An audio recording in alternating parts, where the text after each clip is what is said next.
contribuindo para o desenvolvimento econômico e social do país. Contributing to the social development of Brazil, of the country, Bradesco. Há 20 anos, o Santander 20 investe em years, Santander has been investing in a more sustainable and inclusive. In 2002, it created Amigos de Valor to guarantee the rights of children and adolescents. On the same year, we launched the Prospera, the largest microcredit operation. In 2005, we got into the renewable energy financing projects in the country. In 2010, we became zero carbon. Since 2015, we are partners of the producer in Brazil. In 2020, we gathered with two other large banks in Brazil. Neste ano, também fortalecemos nossa atuação com fundos patrimoniais filantrópicos. Em 2021, assumimos o compromisso de zerarmos nossas emissões de carbono até 2050. Nos últimos 5 anos, viabilizamos mais de 97 bilhões em negócios sustentáveis. E distribuímos 70 mil bolsas de estudo para universitários. Estamos investindo em um futuro melhor para todos. Acesse www.santander.com.br/sustentabilidade e conheça mais as nossas iniciativas. Há 20 anos...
You've just watched the videos of our sponsors, and we thank them a lot for adhering to our cause for this first Congress in partnership with the CLEIF. And to start, I invite to the stage for the opening speech Mr. Isaac Sidney, President of Febraban, Giorgio Treteneiro, General Secretary of Felaban, and Maurício Moura, Director of Relationship, Citizenship, and Supervision of Central Bank of Brazil.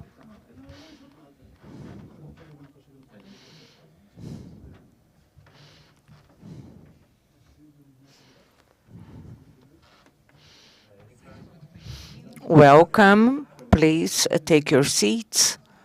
And we will start with the host of the event, Mr. Isaac Sidney. Then we will have Jorge Treteneiro and Maurício Moura. So, Isaac, welcome. Thank you, Mona. I'd like to greet all the audience. Initially, in the persons of Maurício Moura, I was a co-worker at the Central Bank. We worked together, and I succeed him in the director position. And also George, a great friend. I've met 2 or 3 years ago, and he's a valuable person in these initiatives directed to inclusion and financial citizenship. I'd like to greet some presents here. Our Director of Sustainability and Financial Economy, Amaury Oliva, and the Legal Director, Vicente Chiara, and also a former colleague, a director, Edson Foltrin. We worked together for some years, and other people who honor us with their presence. I'd like to make some comments on this Congress. So I start my speech registering the presence of representatives of international institutions, regulators, and agencies of consumer defense, financial professionals, and several other areas in our industry. This year, we have an iconic event that makes unheard integration of two institutions. Financial health, we also have the opportunity of planting a seed that I expect to be lasting and in exchanging partnerships. Unfortunately, our countries in the last decades have faced several crises, including economic crisis.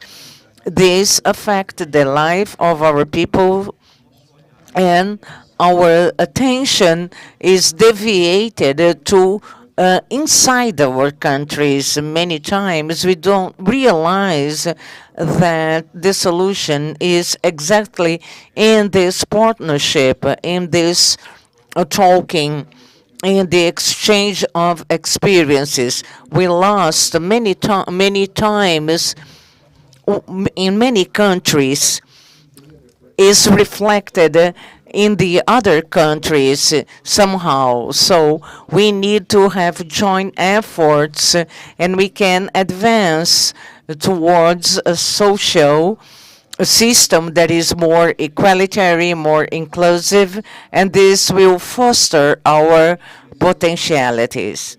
I believe this is the way so we can create the necessary conditions and to a sustainable growth in our region. We lived extreme challenges during the pandemics. We and all the other countries, we are living the situation, but is still affected by the lives we lost, but we are strengthened in our resilience and capacity to overcome. In spite of all challenges that our countries face, I'd like to highlight an important aspect. It is great to see that democracy is a shared value among our nations. Brazil, right now, is facing an intense electoral process. It would be useful if in the debates of our candidates, we would have had proposals for education and financial inclusion. But unfortunately, we haven't seen the debate of ideas. So the private sector, once again, is taking the charge of leading this process of financial education and inclusion. And we've done this in order to foster the public power in all spheres to increment even more the initiatives we have already. We have an international economic context that is really challenging. The loss of income, the economic growth tends to be slower, and we also have an acceleration of inflation, although we are still in lower levels in Brazil. When we look to Latin America, inflation reached a very high level, a peak of 8.4. When we see the data of June 22, this level of 8.4 is more than the double of the average value from 2005 to 2019, and the central banks all over the world, it's not different in Brazil, the central banks were led to raise the interest rates and to reduce the monetary aggregates and liquidity in an attempt to hold inflation. The economic activity in our region had relevant impacts, including negative impacts. We have studies, and I will mention one, a study carried by the Economic Commission for Latin America and the Caribbean.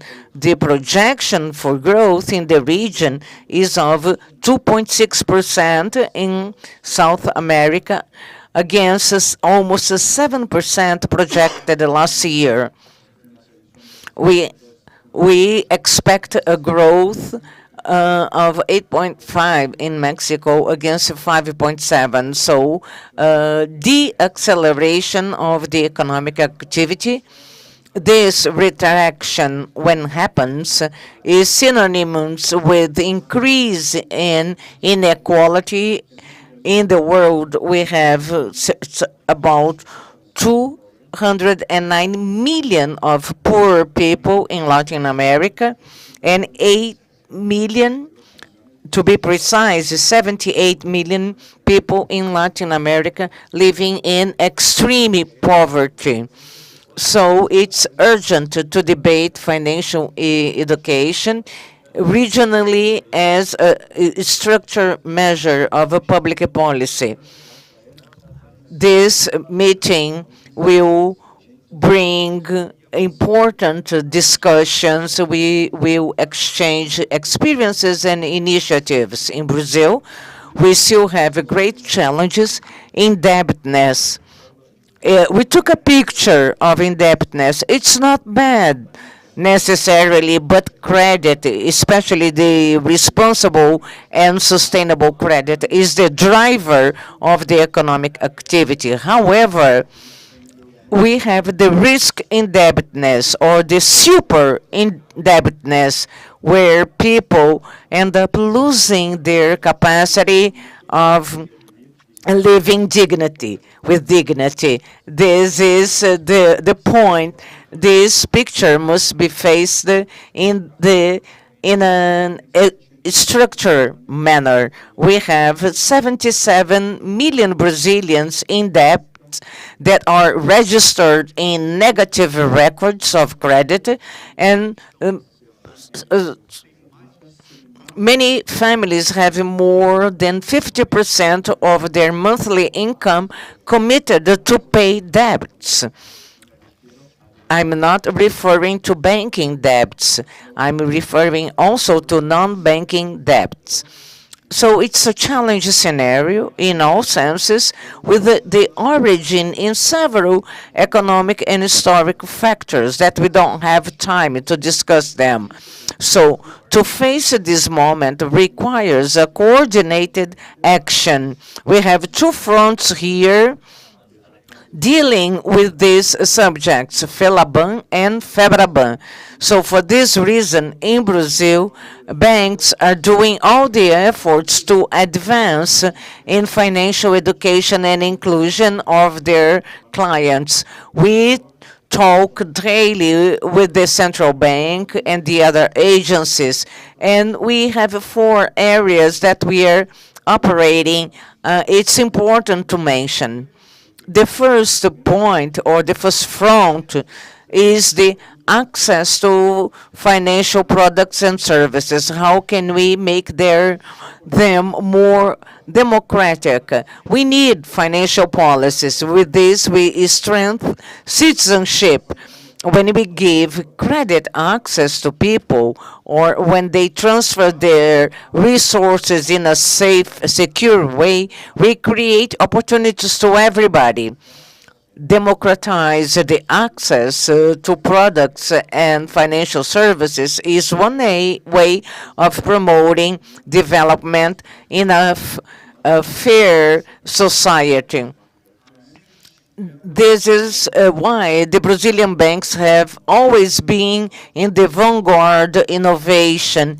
The banking sector was the first to create the chip in the credit cards, tokens, biometrics, mobile banking, internet banking. So the Brazilian banking institutions created and universalized the technology in Brazil.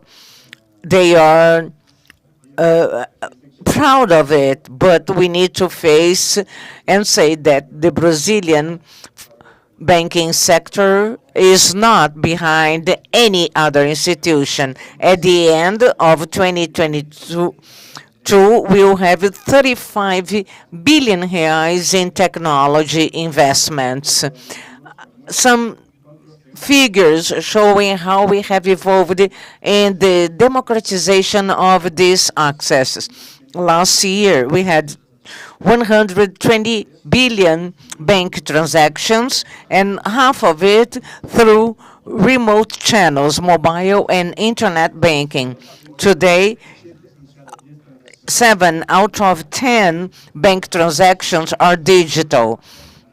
The client has a great capillarity. We have 38,000 banking branches, correspondents, and more than 135,000 ATMs. 60% of our ATMs are adapted for people with disabilities. We reached more than 182 million Brazilians bankerized with the fundamental support of the central bank, with the regulatory policies that opened the market and allowed the democratization. Another initiative was the work of the banks to bring PIX, great service that brings easiness for consumers, and it's an important financial inclusion tool. And numbers state that more than half of the Brazilian population uses this tool, this service, and currently PIX bankerized more than 150 million people. I'm sure Mauricio will touch on this topic. Another access is repacking the debts. We need to take care of the financial health of those indebtedness. We are more clear on the financial capacity of our people, and we need to face this reality. Banks are working to mitigate the negative impacts and to recover the financial capacity without any imposition, without any regulation. Banks took the initiative to re-agree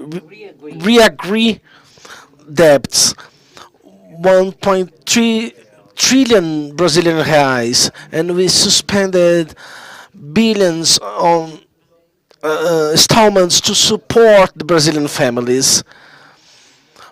So we are working with the central bank, with the consumer defense bodies. In March, we agreed 1.7 million bank contracts.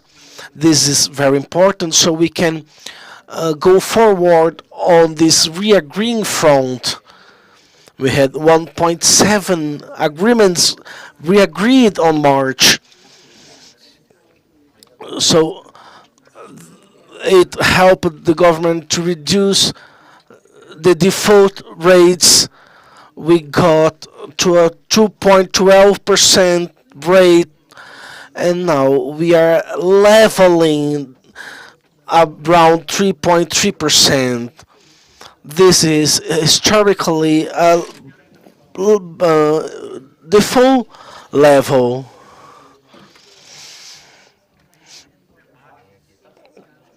I can hear from the candidates on renegotiating debts, and it's important to treat it very seriously. We need to deep dive into the topic. The bank industry is available to support finding solutions to solve the debtness problems. It's important to highlight that the bank debts are not structural problems. So bank default is controlled. When mentioning that 67% of Brazilians on debtness, it's important to say that less than 30% are bank debts. More than two-thirds of the debts are non-banking debts. They are utility bills, debts, and others. We have another front to face financial education. We need to build knowledge. We need to help people to have behavioral transformations, changes, to bring quality of life. This is our focus.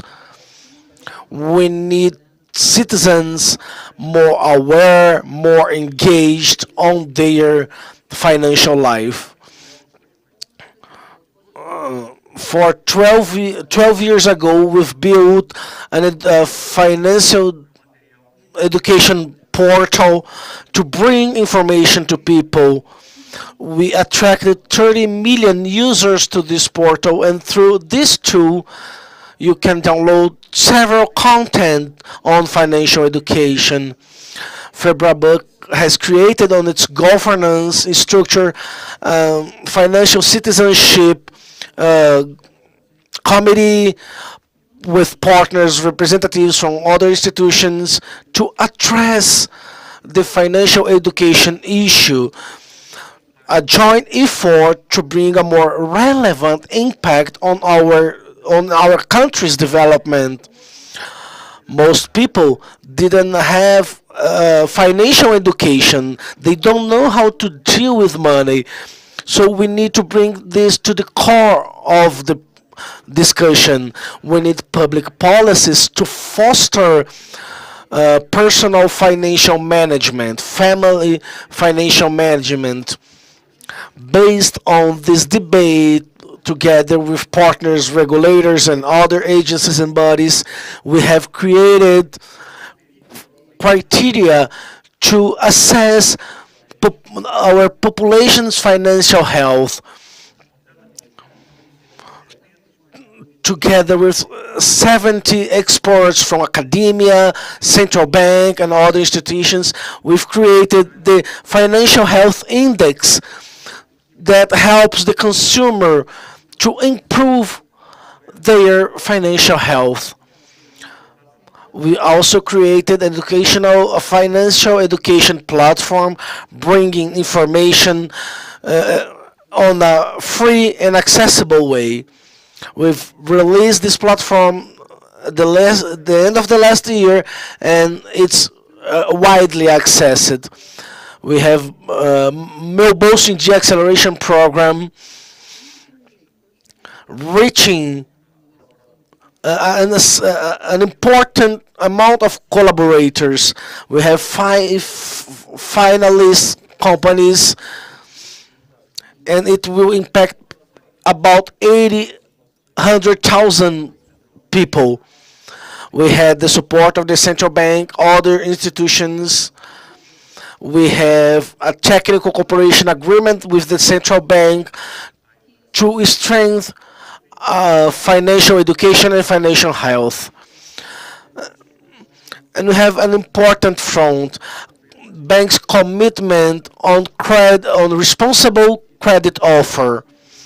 On 2018, not today, we've created a self-regulation. That is, we don't rely on central bank regulation, which is important, but we focus on healthy competition, best practice on banking, and transparency and benefits for the consumer. On 2013, we've launched a self-regulation on responsible credit, on 17 minute on debt renegotiation, and 18 new rules. We've brought to our regulation what we called vulnerable audience, aligned to the new law against super debit. Financial education is an important tool for people, society, bank industry, but mainly for our economy. I would like to say that I hope you have the great event. Thank you very much for being here. Thank you, Isaac, for your kindly words. You brought important examples. Now I would like to invite our other host, George Tetenero from Felaban, Latin American Bank Federation. George, please, the stage is yours.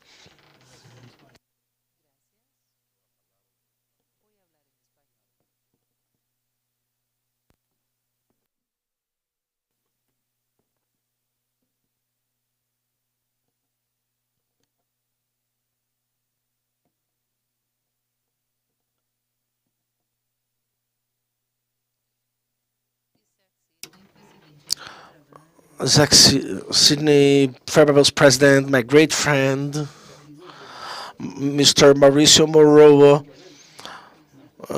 director of relationship and citizenship on Banco do Brasil, bank authorities, and dear friends. I would like to thank you all here for believing in our Congress, mainly the Latin American Congress for Financial Education and Inclusion. I would like to thank you, Isaac Sydney, for your support on this Congress, on this beautiful land of Brazil. I also would like to greet Rubens Roberto Carvalho and all of those who supported this event during. I would like to thank our central bank friends, Mauricio Moro, for your presence on this Congress. Jorge Sanz, thank you for being here, for supporting us on this event coordination. We want to show the best practices for all the participants. I'd like to greet everyone that is here, those in person and also remote. Financial inclusion is an ongoing source of growth, a way to build sustainability. So for all our Febraban, Felaban friends and all of those who are here with us, nothing would be possible without your collaboration. As Isaac said, unfortunately, the international environment is not favorable. We have a short economic growth from 2015 and 2019. Then we had the pandemics, then war, and all the world superpowers are fighting against each other. Potential energy crisis that may bring more risk to the world's economy.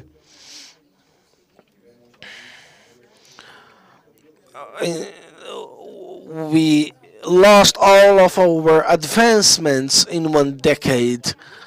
China was the leading growing economy, growing more than 9%. On the last decade, now they are growing 4%. The United States, with a labor market crisis and an inflation that reached 2.9%, levels from the 1980s, at least 40 years ago. So we are feeling the effects of a conflict policy. We see that on the central bank of the United States. Some facts from this week. Let's see. Interest tax growing 6% in the United States. So on the post systems, they are decreasing. Demands for computer chips are decreasing. Household prices are decreasing. These are facts from the latest weeks on the American market. This is a wave. A reduction on demand, general problems, and this wave is reaching us. But what we can see is that those events can help us to understand the best practices and how we can defend ourselves.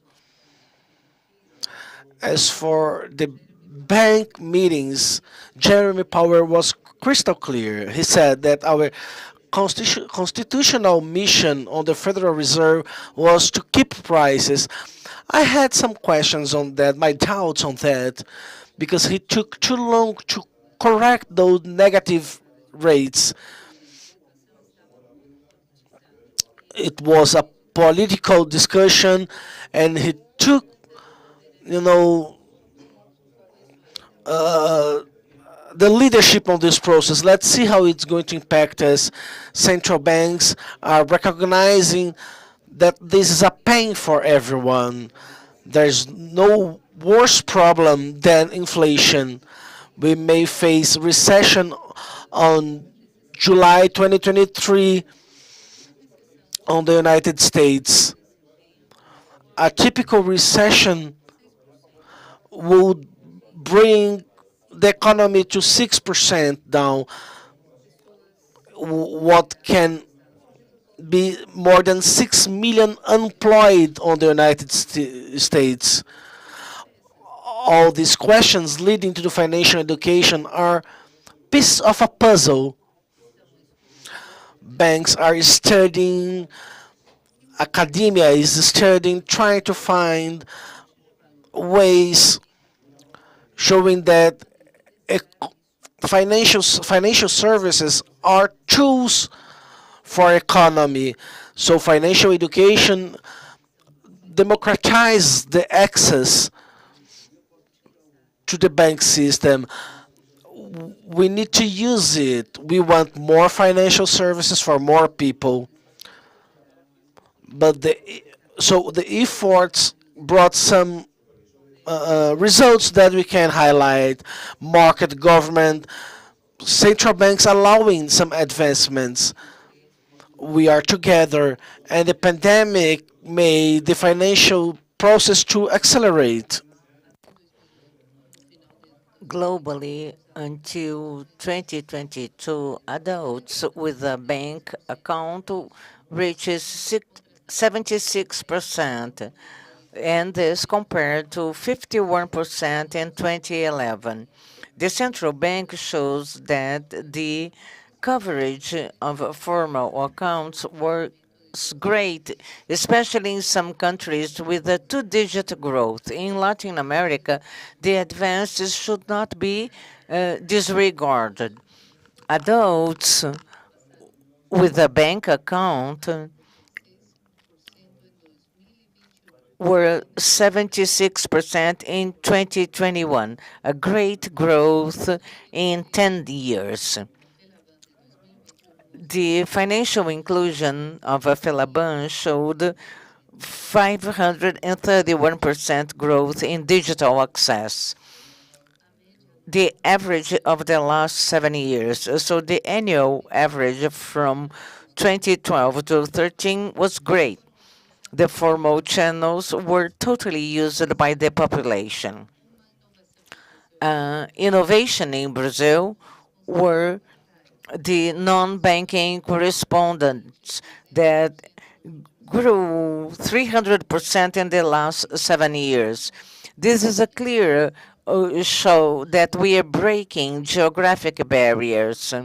And one of the pioneer models in the payment system is PIX, that Mauricio was mentioning, that here in Brazil, implemented by the central bank in 2020. This system has a participation of payment in retail more than credit and debit transactions. It's almost the same of credit and debit transactions. The central bank, provider of the necessary infrastructure, regulated this. So the calculus for 2022 shows that at least 67% of the adults do transactions with the native system. But the younger, they participate in the system, contributing to the reduction of costs. This deserves a study in Latin America to show the adherence of this use. This is a great value experience that should enlighten the other central banks. For instance, COD in Mexico is trying to follow away. And we saw the announcements of the bank in Colombia, who is creating a payment system that must be taken to other audiences. I'd like to talk about some advances. During the pandemics, many economic agents enter in informal payment systems. So we need to foster the formality of payments. On the other hand, we need to do the right, give incentives to people to really close this relationship, and the financial services do not solve all the problems, and this is just a part of this gear that will foster economic growth. This is related to financial services and the achievements of the consumers that we want to get. I think research shows that the quality of financial services is not just a mere concept, but we have quality, prices, commissions, level of transparent information to consumers, convenience, so the consumers can have access to formal mechanisms, protection, financial mechanisms for financial education, and to avoid debts and offers in the market to several other consumers. Another aspect we should not neglect is the entry of new players in the financial service. We bankers, we love competition. We love to welcome fintechs, etc. We don't acquire them. Many times we make partnerships with them. And I always say this, with this new diversity, with this new ecosystem, it's important to have a balanced financial regulation. In terms of the academy literature, we say we should release the game field. We look for similar rules with the same characteristics, regulation, the same financial activity, the same regulation, regardless of those who are operating it. So this is important to acquire clients. This is a very delicate equation that requires practical solutions. This is a reality. Brazil is advanced in this field, but not only in Latin America, but in the world. So thank for allowing us to this alliance. We have almost 900 people, almost 26 countries. It's a great work, great job, that it's important for them to be attending this conference. So I want you to enjoy. Welcome, everybody, and thank you very much.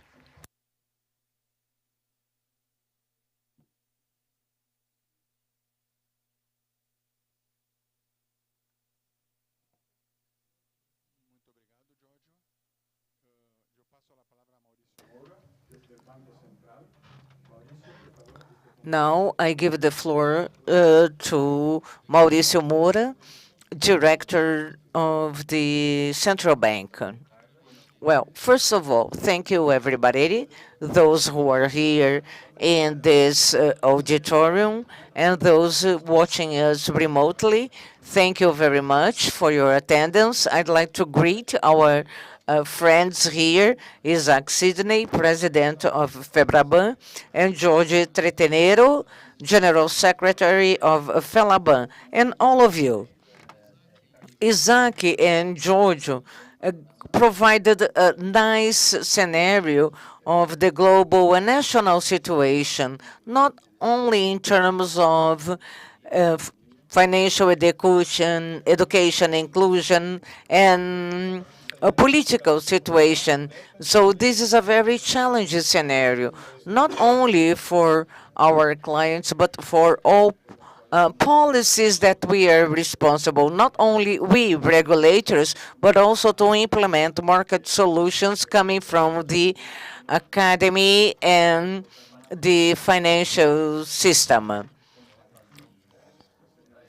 Congresses and seminars are very good for exchanging experience.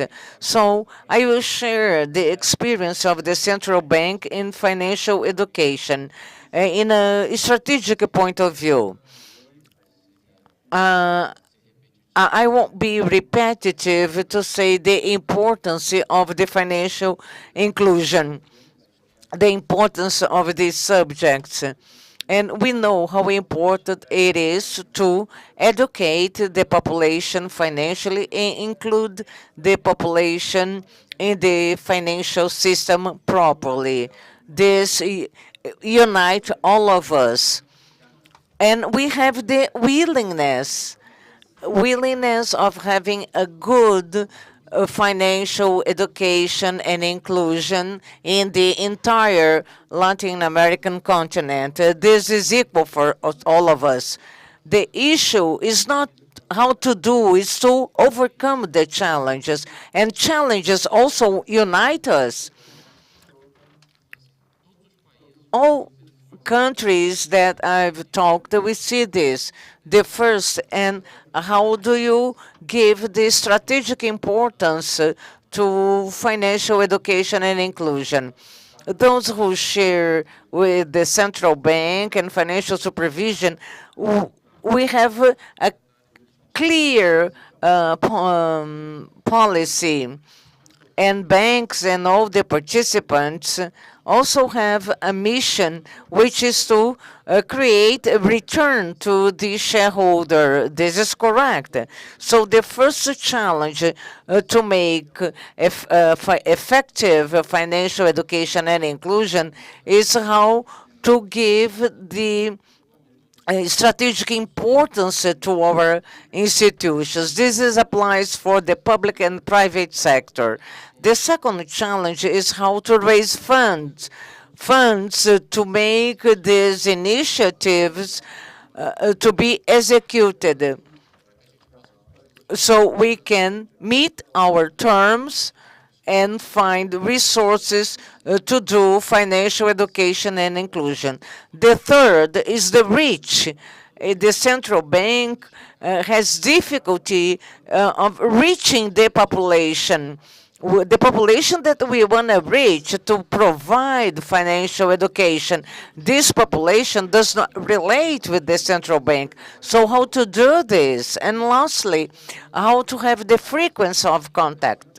In addition to the difficulty of reaching these people, they don't relate with the central bank or the financial regulators. And we know to have any education policy effectively, you don't do this with one contact. You need to be frequent. So we have the strategic challenge of reach and frequency. And this is even more difficult when we consider the geographic issues and populational issues in our country. Brazil is a continental country, so it's difficult. It's a very diverse population with different educational level. But this affects all countries, even the small countries in Latin America. They do have their geographic and populational challenges. But what are the solutions? And this is where I want to share our approach. First, to establish a governance structure that will work. Is a framework that makes financial education as important. 10 years ago, we got all the dispersed actions we had, and we put in one single place. And we created direct the Department of Financial Citizenship of Central Bank. I'd like to greet the first director of Direct. He implemented Direct in Central Bank. Isaac was the second Direct, and I am the third Direct. So we have the entire Direct history here in this event. This was crucial 10 years ago, but it was not enough. In 2017, we brought the financial education through the DC Plus agenda, DC Mais. The pillar was financial citizenship. And in 2019, we changed the name to BC #agenda to be more technological. And we transformed this in a financial education pillar. Today, financial education in the central bank is addressed with the same importance of generating sustainability and inclusion. It's part of the strategic discussions of the central bank. But also for the financial system, in 2019, we issued a communication making clear how the central bank saw the participation of the banking and non-banking system in the financial education. So these communications showed that financial education in Brazil was advancing only with the participation and engagement of the financial system. This was important and was a factor that united the financial system, saying we have this whole vision and we will work on it in a better coordinated way. The second way of facing this challenge is to focus on large actions. Instead of concentrating the scarce resources, but focusing few actions, but actions that will provide great results. So we focus in large programs for financial education. I would like to mention two main programs. The first one, to learn the value, aprender valor. So on this focus of great actions, we focus on great audiences. We've defined two great audiences. One, children. So provide financial education in schools. So aprendendo valor, learning value, intends to take financial education to all kids. We are talking about 22 million children in Brazil, and almost 1,200,000 teachers in Brazil. This is a program that's worthwhile to take ahead. And the other two challenges, frequency and breadth. We need partners to help us to spread this program. So we found partnerships for each programs. On Aprender Valor program, we got partnership for funding. So how can we raise fund for this program? So we have a fund program from the Ministry of Justice supporting us We got CAED, a Center for Public Policy Development, on a public university here in Brazil to support us. We went to the education secretaries, city secretaries, state secretaries to add it to the educational agenda, and we went to the schools to talk with the teachers, with the educators, so we could help them to get to the student, to the kids. Now this program is in all the states of Brazil, more than 17,000 schools and more than 120,000 students in the program. So back then we had actions reaching 10, 20, 50,000 people. Now we are reaching 1,120,000 people, students. So this is a way to overcome the partnership barrier. Another audience we chose were those adults related to the financial system. So we cannot fund nor do things alone. So let's find partners. So we got important partners. So I need to have the financial industry as a partner. Febraban was a great partner, and right the first moment we made an agreement on technical cooperation, and we've developed several actions since the platform Meu Bolso em Dia, accelerating program, the renegotiation efforts, and all other actions as well.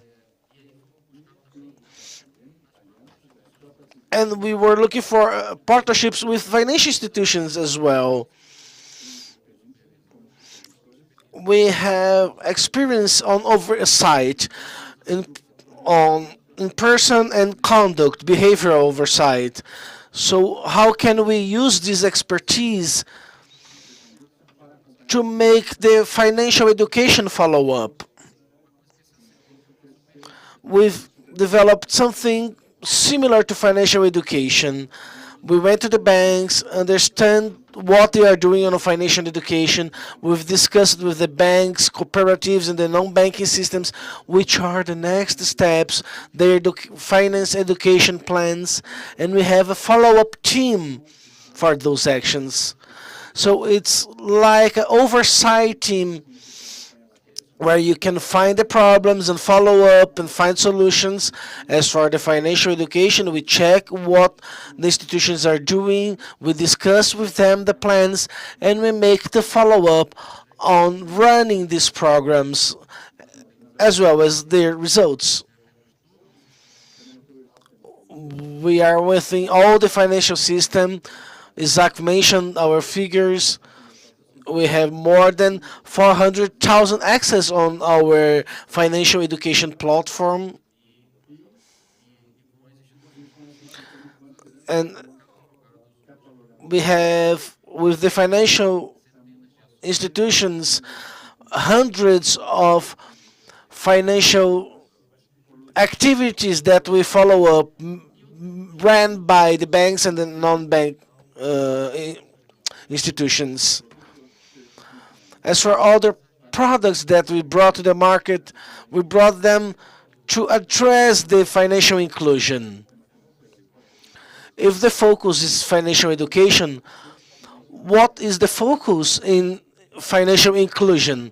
Then we have a fourth cornerstone to overcome the barriers: technology. On our perspective, it doesn't rely on the central bank to design how financial institutions must include properly. We need to provide conditions so the institutions can develop their own products, and then they can compete among themselves the best way possible for the consumer. I brought two large actions. First one mentioned by Isaac, PIX, the instant payment method. All Brazilians know it. Maybe our Latin American colleagues, they don't know, but it's a safe, fast system that allows you to make wide transfers from person to person, working 24/7, working every day. Pix has opened the financial doors for a broader audience. We had millions of operations held. Only July 2022 had more than 2 billion transactions. So, small tickets on average, but a huge amount of transactions. So, Brazilian people are using Pix, but more interesting than that is that 50 million people that had never made a bank transfer and did their first one via Pix. The amount of business allowed by Pix. We have a working formality in Brazil, and they are all using Pix as a business enabler, a business facilitator, from the most simple to the most complex business. So the banks were partners on Pix development, and they have delivered this product on a cheap and easy way for our people. A second example is the Open Finance. It is a financial system initiative focusing the citizen, bringing the citizen to the core of the financial relationship. So you are the owner of your data, your information. You can use it the best way possible to extract value from the financial system to themselves.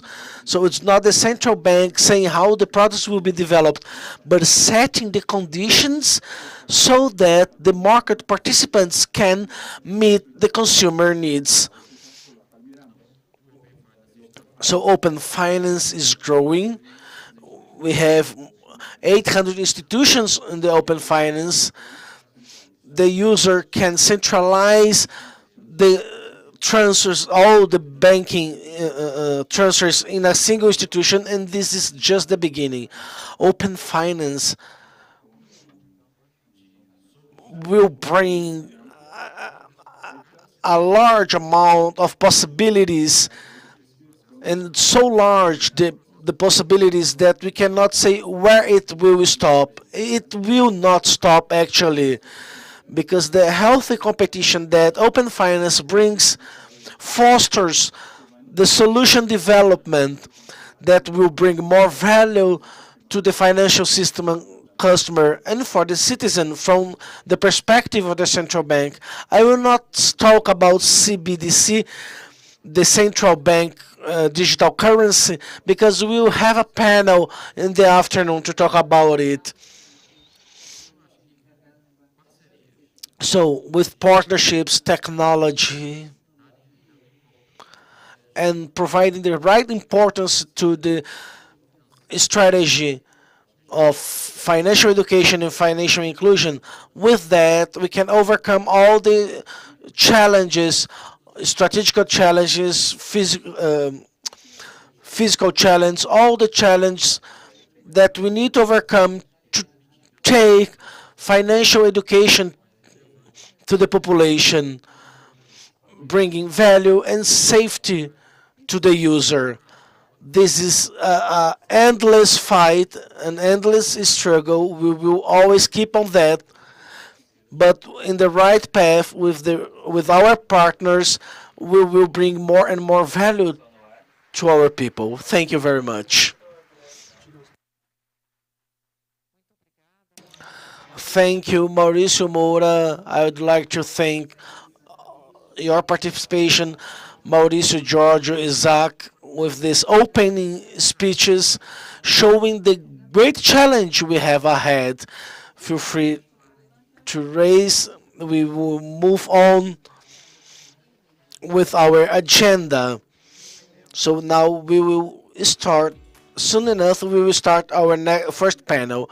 I have just, I would like to thank our colleagues, Mauricio and Giorgio, but I would like to thank Elias, president of the Credit Bureau Association, that is supporting us, that's helping us to face the debtness problem. Thank you, Mansour, for being here as well. He's the chief of the Financial Citizenship Department of Central Bank. So thank you, everyone, again. Thank you, Isaac. So let's have our second panel, financial health, sustainable finance, and sustainability on financial system.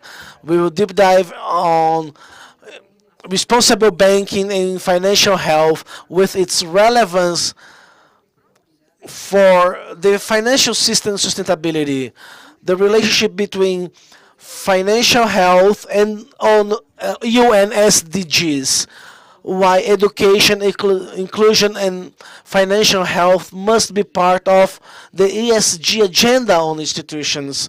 To answer those questions and take part on this panel, I would like to invite to the stage Maria Eugenia, that is the coordinator of the Latin American Network and Caribbean UNEP initiative.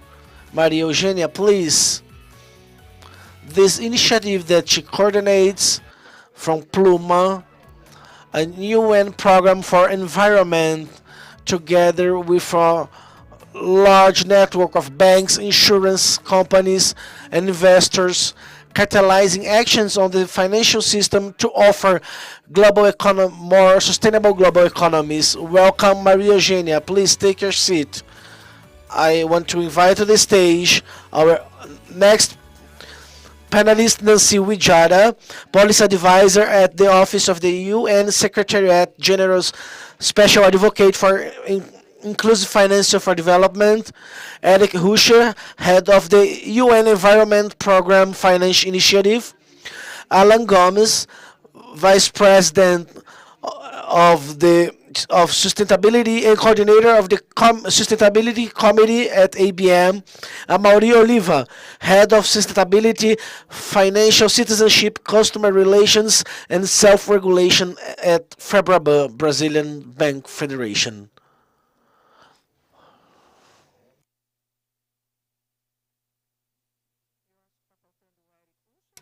Eric Usher, he will come online. I need to see him here, please. Is he remote? Can we have Eric?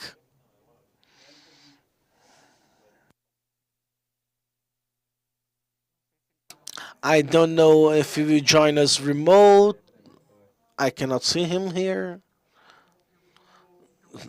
So I will give the floor to Maria Eugenia.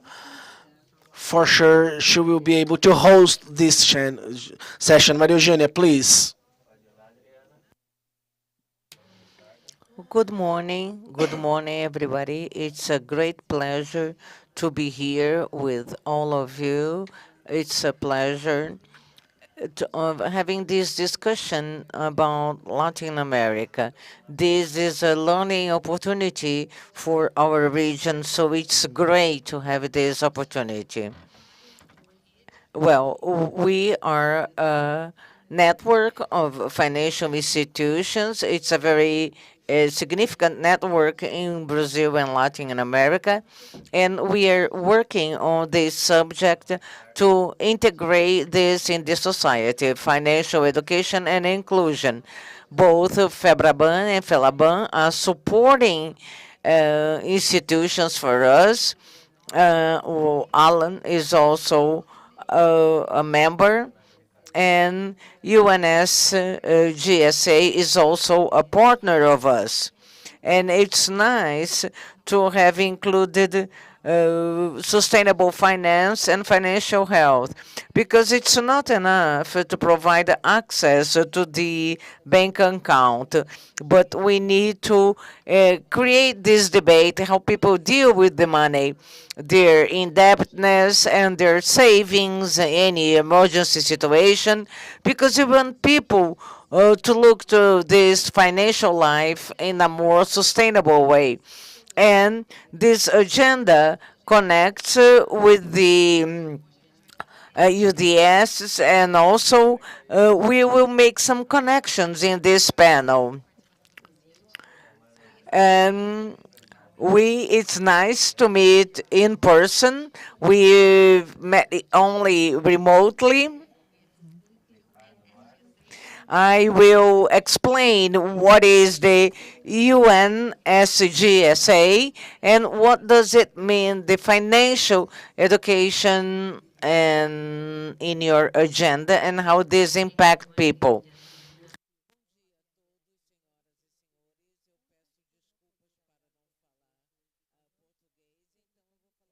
Such a great pleasure to be here with you all today in person, and very encouraged by the topic of the session, and this really, for us, really signifies the importance of the topic in the region. Maybe I can start with introducing myself and also the work of Her Majesty. My name is Nancy Wijaya. I'm a policy advisor of the Office of the UNSGSA. It is quite a mouthful indeed. The UNSGSA is Her Majesty Queen Maxima of the Netherlands. She is the UN Special Advocate for Inclusive Finance for Development, a role that she has played. Actually, this is her 13th year as the UNSGSA, so more than a decade of really raising awareness around financial inclusion policies and initiatives around the world by working very closely with policymakers, private sector actors, development actors, both at the global level.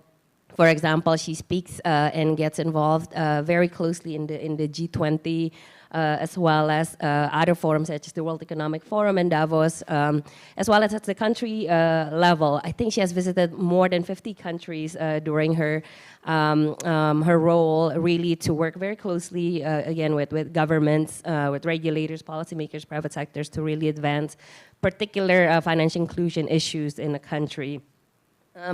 So yes, I think as the previous speakers have mentioned, we have made really great strides in financial inclusion.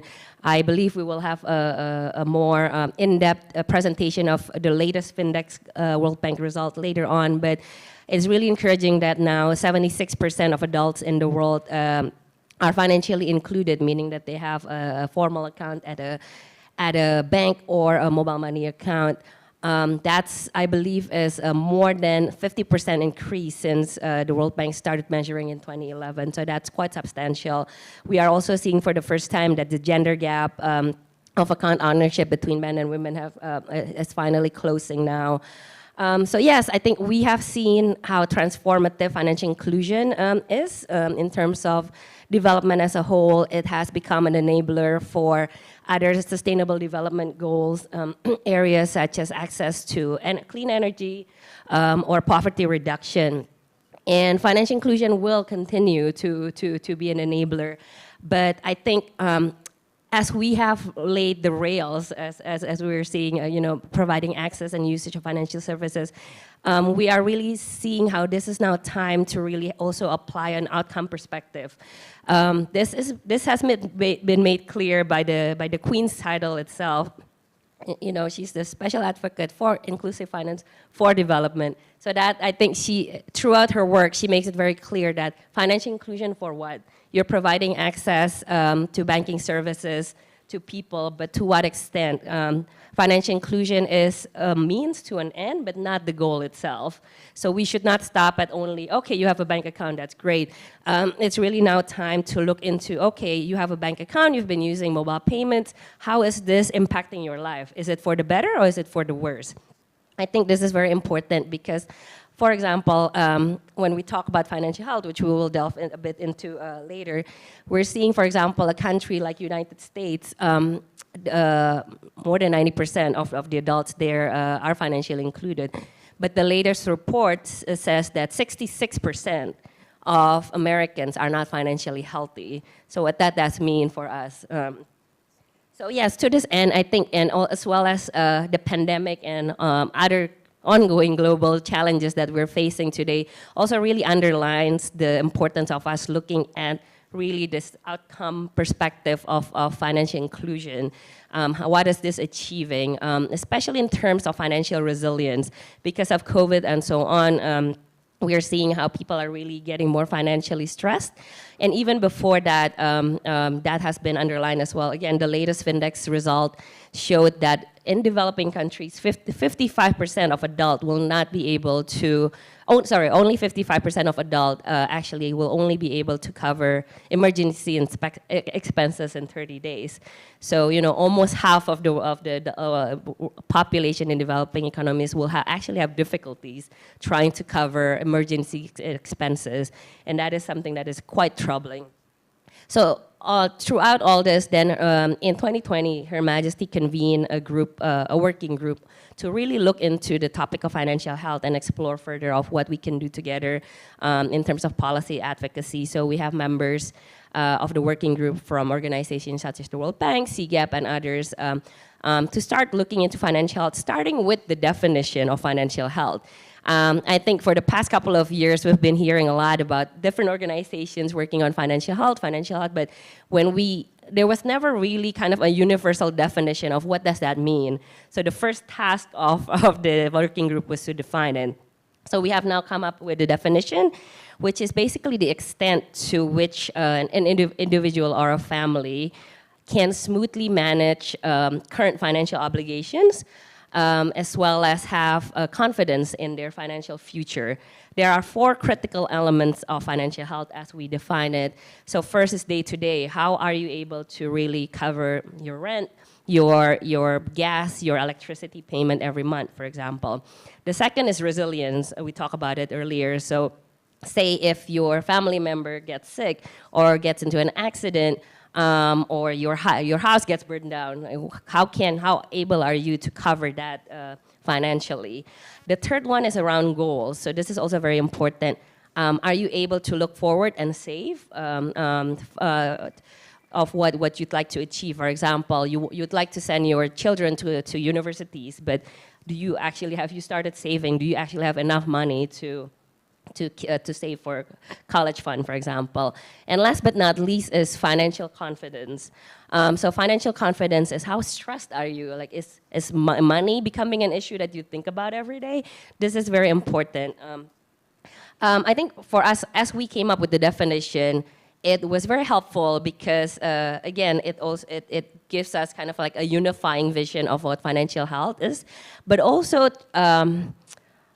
starts kind of making a differentiation with, for example, consumer protection or financial education. These are 2 critical elements, but again, they're also a means to the end. The end is financial health, but consumer empowerment, financial education, and other initiatives are ways for us to achieve financial health. Because that gets mistaken a lot, I think, when Her Majesty speaks to, for example, bank CEOs, and she starts talking about financial health. They would say, oh yeah, we've done financial education initiative for the past decade, but it's really beyond that. So, and that is something that we would like to clarify. I think unpacking the definition has also helped us further underline the importance of financial health. Interesting, I think, statistics that we found is that financial worrying, financial stress actually makes you less intelligent. There was a study in the US that says that when you are constantly worried about paying your bills, your IQ points can actually go down to about 13 points. And that is quite significant. I think I've been in a situation where I'd worry about money, and that really takes a toll in your day-to-day thinking. As well as, I think what is also interesting is also just looking at the linkages again of financial health to financial education, for example, and financial consumer empowerment and financial stability as a whole. I think we need more evidence here, and we're working closely with organizations such as IMF and the World Bank to find more evidence. But I think arguably, if you have a financially healthy population, that makes kind of in a macro level your financial stability to become better as well. So I guess overall, from all this work that we've initially done, moving forward, we are focusing on 3 different work streams on how we would like to work on financial health. The first 2 are really trying to create more dialogue and platform between policymakers as well as private sectors, but also between the 2 to really discuss and exchange views on what are the solutions that are working from the policy side, from the product design side, and so on. We think it's really interesting, especially from the private sector side, not only looking at, again, financial education, which is very, very important, but also we think that there are new ways also to look into financial education, for example, using behavioral insights. Unfortunately, as we know, as humans are not the most logical people. Sometimes we know some things are bad for us, like smoking, for example, or drinking too much, but we still do that. So we're not always the most rational being. So how do we maybe learn from the latest behavioral science to help us save us from ourselves, for example? But also looking at maybe how do we incentivize banks and other financial institutions to better design their products so that it actually leads to better financial health for customers. Because at the end of the day, better financially healthy customers are actually better for financial institutions as well in the long term. Maybe like one example that we're currently looking into is, I don't know whether it's getting popular here, but it's definitely popular in the US and other parts of the world, is the buy now, pay later scheme. It's really interesting, right? Because from one end you can see that, oh, okay, you're getting a new cook stove for $100, you only pay $25 first and then you pay the rest later. Maybe it's good to actually smooth consumptions for people so that they can afford something and not to have pay everything in advance. But would that actually lead to later on indebtedness as well? Now if you shop, I live in New York, if you shop everywhere online, everywhere, even now Amazon actually offers all buy now, pay later. That makes it maybe a bit tricky, because it's like, oh, I'm getting this nice sweater. It's $100, but I only pay $20 today, so it's okay. So again, we're saying that there are, and it's a huge market opportunity, right? So we're looking at how do we work with financial institutions to again, I think acknowledge that this is a significant market opportunity, but work with them, incentivize them to really think about how to design it better so that you don't lead customers to over-indebtedness later on. Last but not least, which is actually very key, is also on measurement. I think the first step to understanding something is really around, to really measuring and understanding what's really the baseline of population's financial health. I think we've been very fortunate that the World Bank Findex has actually included some financial resilience questions, as well as the OECD Financial Literacy Survey also has financial education and resilience questions as well in their surveys. But what we're hoping for is to be able to create just a short set of surveys that would be applicable globally, with some adjustments for obviously local context, that can be used to measure the levels of financial health globally. We're currently calling it the vital signs. So it's the same analogy. If you go to the doctor, the first thing that the doctor office will do is take your temperature, check your blood pressure, and so on. I think 5 or 7 vital signs, and then they will know, oh, you're not very healthy, or something's really wrong with you, or oh, you're okay, your blood pressure is fine. So we're looking at maybe creating a set like that. And just to also emphasize the importance of measuring and understanding your population's, your customers' financial health is, for example, Kenya.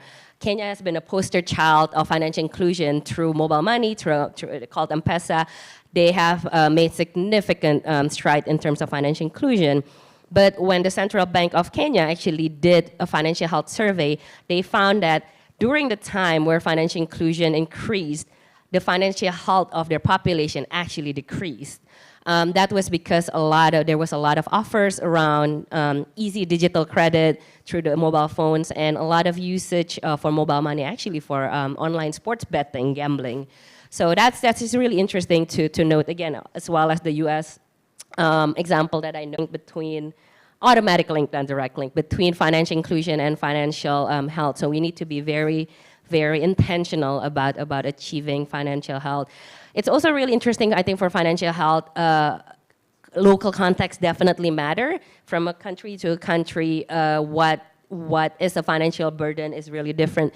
In the U.S., student loan for college actually is and medical expenses are the biggest financial concern for the population. But what the Findex team told us as well, in parts of Africa, you see also a difference.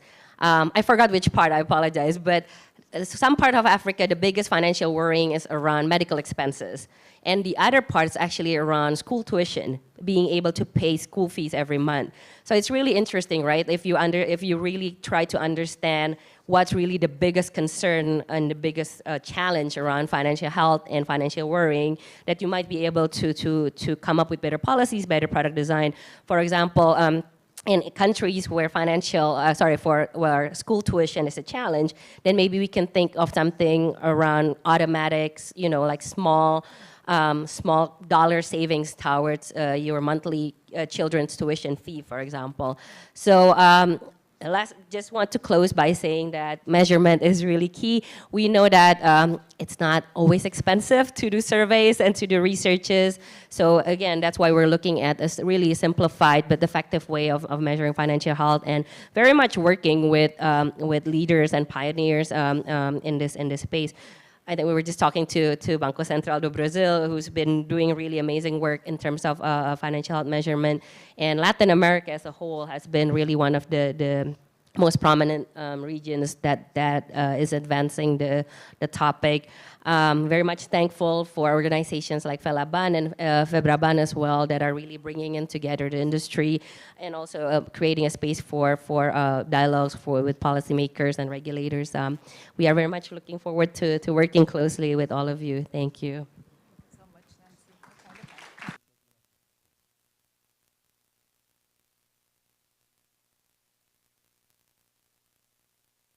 Muito obrigada, Nancy. E acho que tem uma mensagem. Thank you very much, Nancy. And I think we have a central message here. I was the leader of the first financial inclusion guide. When we talk with Europe, the United States, Australia, they are quite connected to the financial health agenda. Latin America and Africa, we still focus on financial inclusion. So we need to go beyond. We need to give an extra step. When I talk with banks, they are focusing only on inclusion. The proposal here is to look financial health and financial inclusion together, link it. I think this is a great message that Nancy brings us. We want to hear from Eric what's responsible banking, what does it mean to be a responsible bank, and what's the connection to population's financial health. So we are going to connect both agendas. Well, thank you, Maria, and my thanks to Febraban and Felaban for the close engagement and the opportunity to speak today. We're so pleased to be contributing to Discussion Sao Paulo. Our organization, the UNEP Finance Initiative, actually has its roots in Brazil, as we were established back in 1992 at the time of the Rio Earth Summit. Now, we work with the banking community globally, with the banking sector through the UN Principles for Responsible Banking, and really aimed at accelerating a global transition for people and planet, and the role of the banking sector in delivering on that. We have over 300 signatories today, representing over half of the global banking industry. In Latin America, we have more than 50 banks representing 70% of assets under banking management. Now, those banks are putting in place systems to understand their positive, negative impacts of their lending, of their all their financial operations, and at any one time are expected to be setting at least 2 SMART targets for their most relevant impact areas. Now, after climate, both mitigation and adaptation, financial health and inclusion is the area most relevant for our members today. So why financial health and inclusion? You know, an inclusive and healthy financial system benefits all participants. You know, the individuals have a greater and more flexible access to vital financial services. Entrepreneurship is encouraged, and banks themselves are enabled to diversify their customer base and their portfolios of services and products to enhance their corporate brand, their reputation, and overall their net promoter score, their NPS. Now, a country with strong financial inclusion and financial health also certainly has positive impacts across the economy for governments and for all actors involved. Now, in December 2021, we launched the Principles of Responsible Banking, the PRB Commitment to Financial Health and Inclusion. It's a first-of-a-kind commitment to promote universal financial inclusion and to foster a banking sector that supports the financial health of its customers. The commitment is a collective journey, a journey aimed at accelerating action on financial health and inclusion. It brings together a pioneering group today of more than 30 banks who've taken up a leadership role to set concrete targets and to make a substantial contribution to the financial health and inclusion of societies and to report back annually on their progress in achieving these targets. Today, 8 banks in the Latin American region are involved, and we expect to see others joining over time. Now, the PRB Working Group on Financial Health and Inclusion has been working together with experts, with civil society organizations and academia to agree on definitions and a combined pathway to creating impact. Financial inclusion is about ensuring access to financial products and services and leaving no one behind. Financial health is about a state in which an individual, a household, a micro, small, or medium-sized enterprise can smoothly manage their current financial obligations and have confidence in their financial future. And this working group has also agreed on core indicators, which will serve as a common language to guide good practices, to measure progress, and to foster active collaboration to drive results for people and planet. There are 20 core indicators in total, 10 specifically for financial health, 5 for financial inclusion, and 5 that apply to both impact areas. We are going to launch these core indicators shortly on October 3rd. And I would like to send my special thanks to Febraban for their support and engagement in this process. We expect that banks, regardless of geography and size, can consider and understand the opportunities to drive improved financial inclusion and financial health for their customers. I think especially for those who are considered vulnerable and or with protected characteristics. Now, the core indicators were developed based on a theory of change approach, so a pathway to impact that considers the relationship between inputs, actions, outputs, and outcomes to achieve the desired impact. These indicators were developed considering validity, insightfulness, connection to the pathway to impact, and feasibility. They were chosen from over 500 indicators that were crowdsourced from the financial ecosystem. Additionally, gender is very much connected with financial health and inclusion, as gender dynamics often lead to a gap between the financial health of men and women. And therefore, several of the financial inclusion and financial health indicators can be used to target gender equality as well. So in conclusion, our aim is to have an all-encompassing set of metrics that allows for a common language, collaboration, and clear action in the areas of financial health and financial inclusion.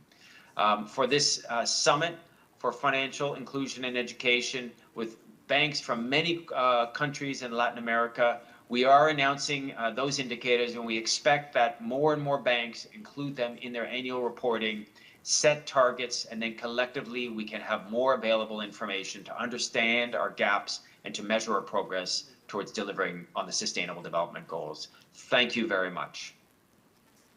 Well, thank you, Maria, and my thanks to Febraban and Felaban.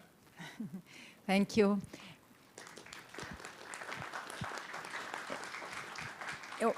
Aqui eu também reforço uma mensagem I would like to chave, reinforce a tá? key Para esse tema. message. It's not enough to have broad commitments. We need goals, targets, metrics, indexes, and transparency on those indexes. Those indicators Eric mentioned, they will be released next week. We will share with everyone, but we need to have those numbers, those figures, so we can measure progress and have this collective notion on the advancements that we have. Now we will have Alan. Alan, on Felaban committee, you have debates, discussions on financial health, financial education, financial inclusion. So tell us a little bit how you are dealing with these discussions on the Latin American banks. It's a pleasure to have you here, Alan. Thank you for the invitation. Thank you for inviting me to share this panel with you. It's echoing here. I hope you can hear me well. Thank you, Felaban and Febraban, for the invitation.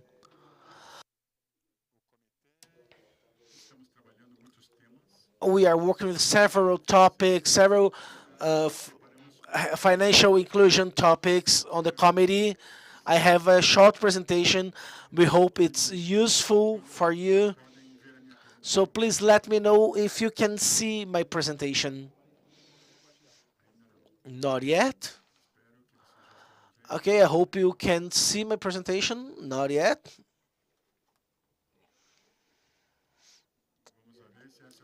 Okay, now I think you can see my screen. Good. So moving forward. Now you can see it. We are working hard, focusing on all the recommendations from the bank principles.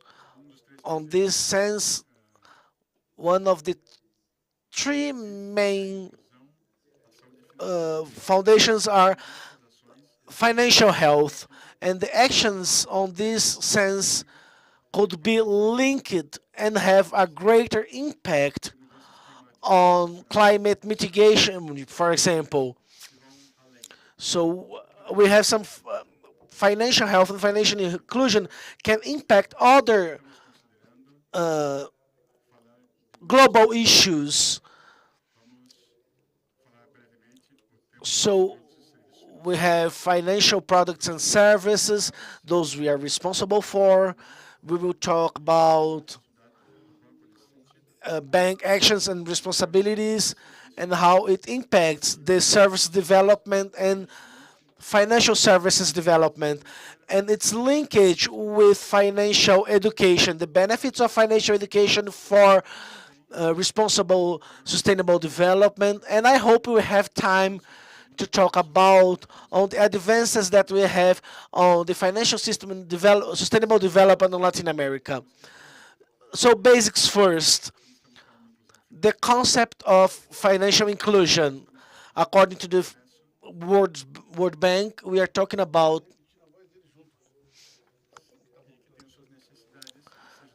the access to information and the development based on democratizing financial services without letting anything behind. People, individuals, organizations being able to manage their financial obligations, the current ones, and trust the financial future. And this is spread among all the financial services in a bank. Now, to reach this, we need to talk about the financial services. So we are focusing in establishing financial objectives that are integrated. So this means to understand the context of the policies of the bank.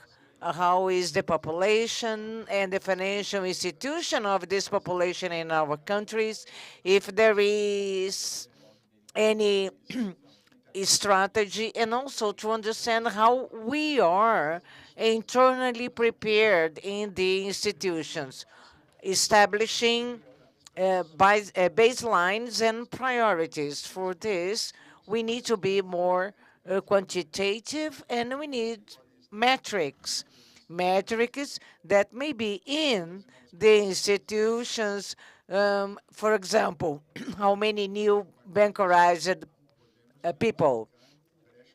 Then we can identify the needs of the clients. Then we need to establish with the smart strategy, the objectives to our institutions, where we can add data for vulnerable groups.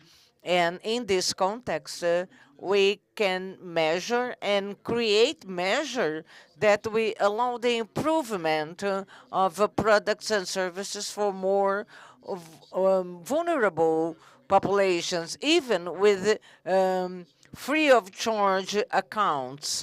But we need to establish a context strategy, but we need to have performance indicators, and they need to be both qualitative and quantitative, so we can monitor the advances of every institution. We have access to account, digital services, financial health, how many clients we have, and develop products, as I said, to vulnerable population, and also be creative in the engagement and education of this population. We have some examples that can be used when you want to establish this type of target. We have some banks establishing targets to increase the number of current accounts or digital services, or some others talk about training for vulnerable population in terms of financial education or digital education. Training is important, especially for the financial education and development of products. At the left, you see the result of a survey that the corporation did, analyzing the behavior, financial behavior in several countries. These are the Latin America goals, and the results we have 21 points, which puts us slightly above 50%. So if you were in school, we did not pass. But this is not exclusive to Latin America. If you look to the context and you will see the European data, the numbers are very similar, around 12 points. So the challenge is to all continents.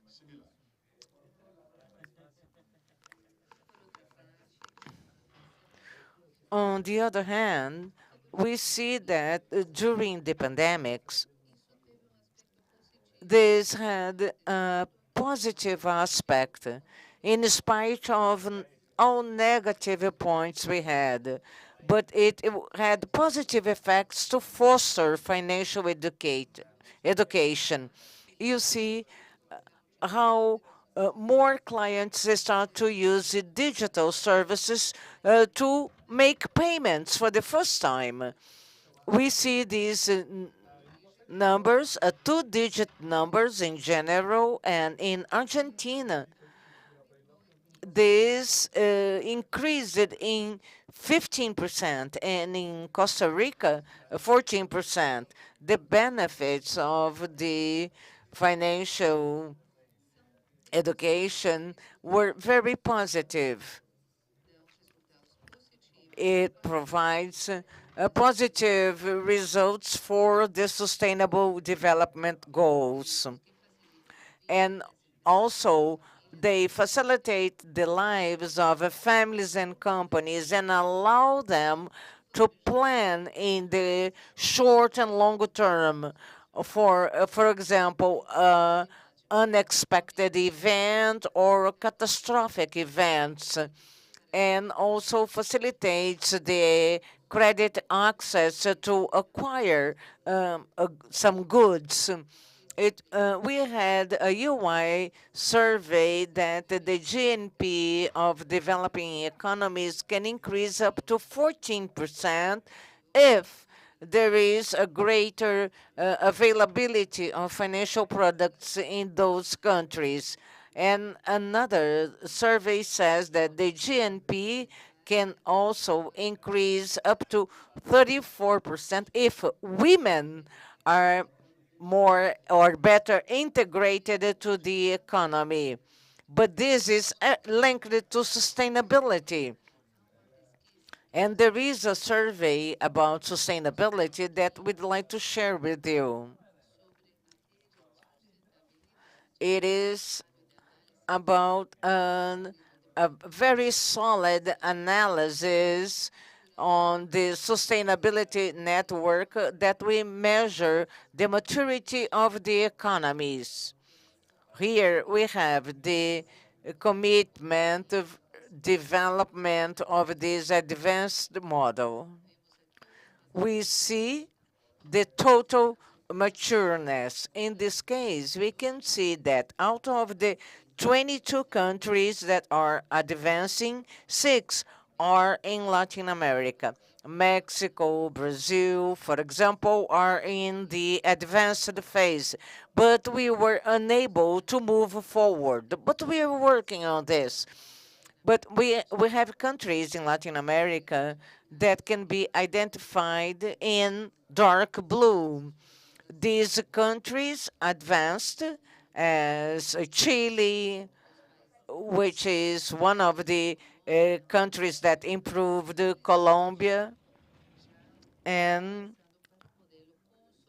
is fortunately in the consolidated maturing model.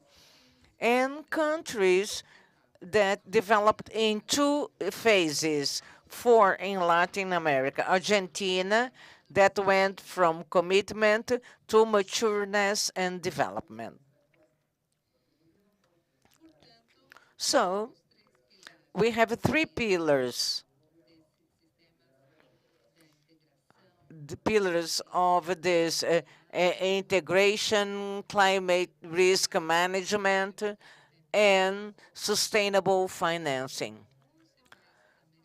11 countries in Latin America have environmental landmarks, and these countries establish a process to measure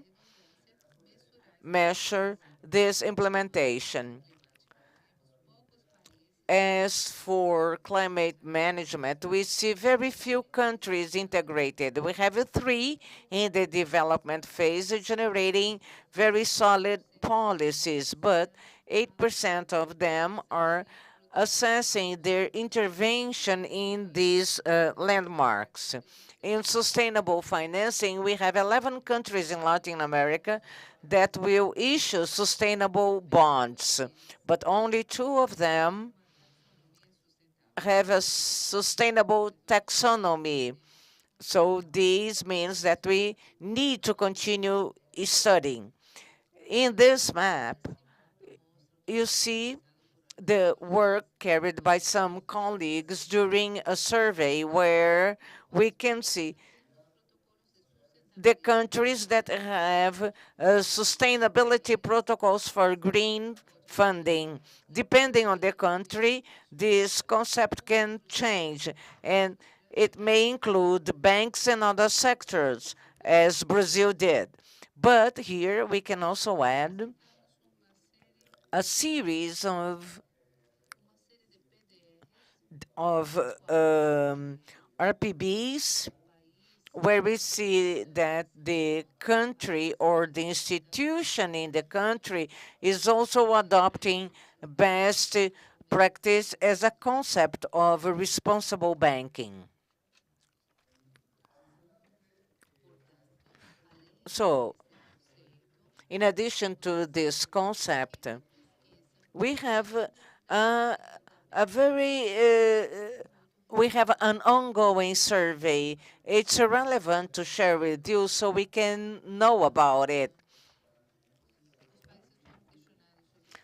The countries were asked how much they were advancing in financial sustainability. 8 countries have answered, and we saw that among the financial inclusion plans, 5 countries already have this, and 4 consider financial health. So 66% of these countries, they include some aspects of financial education in their activities. And they have something very important. They have the statistics, what they're doing with this. They are addressing access of small and mid-sized companies, financial products, and communication channels and funding channels, and also serving the vulnerable population. We also have the sustainable strategy of the banks. In this context, 3 Latin American countries says that very few banks have some strategy like this. The others say that more than half have it, but most of them have the sustainable concepts in their agenda. So we see different maturity levels regardless of the advance we identified, where we can generate, and maybe we have financial or banking services that are sustainable. Half of the banks, they have a gender policy that we should highlight. And in this aspect, we need to move forward to advance even more. The banks have environmental risk management identified in 80% of the countries. They say that 50% of the banks have compulsory system. 13 of these countries say that very few banks have such a system, and the majority of the banks have this concept implemented. As for relevant projects in the sustainability area, this is what we have. Elaboration of sustainable taxonomy is a great challenge for all countries, not only for Latin America. The fact of supporting or motivating the funding of sustainable energy projects to our countries. We also have a very relevant issue here. We need to start measuring the best way possible the contributions related to the 17 SDGs, according to the sector directive, is that could not stay only in this context, but also include transparency and not only a talk, but that showing transparency and reports, including financial education for the population, for the client, and cybersecurity and other issues that are common and relevant, such as the creating awareness to all stakeholders. This is everything I had. Thank you. Thank you for your patience.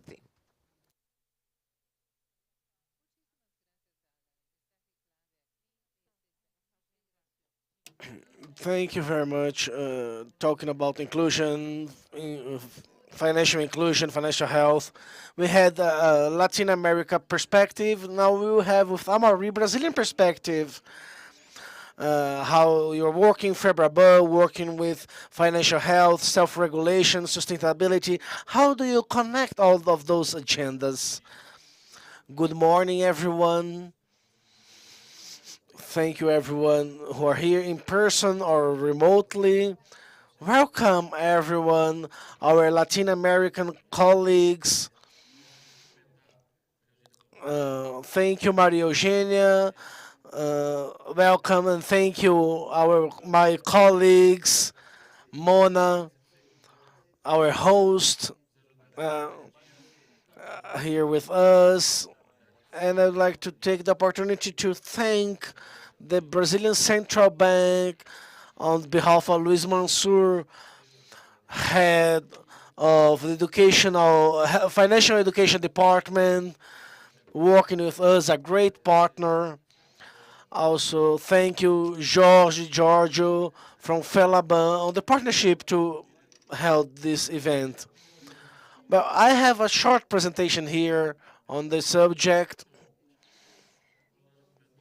Alan mentioned a lot, health and financial inclusion are key elements in how they dialogue with the SDGs. We've mentioned this topic on the panels, and it's a very strategic agenda for banks and Febraban as well. This is a little bit of our governance in details.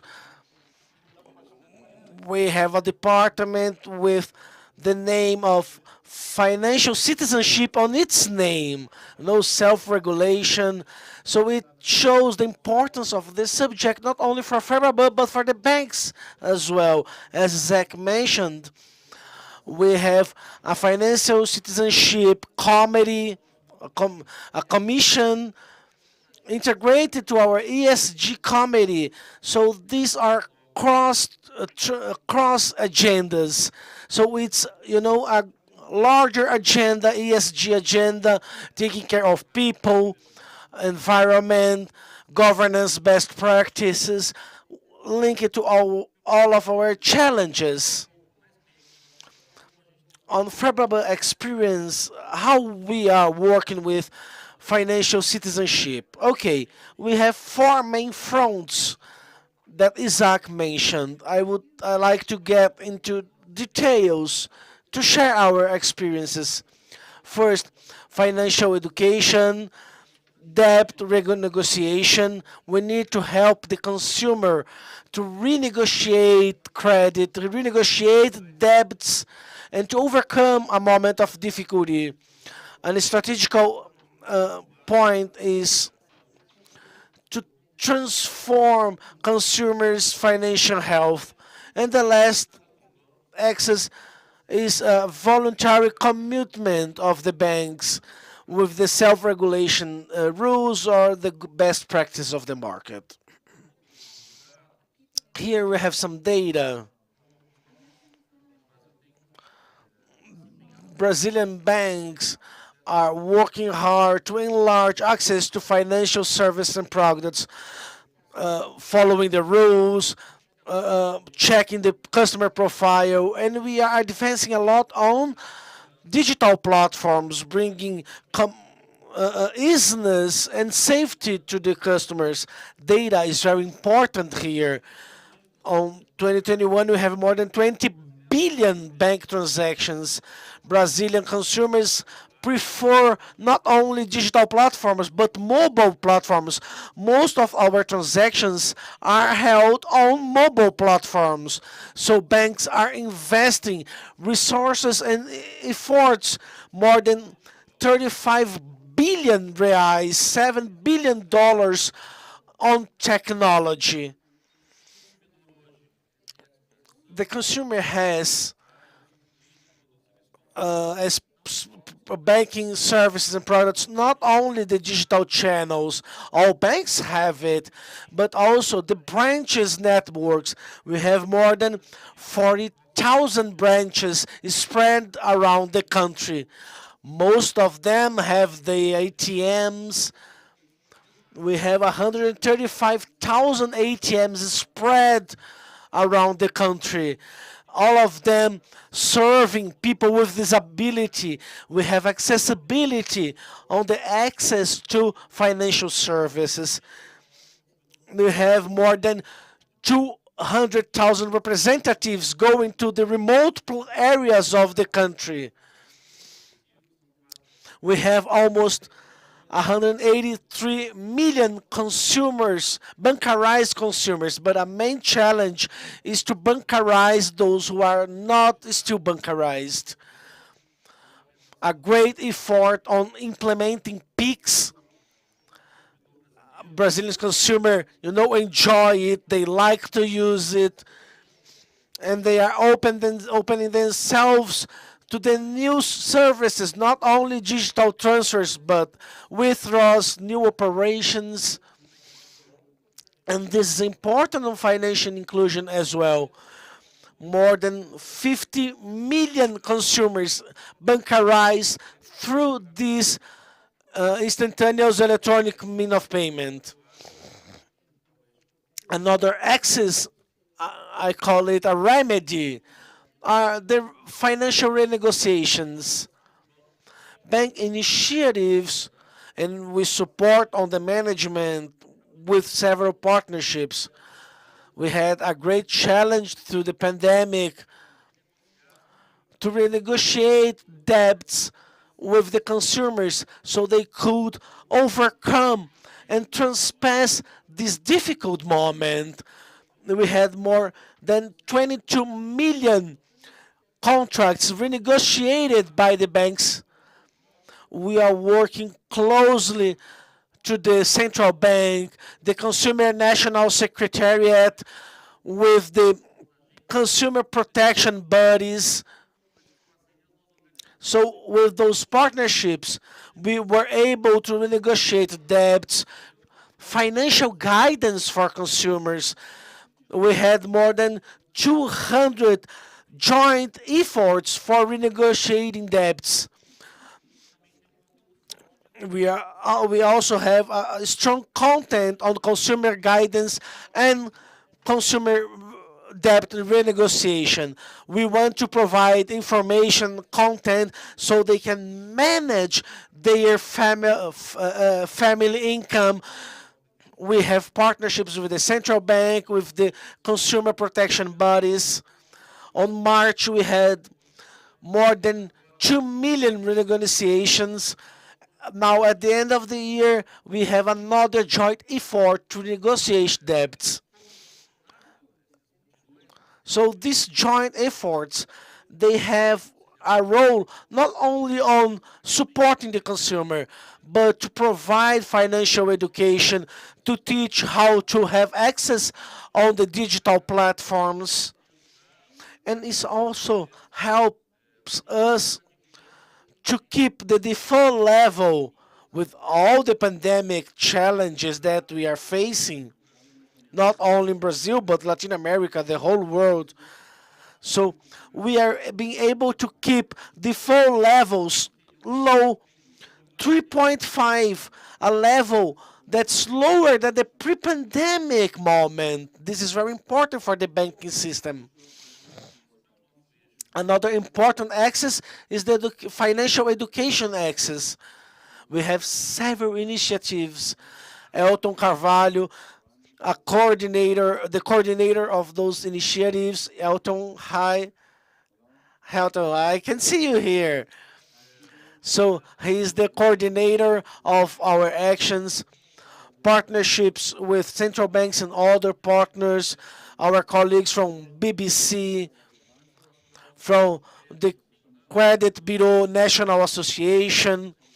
So we have several challenges, and we know that no one does nothing alone. We need joint efforts to move forward. On this axis, We want to help behavioral changes for the consumer. We have cultural challenges that are the crises our countries face, and this create cultural challenges on financial health, financial education. So we have initiatives to support the Brazilian consumer. We aim to democratize knowledge and bring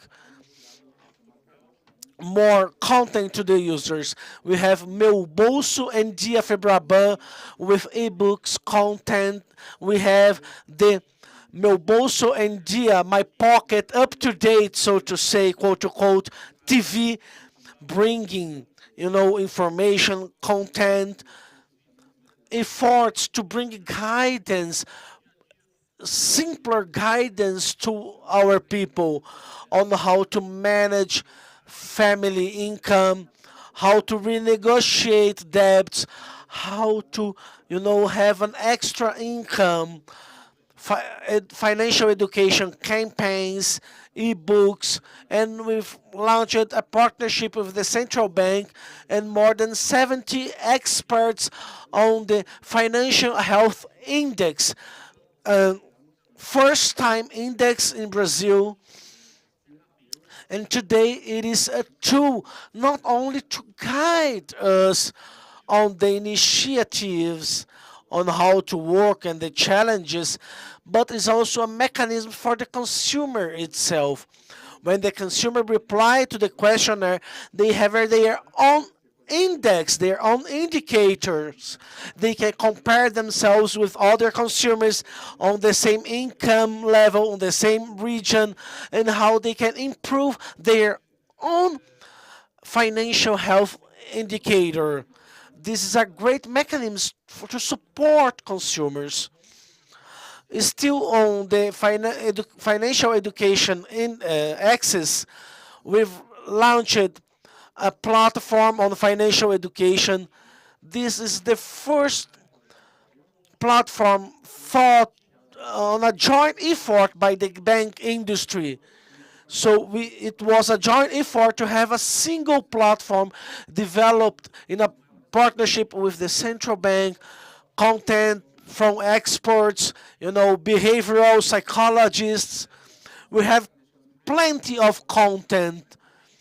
It is a digital platform, but it has artificial intelligence tailoring the content according to the consumer needs, the consumer interests,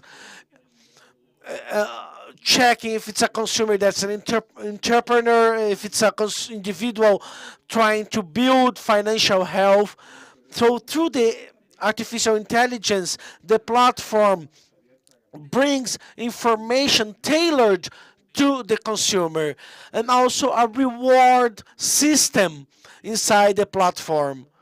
So we have, a gift so the consumer can advance on the training so as they raise their levels, they earn points and they can exchange those points in the banks, like courses, gifts, a better fee, or some facility or easiness on renegotiation of debt. It's a reward program inside the platform.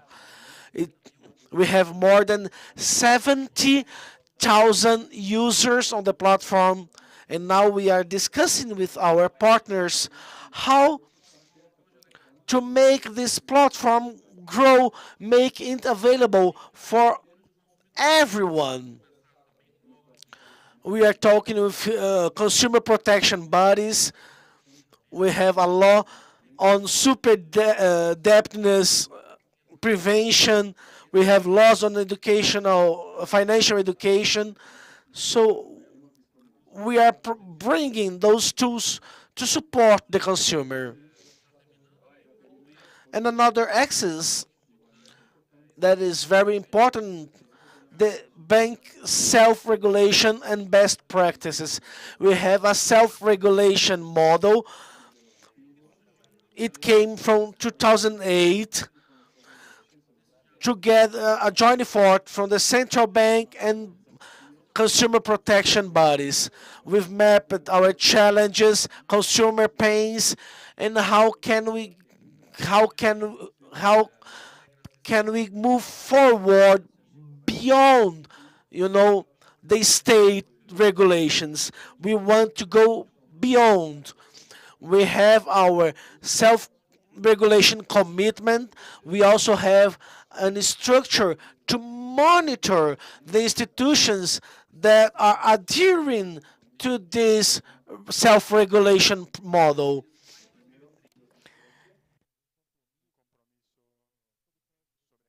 And responsible commitment, a disclaimer to the consumer when the consumer contracts a credit. So this would be a responsible uh, uh, approach. We have many commitments for suitability according to the consumer's profile. Also, social environmental rules that dialogue with inclusion and financial education. We have a self-regulation specific for the consumer and social environmental. We have rules for debt renegotiation. The law took long to be approved in Brazil, so the banks took a step forward there, and also rules for using the special check. Special check is a very popular product in Brazil. It has challenges because it's a contract for emergency with a high interest rate. So if the consumer uses this emergency line within the creditors, the consumer receives a warning from the bank. We have a cheaper credit line for you. In the first year, we have more than 22 million migrations from this special check line to the cheaper credit. See, so these are the commitments we have to these voluntary self-regulation rules, always improving them. And I'd like also to highlight the permanent dialogue we have with the central bank, with the Justice Department, and the customer defense bodies. It is very important to have this permanent dialogue with them to propose flows and good practices, because it's of our interest to have a sustainable relationship with the banking client. So these are the four pillars that we are operating now, and I'd like to thank for the support from the Central Bank and Felaban for this event, and thank everybody who helped us.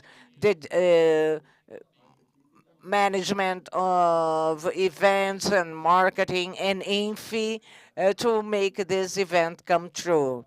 This dialogue is important with our Latin American colleagues. Thank you. Congratulations to Febraban. I'm really a fan of this financial health index, and for LATAM we have an opportunity. It's an open methodology, and I would love to see other countries and other banks using it. It's really innovative. And to close our panel, I bring three key messages. One, let's include financial health. This is the suggestion.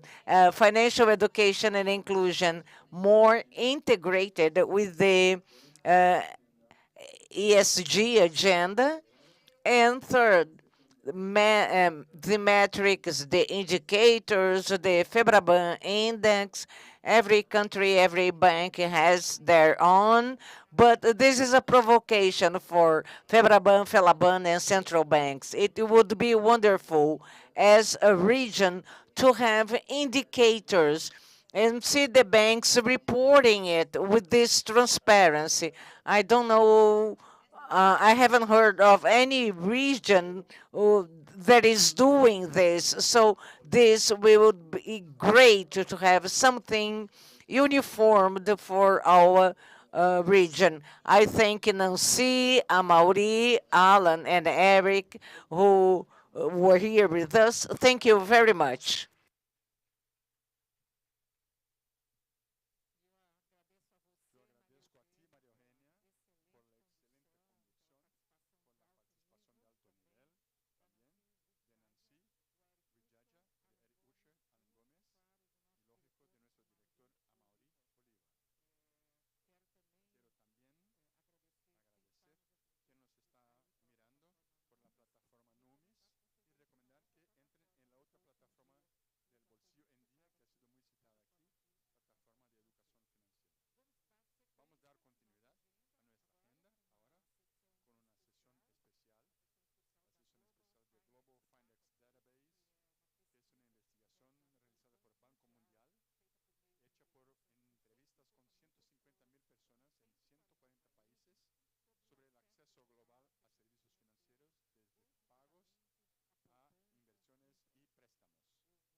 Let's wait for her connection to present the database survey.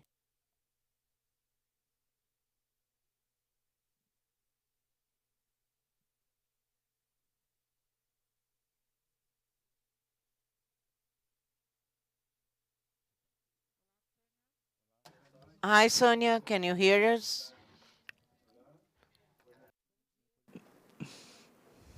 Great. Let me just quickly share my screen.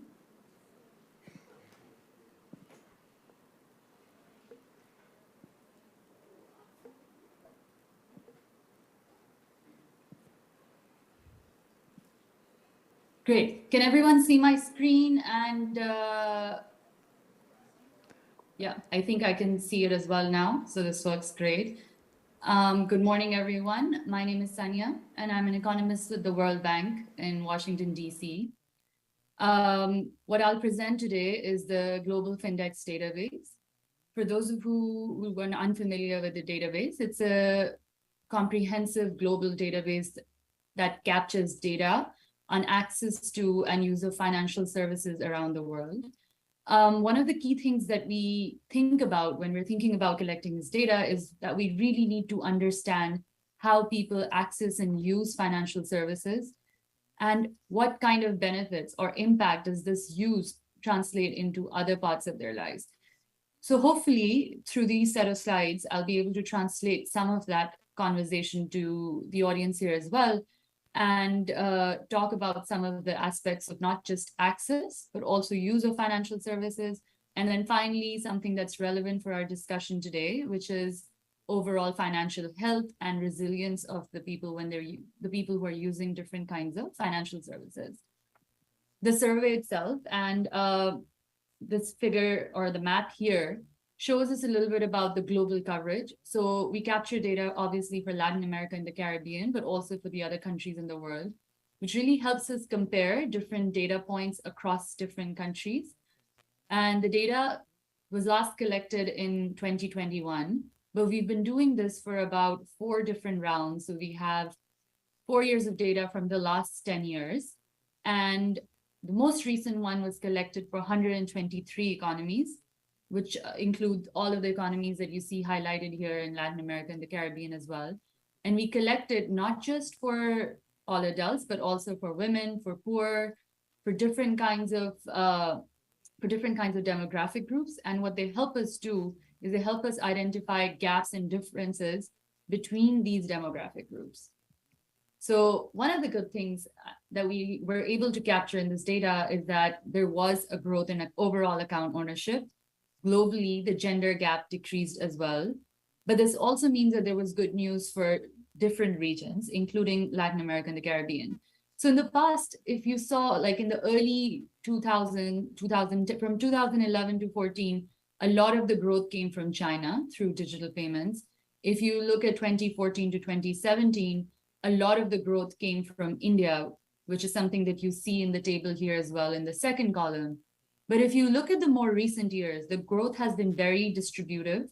And one of the leaders for this growth has been the Latin America and the Caribbean region, which contributed about 18 percentage points.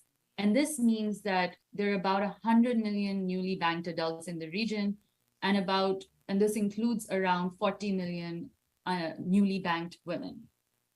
Overall, account ownership in the region went up from 54% to 73%.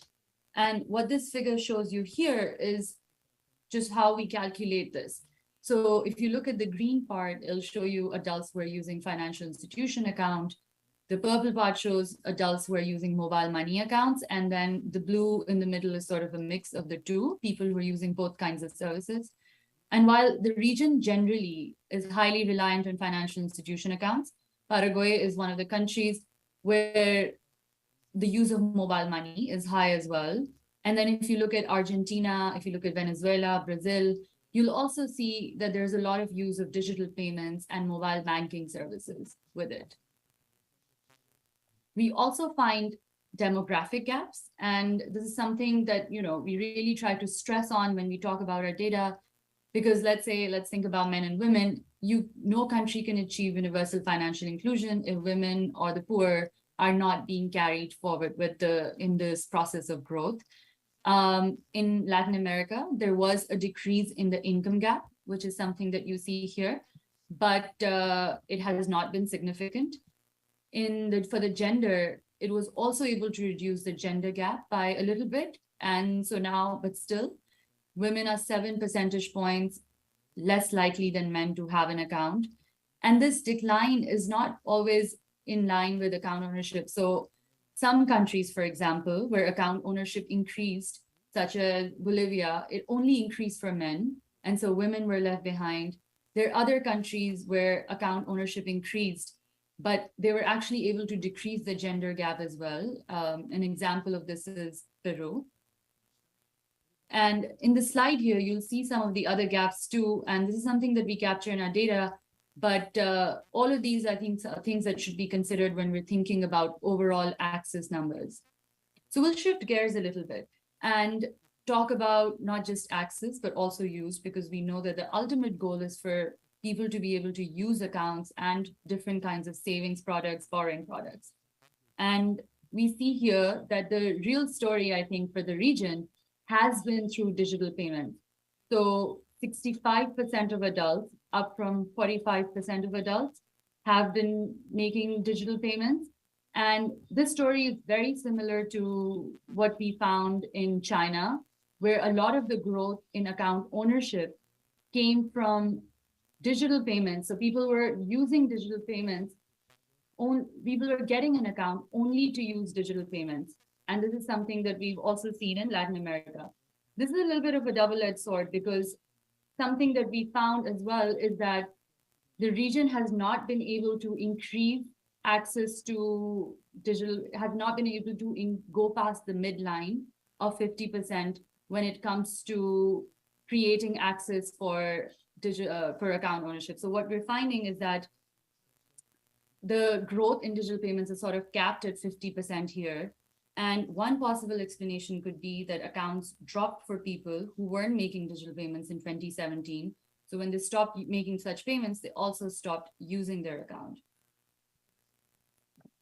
In this case, we also find gaps. So I think one of the main gaps that we've consistently found is that men and women between men and women. And women are less likely than men to use an account.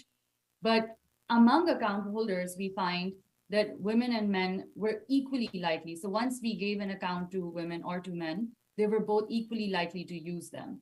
We also see that the income gap has declined in the region. So more poor people are using digital services. And a lot of this could be driven from the use of digital payments to receive government transfers during the pandemic, or to receive private sector wages during the pandemic. And I really want to touch upon that in the next slide here. So what you see here is that on the left side, you see all the different kinds of payments that people receive.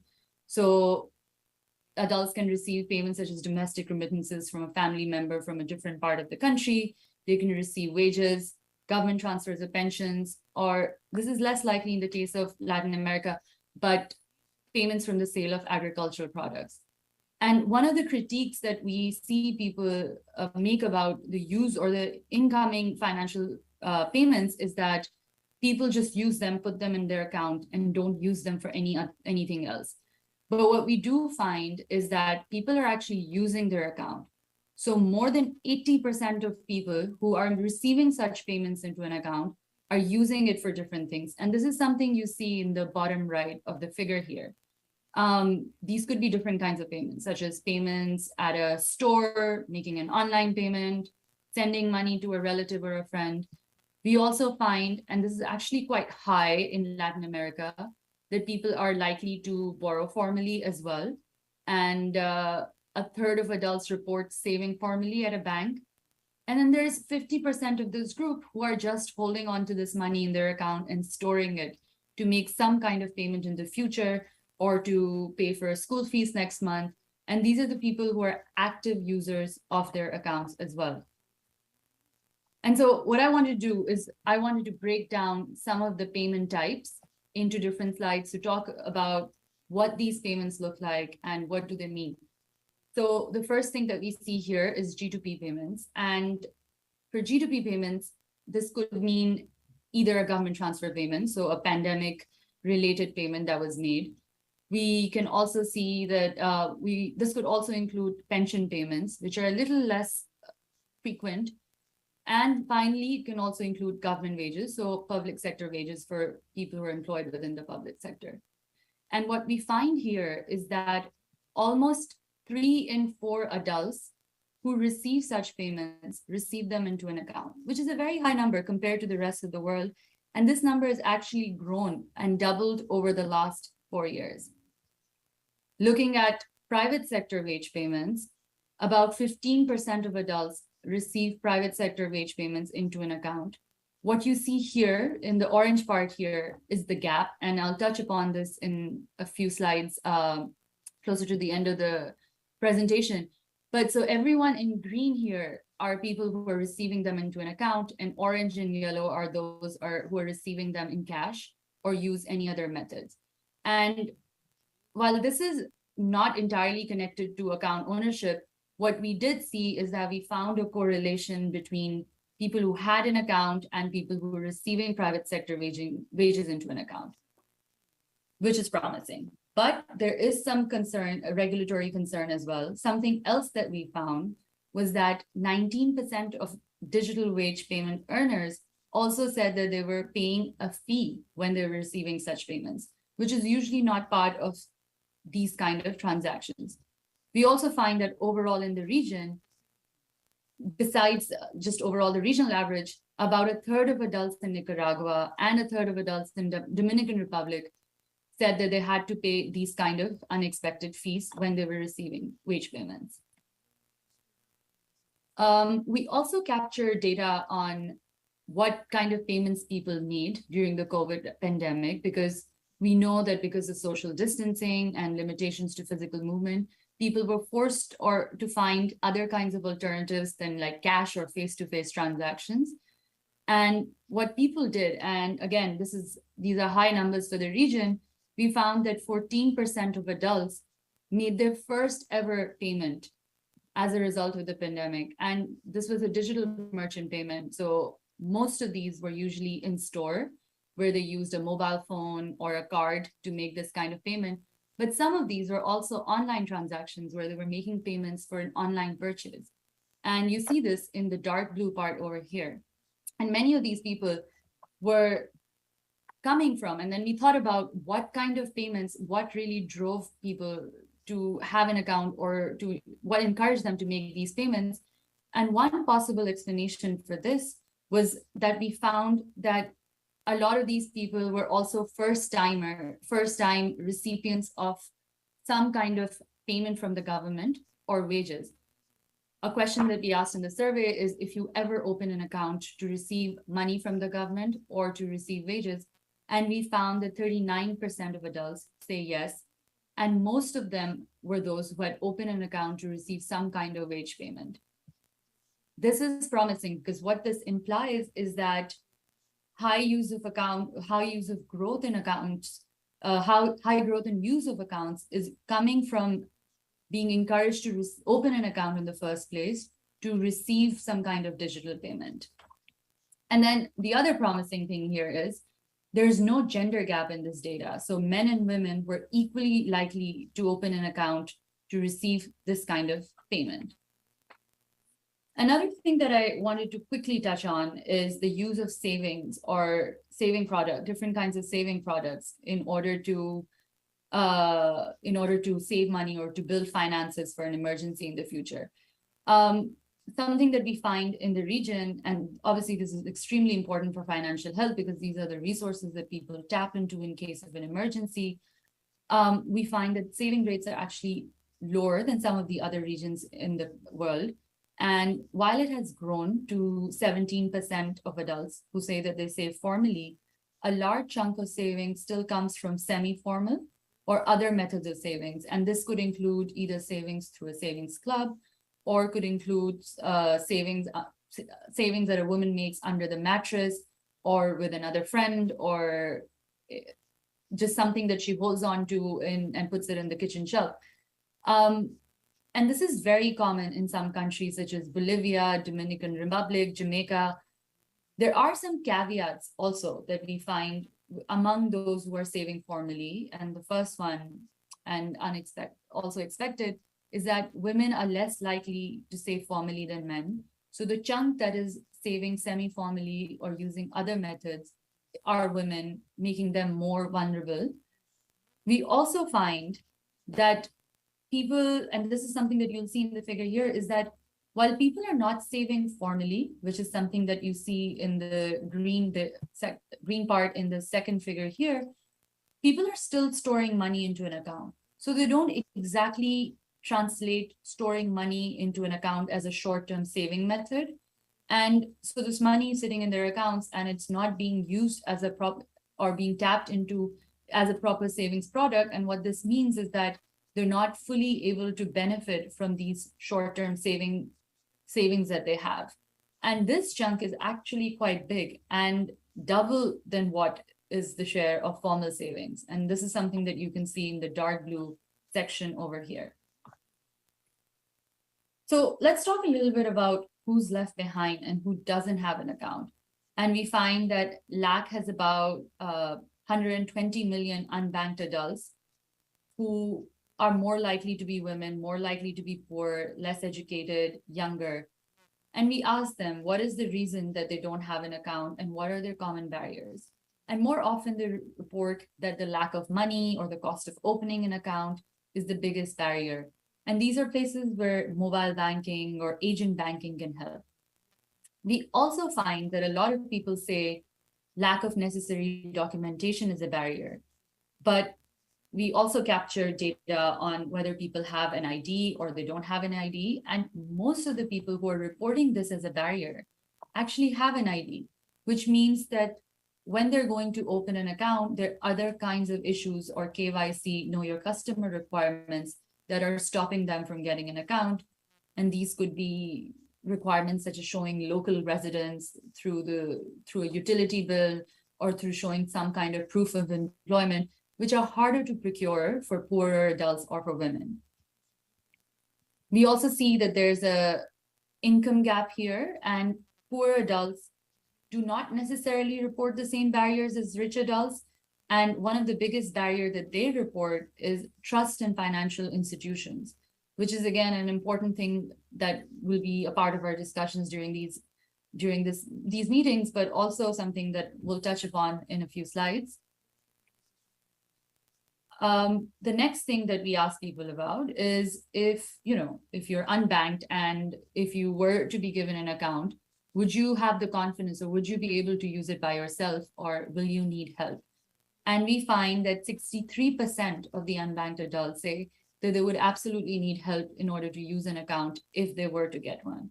And here's where we see a real gender gap. Women are 15 percentage points more likely than men to say that they will need help to use such an account.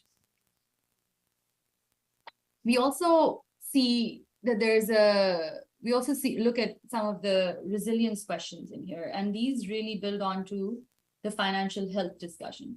So what we do is that we go to the people and we ask them, if there was an emergency, how or will you be able to get emergency money in the next 30 days? And the emergency could be anything, such as an income shock resulting from an injury or from a natural disaster. And so 2 in 5 of these adults said that they will not be able to come up with emergency funds within 30 days.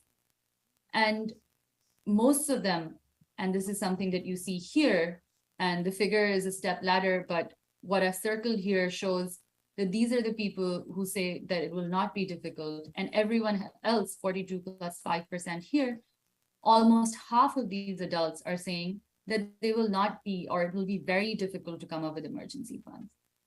But then even if you're looking at this 48% and trying to see if their sources are reliable or not, we find that the most common source that people report are family and friends. So they go to their social networks for this kind of funding. Another common source is work or money from working. What we find within family or friends is that these are usually not reliable sources. So almost half of those who say that they would go to their family and friends, half of them say that it is going to be very difficult to go to them and to get this money. And this usually happens is that we were serving this question in India, and we asked women if they would, what would be the source of their emergency funds? And a lot of them said that it would be my sister or would be my brother. But when we asked them how easy or difficult it would be to get this money, they immediately backtracked and said, oh, it would be very difficult, which means that these sources are unreliable. But if you're looking at savings here, you'll see that the source becomes immediately more reliable. Almost all of the adults who said that they would use savings as a source of emergency money also said that it would be not difficult to actually tap into the resource in case of an emergency. And what this points to is that products that encourage savings, provide easy access to credit or insurance, can help women become more financially resilient in times of an emergency. We also find that there's a gender and an income gap in how people access resources. And unsurprisingly, we see that women were more likely to rely on family and friends, and the poor were also more likely to rely on family and friends. And despite that, they were also finding those sources more difficult to tap into. So finally, thinking about what can be done and what are the possible avenues or solutions. One, and this is something that I touched upon when we were talking about some of the different payment types. So one of the things that are clear entry points or a possible avenue is to think about digitizing G2P payments. About 8 million adults in the region receive the G2P payments in cash. And since they're already making these transactions, tapping into that and digitizing them gives a very easy access point.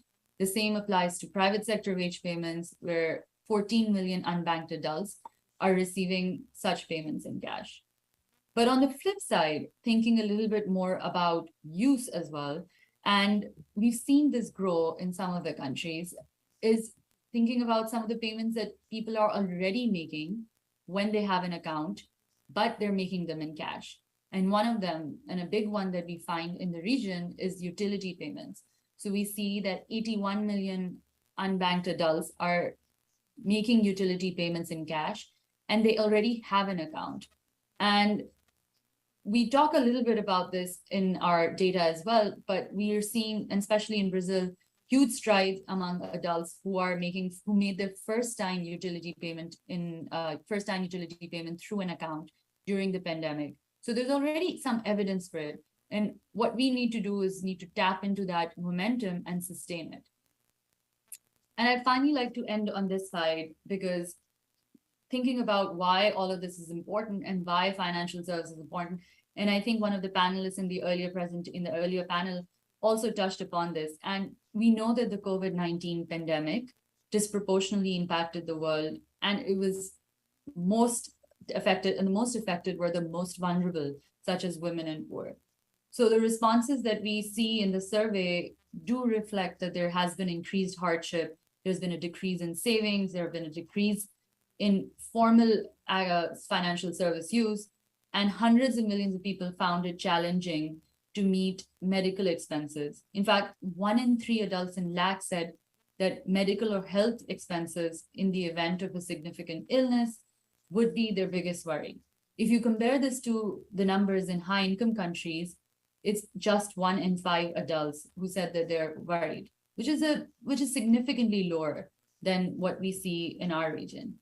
And we already know that there is an ongoing economic crisis, and 82% of the adults in developing countries are very worried about the toll of the pandemic, and it's women more than men. And what it confirms is that we need to provide them with the right kind of financial resources so that their financial health stays maintained and they're able to actively use financial services in a way that benefits them. So let me end this here, and I encourage you to use the data yourself, and I look forward to your questions.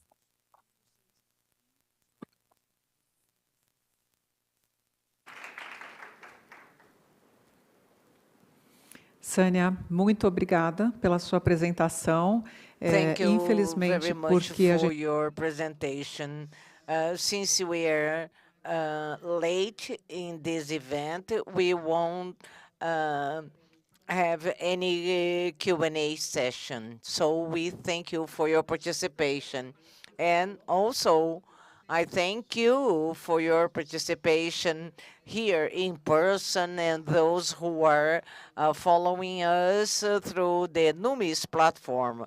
Now we have a break for lunch, and we'll be back at 2 p.m.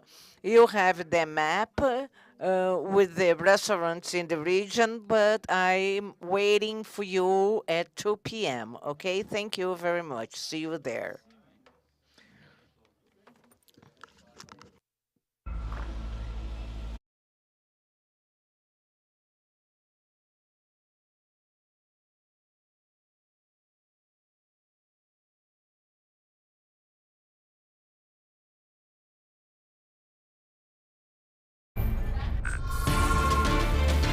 Antecipando soluções para facilitar cada passo, cada realização. Mais ágil, mais personalizado, mais poder em suas mãos. Para incluir e simplificar o dia a dia. Para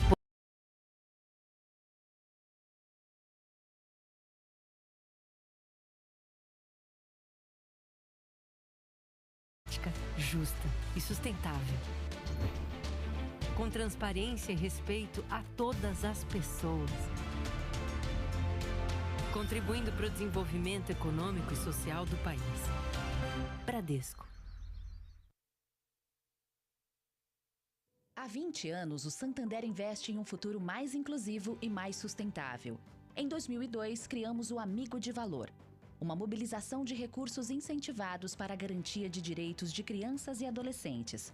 No mesmo ano, também lançamos o Prospera, a maior operação privada de microcrédito do país. Em 2005, ingressamos no mercado de energia renovável e respondemos por mais de 30% dos projetos eólicos do país. Em 2010, nos tornamos carbono neutro nas nossas operações. Desde 2015, somos parceiros do produtor rural brasileiro na transição para um agronegócio mais sustentável.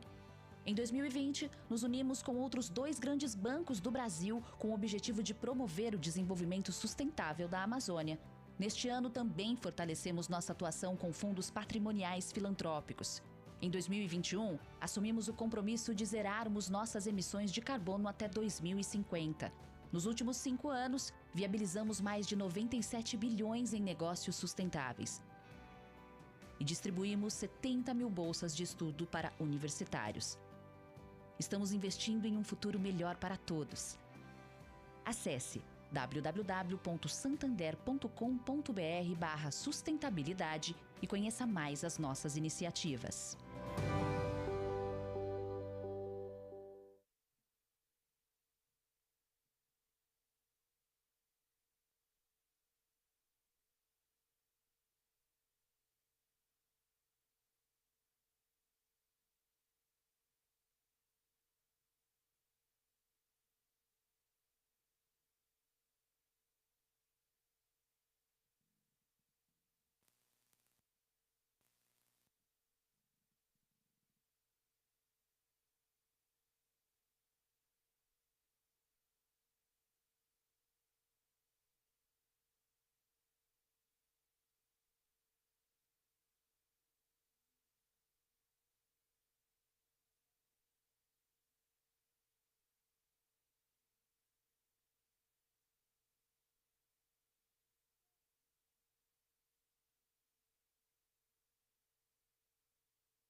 mais poder em suas mãos.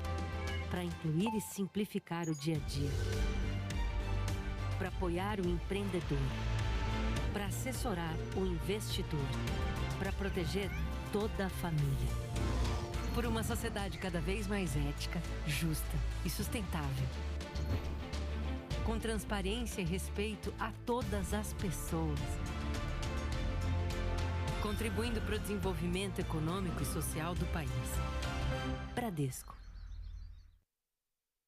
Há 20 anos, o Santander investe em um futuro mais inclusivo e mais sustentável. Em 2002, criamos o Amigo de Valor, uma mobilização de recursos incentivados para a garantia de direitos de crianças e adolescentes. No mesmo ano, também lançamos o Prospera, a maior operação privada de microcrédito do país. Em 2005, ingressamos no mercado de energia renovável e respondemos por mais de 30% dos projetos eólicos do país. Em 2010, nos tornamos carbono neutro nas nossas operações.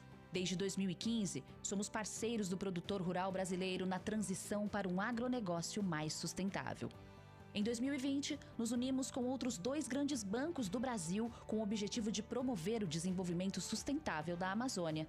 Neste ano, também fortalecemos nossa atuação com fundos patrimoniais filantrópicos. Em 2021, assumimos o compromisso de zerarmos nossas emissões de carbono até 2050.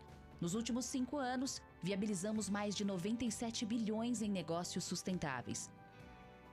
E distribuímos 70 mil bolsas de estudo para universitários. Estamos investindo em um futuro melhor para todos. Acesse www.santander.com.br/sustentabilidade e conheça mais as nossas iniciativas. Há 20 anos...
Hello, good morning.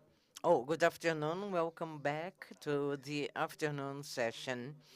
Hello to you who are on the NUMIS platform, where 27 countries are following us. We will have now the afternoon panels, continuing with the digital innovation, financial inclusion, challenges and perspectives. We will discuss about digital innovation, lessons learned of peer-to-peer payment providers in South America, and the implementation in several countries. Peer-to-peer are peer-to-peer, person-to-person transfer. You can transfer the funds to other users through the smartphone. We will learn the links between peer-to-peer and instantaneous payment and how it can trigger a new digital innovation phase and financial inclusion. I'd like to invite Sophie Cistern, CEO of SIGAP, the consult group to assist the poor initiative to help vulnerable or people. This is a global initiative gathering more than 30 leading corporations to help, especially women, through inclusion, using surveys where we have the knowledge, helping to build inclusive and responsible financial system, allowing poor people to have access to services, building resilience, even in the context of climate change. Sophie will be remotely participating. And I'd like also to invite Marita Reno, the Executive VP of the Banco da Vivienda, remotely. Elaine Shimoda, Head of PicPay Payments in Brazil. Elaine, please come to the floor. Ângelo Montalverde Duarte, Head of the Department of Competition of Structure and Financial Market of Central Bank of Brazil. Welcome. And Ana Maria Prieto, Director of Payment Systems of the Bank of the Republic of Colombia, also remotely. Sophie, you have the floor.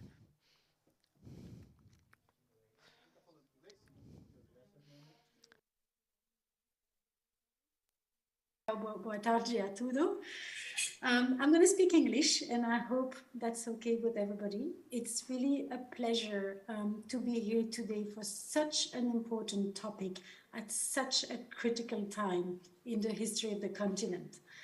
What I'm going to do is to start by a little introduction to set the stage for the discussion, and then I'll turn to the very good panel that we have today to provide much more insight on what's happening in each country. But let me start by a little introduction. What I want to do is put the context in the perspective of what has happened on the continent with regard to financial inclusion historically, then talk a little bit about the potential that the reforms offer, and I want to base myself on evidence we have from global experience. Then I want to talk a little bit about the risk that one has to keep in mind as we move forward. So first, a short historical perspective. I think it's important to realize that Latin America as a continent has been in a way suffering for various decades of a low degree of financial penetration and financial inclusion compared to other regions of the world. And in the past, in the 80s, in the 90s, that was explained by the relative degree of macro instability that the region suffered through cycles of inflation, political issues that eroded confidence in the financial sector, made it difficult to get into long-term contracts. But if you think about the years 2000 and beyond, it's been a long period of stability. And yet financial inclusion has increased, but it has remained relatively limited compared to other high-income countries, Asia, middle-income BRIC countries. And that is despite actually many initiatives by many governments in the region, whether it is under the form of agent reforms, non-bank financial inclusion, financial institution reforms, the postal banks in Brazil, the SOFOLES in Mexico, etc. And if you look at the Findex data, all the way to 2017, financial inclusion, as measured by the number of adults with a bank account, remains in a way plateaued, stuck at about 50%. So it increased from the previous period, but it didn't get to where it had the potential to go to. And of course, there are many structural factors that may explain part of the issues, including the fact that you have large informal sectors, many small firms, maybe in some countries, large remote areas, rural areas. But fundamentally, we think that what has explained this situation is really the lack of competition that has characterized many countries in the regions in terms of their financial sector, with often a small group of banks, I could say oligopolies of banks, in a way dominating the sector, and with little incentives, therefore, to go down market, to take more risk. And in fact, if you look at the Findex data, even today, about what explains for people who are unbanked, the fact that they're not seeking to get an account, it's striking that in the region, 60% of those responsive says it's the high cost of financial services, a number that is just trumping any of the other regions where many other factors play a role, but not that. So that probably is also a symptom of the lack of competition. Now, in that context, the reforms, we believe at CGAP, have the potential to be truly transformational. And when we talk about the reforms, I like the way you discussed it, Mona. It's beyond instant payment reforms. It's everything that you're doing to create, in a way, a more open financial sector, including in some countries going towards open banking, open data. So we'll take them as a package. The main impact that these reforms typically have and can have in the region is precisely to increase competition. With fintechs, mobile money operators, other financial services providers, non-traditional, not directly in a way competing with banks on a more leveled playing fields. And we see, for instance, in India, that 80% of UPI transactions, so these are the Unified Payment Interface transactions, are now conducted by third-party services with business models that would not have been possible without the interoperability of the system. So 80% of the transactions are new providers.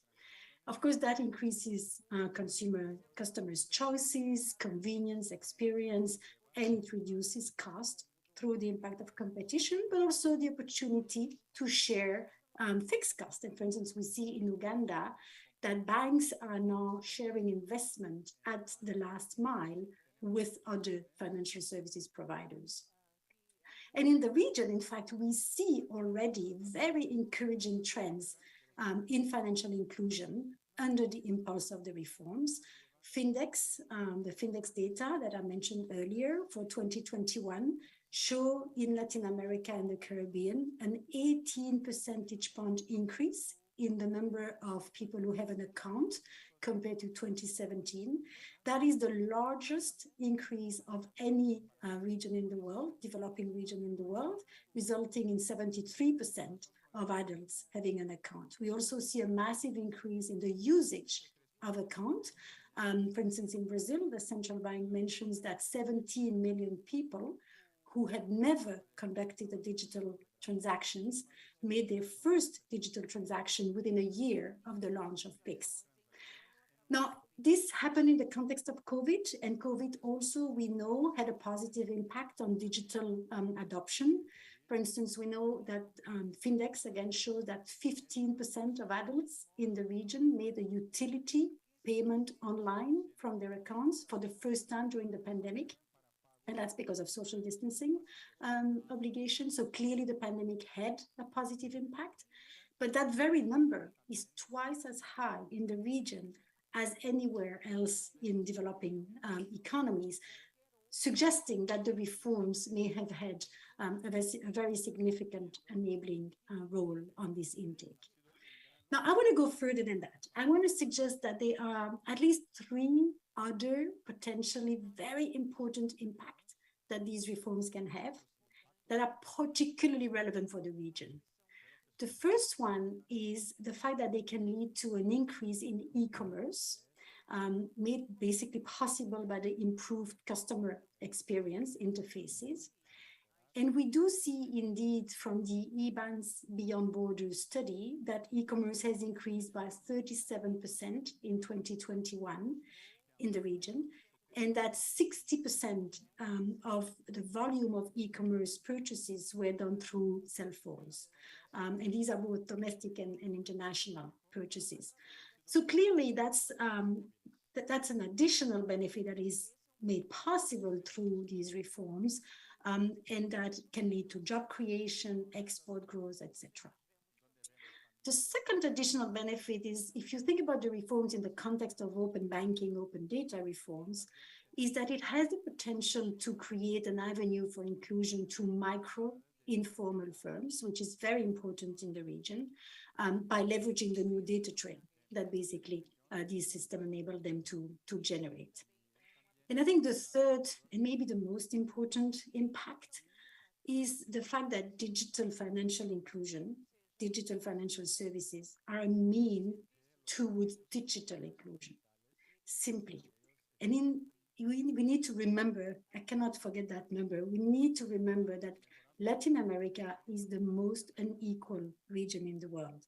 If you look at the World Bank Group Prosperity Report, Shared Prosperity Report, you will see that Latin America remains the most unequal continent in the world. And there is growing evidence that digital inclusion can really help bringing more equality through providing access to new markets, to new income sources, services, but also voice and agency, etc. So that's a massive, in a way, side effect of these reforms. Now, often when we talk about these reforms, we hear incumbents worry, being concerned that they may lose out from these reforms. And I'd like to use our experience globally to suggest that that's not going to be the case, that everybody has to gain from these. There are at least three reasons why banks in particular shouldn't worry. The first is the fact that there's always going to be a very important role for banks. And that is because agent networks, outreach, best-in-class user experiences, bundling services, all of these remains critical to establish and maintain a strong customer base. The second reason is because the fact that interoperability increases the value of having an account. And that's something that is not new. Banks know that. When you created credit cards on the basis of one account, you knew that having them interoperable across merchants and across ATMs was in your interest.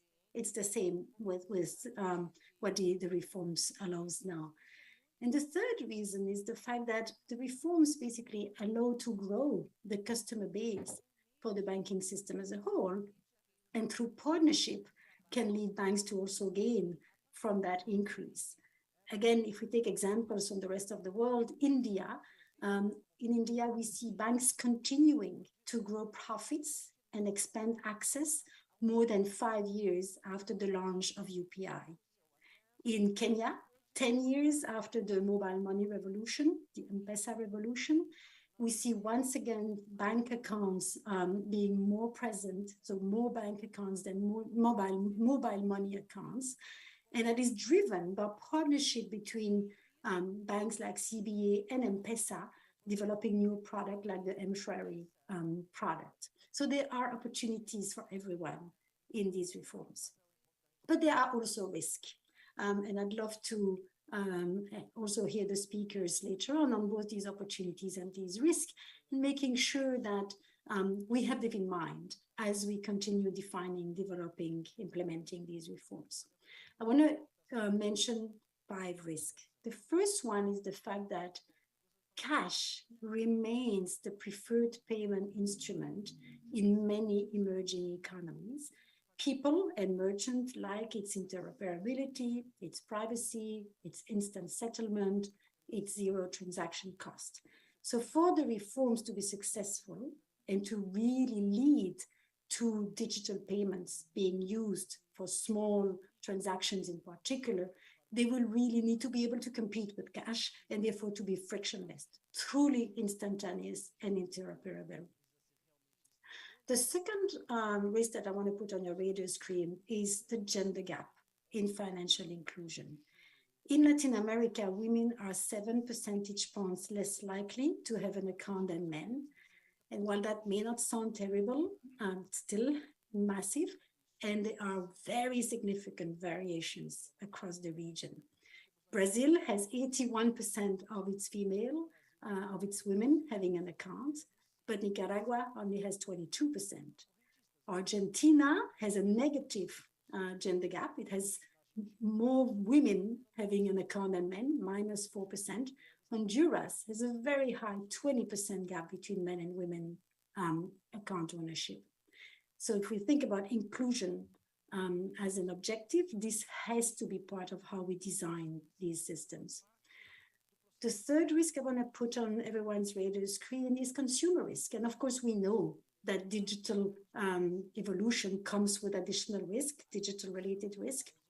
But I also think that the risk of over-indebtedness is very important in the region as financial inclusion goes down in income classes, and especially as we see growth of solutions such as buy now, pay later commerce. So that's something to watch for. And the last risk, sorry, it's only 4, not 5, is really the need to keep up with innovation and think about everything that's happening on the market, request to pay, QR code payments, blended finance, etc. How to regulate big techs would be a major question marks to maintain the benefits of competition, how to deal with a potential crisis if it were to happen in a digital world, something that nobody has ever experienced. So, keeping up with innovation, regulation and supervision, it will also be very important. But I will stop here. I think we are just on time to start the discussion. I want to conclude by saying that from our perspective, from SIGEP's perspective, the reforms have really a potential to deepen financial inclusion in a responsible manner in the region. But of course, policymakers will have to be attentive, to be responsive to market needs. They will have to seek inputs from the industry, make sure rails are fit for purpose, and balance competition and coordination.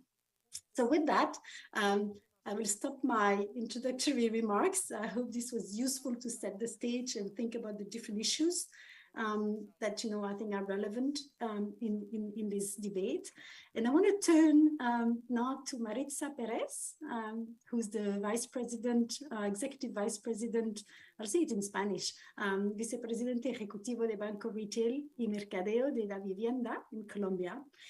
And I want to ask you, Maritza, if you could tell us how Banco da Vivienda approached the process of digital innovation and fostering financial inclusion. What did you do? What did you consider, and what have been your experience? What has been your experience so far?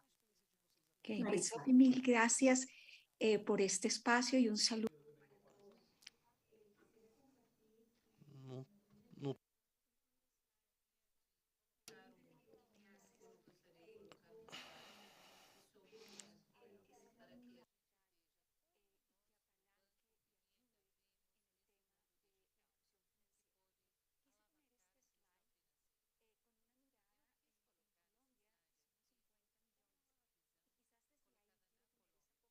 Que tenemos en la vivienda, somos ¿cómo se llama?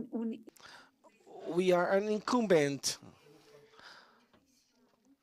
but we have a perspective on technology and talent. And with this triangle, we want to improve Vivienda. Currently, only 4% of our actions are digital. So we are working with different organizations, companies. We have more than 20 million users in Colombia. We are present in other 5 countries in Central America with the same mission. With technology, talent, analytics, we can build offers. And the word that we like to use is to be intuitive. So easy that anyone can use it from a mobile phone. This movement transformed our offer and development credit. So in 5 minutes,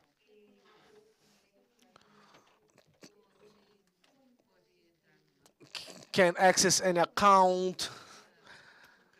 They can use the credit card. They can have their real estate credit approval. A company may receive through different means of payment. So we have a different set of offers to move money, investment, and savings in a simple way. I would like to inform that we also have our partners, because at Vivenda, we believe that what Sophie mentioned on inclusion for everyone, on a better society for everyone, is linked to the collaboration concept among different actors. This is just one of our allies. Happier is a Latin American unicorn, a delivery company, a marketplace for travel, simple things that people can do anytime. We've started working with them 4 years ago on this line that digital is the inclusion perspective. So we have a collaborative work among public and private sectors. In this case, a startup. Together, we've built a financial vertical partnership on the Happier app, where the money is just there, where dealing with money is as simple as asking a burger for delivery. So currently, we have a fintech inside this startup. But we also have a new financial license that in 2 or 3 weeks will be in the market. This open perspective shows us how can a financial institution can make a banking as a service or being banked as a channel. So at Vivenda, we are strong on real estate. We provide families the possibility to have a real estate assessment. We provide several different homing services from digital platforms. We have great expertise.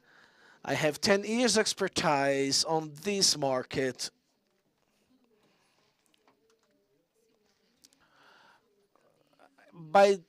Back then, in the beginning, we now can see that we are pioneers and we have more than 5 million people in Colombia. It is a portfolio,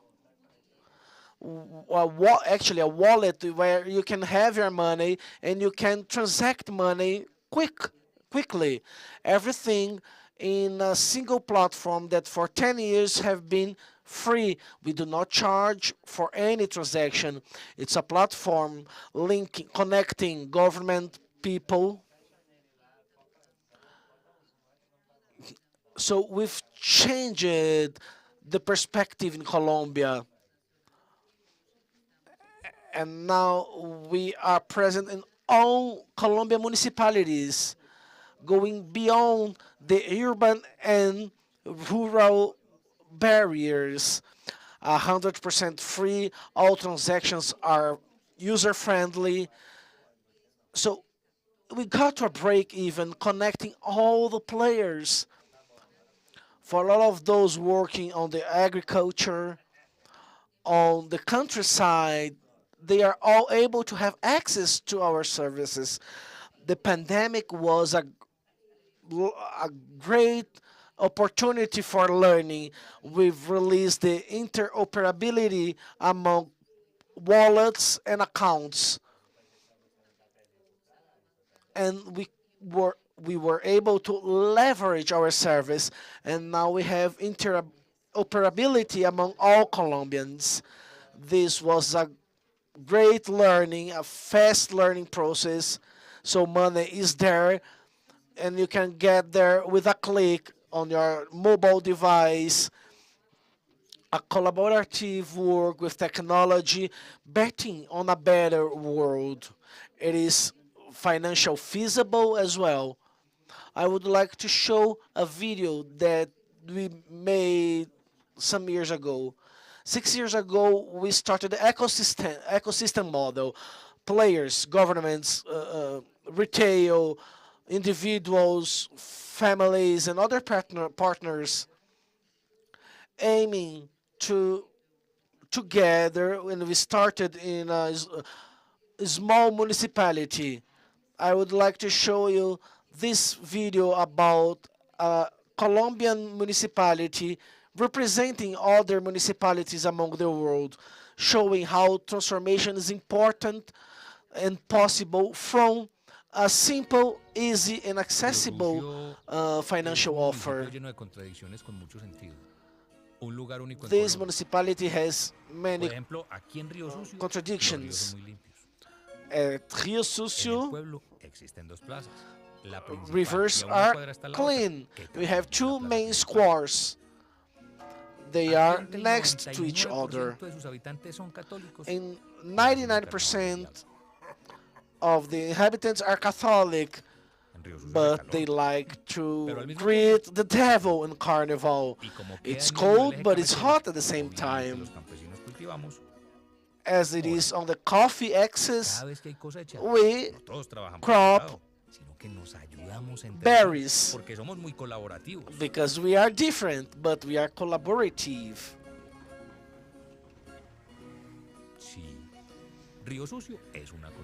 Yes, Rio Sucio is a contradiction. Here, things are done the way people need and not as others want to be done. So a bank started lending money when no other bank wished to do the same.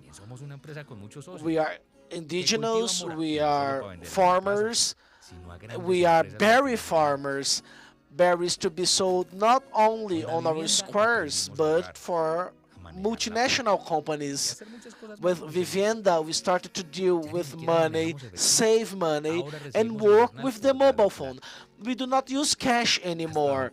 We get our salary through the app platform. Even the small store now has the app. Rio Sucio is just like that. A town that's controversial, and it makes a lot of sense.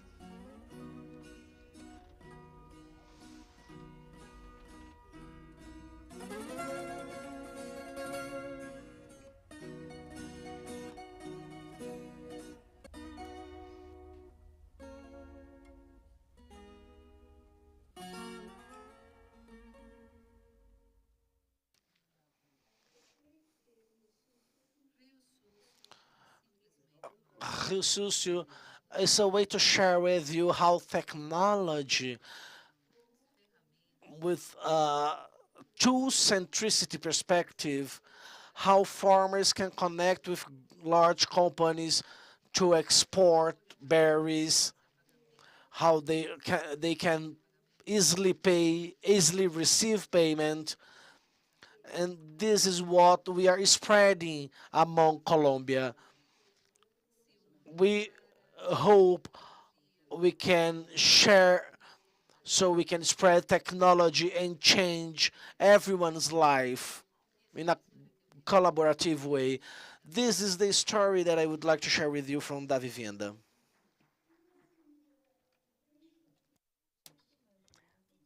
Você teve to the new interface, to the new system from any of your client groups, especially new client groups, any problem with regard to digital or financial education or any risk that these customers have faced?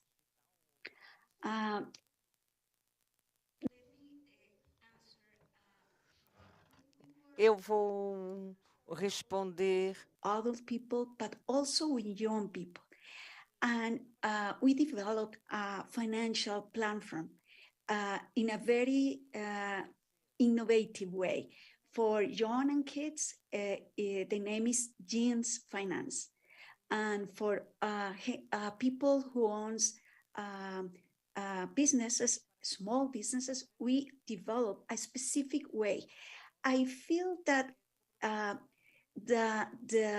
the barrier is more for us. It's more for the financial companies, more than people. People learned easy and very quickly. The thing is that we need to develop in a very simple way.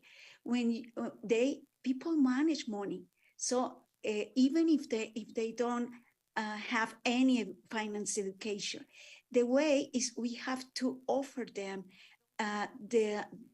for us, the most important thing is to learn by doing. I want to explain that.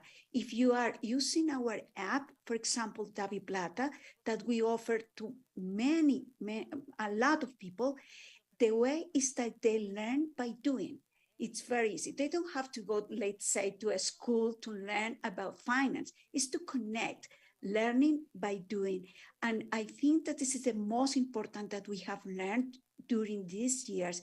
The best way to serve many and different types of customers is to do the things in a simple way. I feel that it sounds simple, but it's very hard. So I feel that is the more, let's say, objective, and our goal is to give our things in a simple way. Thanks a lot. I think you're just confirming how important the customer experience is in this field. Let me turn to Eileen Shimoda, who's the head of payments at PicPay of Brazil. And Eileen, I want to ask you a question about the different players in the market. How can banks, telecom companies, and fintech companies work together in the new payment environment? Sophie, vou falar em português e qualquer coisa a gente... I will speak in English. Anything you need, we can interact in English or Spanish. It's what you mentioned in your opening. The financial system is becoming richer, and we have the regulatory hand fostering this, the banks innovating in payment and experiences. And I was thinking while you were speaking, and I think that PicPay is following this wave that the regulator foster market competition to meet needs that have not been met. And PicPay is closely related to financial education and inclusion.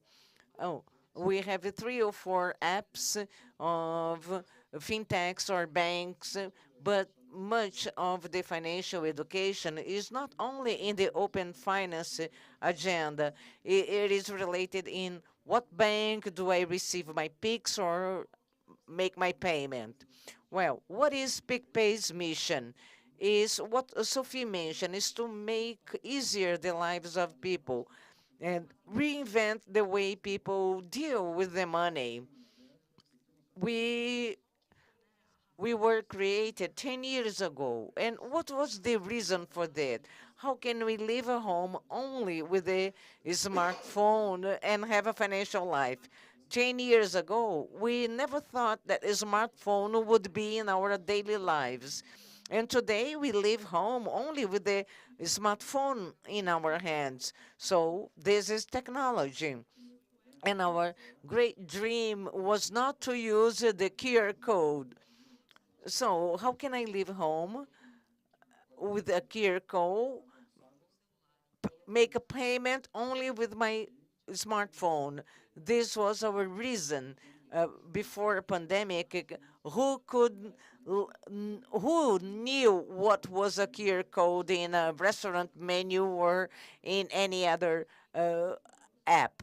But in 2012, it was not common. It was a simple dream. Live home with a smartphone, read a QR code, and have your financial life working. Along this journey, PicPay has always innovated, bringing more financial products and services, but with this challenge that we have. What are the market needs that are being untapped, that we can bring a differential? many important things. In 2017, we launched the recharge of the cell phone. We started with this, and we expanded with more traditional portfolio. But what is interesting, in 2019, we launched the wallet yield. So you could yield much more than the savings account. And this was the starting of financial education. Why am I going to pay today if I can wait and pay and buy next month? So this was the beginning of financial education. PIX, we know, Angelo knows, it's my great passion. And this big adhesion to PIX, and I think that the beauty of PIX is what Marisa mentioned, the facility, easiness, agility, because we need everything on time and with a much more competitive cost. This was one of the drivers of the PicPay. We have traditional products, but there is something I want to highlight. We started with a P2P lending, so I can request a credit to other consumers using the PicPay platform without being a credit operation. And the creation of Kirbo will help us to make the financial education feasible. For those who follow PicPay announcements, we say, stop using cash and traditional means and learn to use new ways of payment. Divide it into installments if necessary. And when you think about financial inclusion, it must be sustainable. And this is true for the PicPay history. I don't have such a nice video as Marisa, but this is the Brazilian reality, QR code, right in the beginning, entrepreneurs. These are real pictures of people who accept or use PicPay. This is a Brazilian reality. You see, they had a QR code for Pix, another for PicPay, and you have the street vendor. And you see the beauty of the fintechs working for the financial inclusion, how the reach we have that traditional financial institutions don't have, because it would be very expensive to sell in these places. So this is an idea of the daily lives of Brazilian people. Now, talking about Brazil, the average age of our clients, young people open to new trends, and reflects the Brazilian reality. More than 80% of our consumers, they use Androids, we know, nothing different. Distribution very close to the economic active population. We have a concentration in Espírito Santo, but the Southeast is very important. In average, the consumer is 33-year-old, but the challenge of the experience is to reach the entire age pyramid. So people who are being bankerized can navigate, and this is a constant challenge. We have the design team challenging the experience to foster this inclusion. And another point is the social class. More than 50% of our clients are in the C and D class, the low-income population that is not so used to the traditional financial means. So we were created because of the QR code. It's not a coincidence that PicPay uses like innovation. In the second quarter of last year versus this year, the transactions increased 60%, QR code 200%, and more than 67 times Pick and Pay. So every time you have a good experience that is attractive and that we can quickly teach our consumer, it is adopted and it is disseminated. When we think on financial education, it's impossible not to think about open finance. We have companies that were the precursor of financial inclusion, and we continue to be active in every financial education agenda. Another important point when we talk about inclusion, the biggest challenge is access to products, credit, services. When we talk about low-income population, it's easy to have an app like PicPay that has some points that are not in other apps. So we are not only the QR code payment, even though we've been doing this in the last 10 years, but this careful eye with the poor population. So we innovate, bringing the crypto more social environment, allowing conversation in the apps and stores, fostering purchase and sales, and giving more access to the people. And if you can, please use the apps and the QR code, please.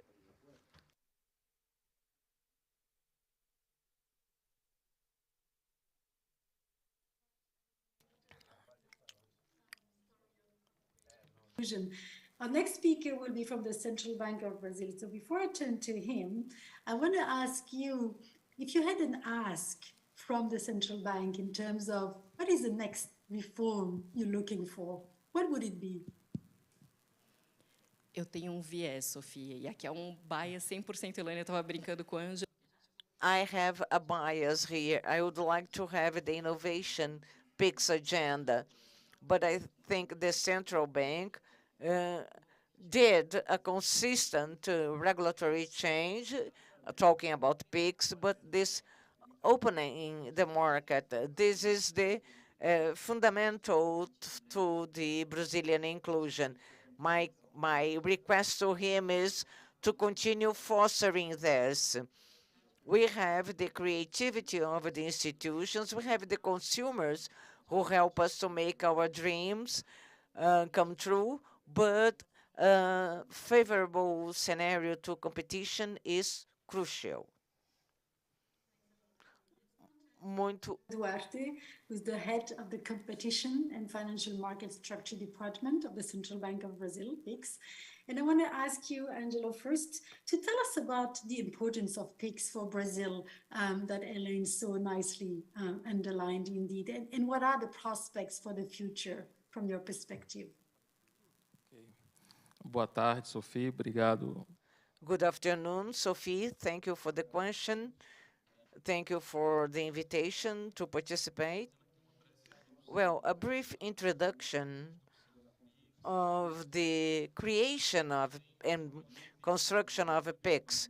PIX can be seen as a payment system, but there is a conception of a public policy, policy of inclusion, payment, digitalization, the reduction of the use of traditional means like cash and other mechanisms.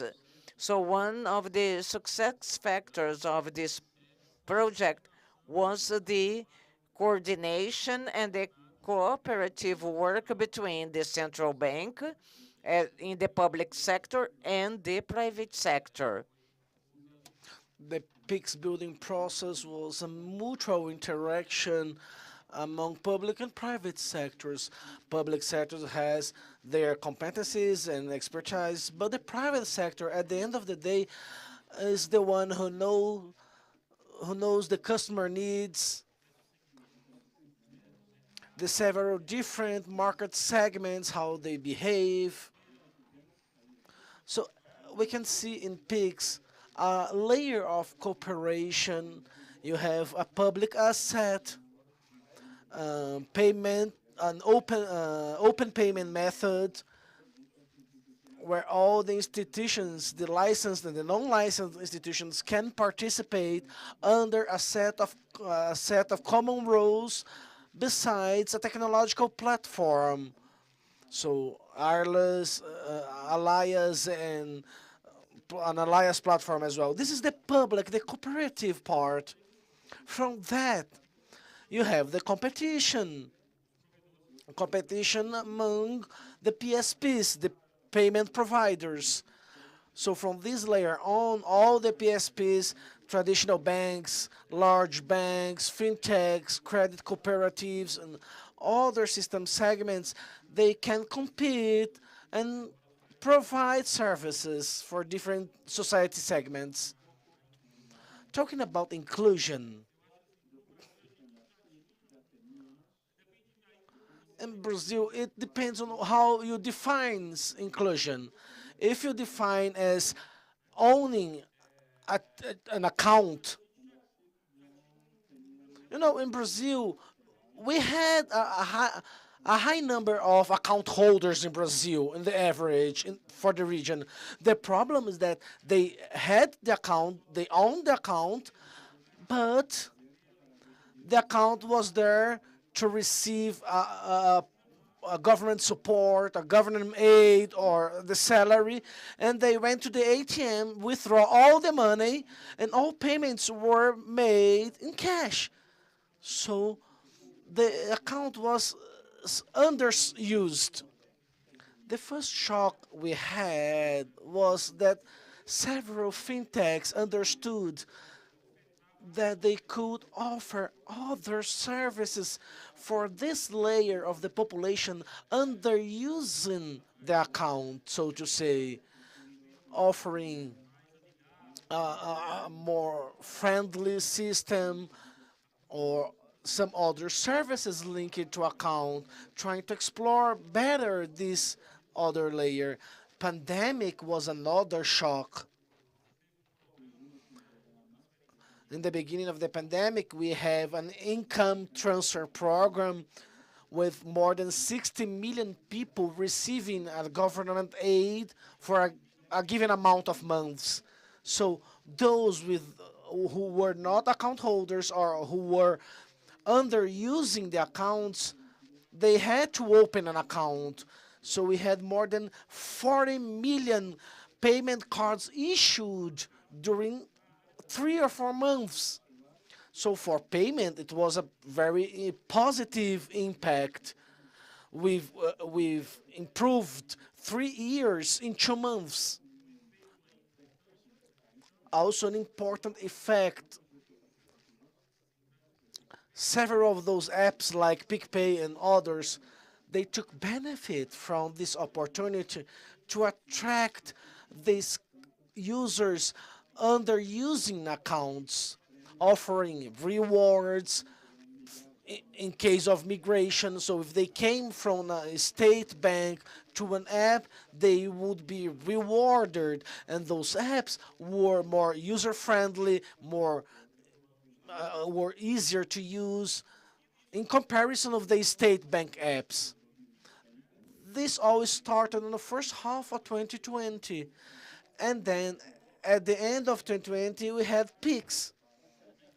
So what PIX came for financial inclusion? The main contribution was fostering usage, account usage. They could see more value on the account. So this behavior had changed. Instead of going once a month to withdraw all of your money and pay everything in cash, they could use the app. They could do it digitally. So people that had no digital behavior, now they have 6, 7 digital transactions per month via PIX. It doesn't mean that all payments are made via PIX. Some other payments, they are using the debit card, but the amount of withdrawals dropped down. So now they know they can send money to their family members, to their friends through Pix. They can pay the neighborhood vendor. They can buy on the small stores using Pix. They were using cash, and mainly because the digital means of payment were not well spread. And even though those who were tax safe in the sense of payment methods, we could see an improvement on the usage, more than 5 times increase on the usage of the digital means of payments. So the PSPs could, get the benefits of this network. 99% of account holders in Brazil, they have their institution connected to Pix. So the network effect is amazing, and all institutions take benefit from this network effect.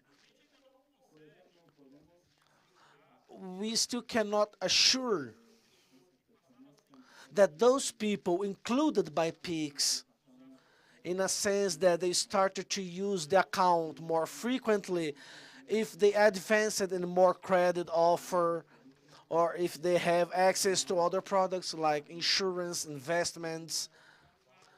We are still understanding these effects.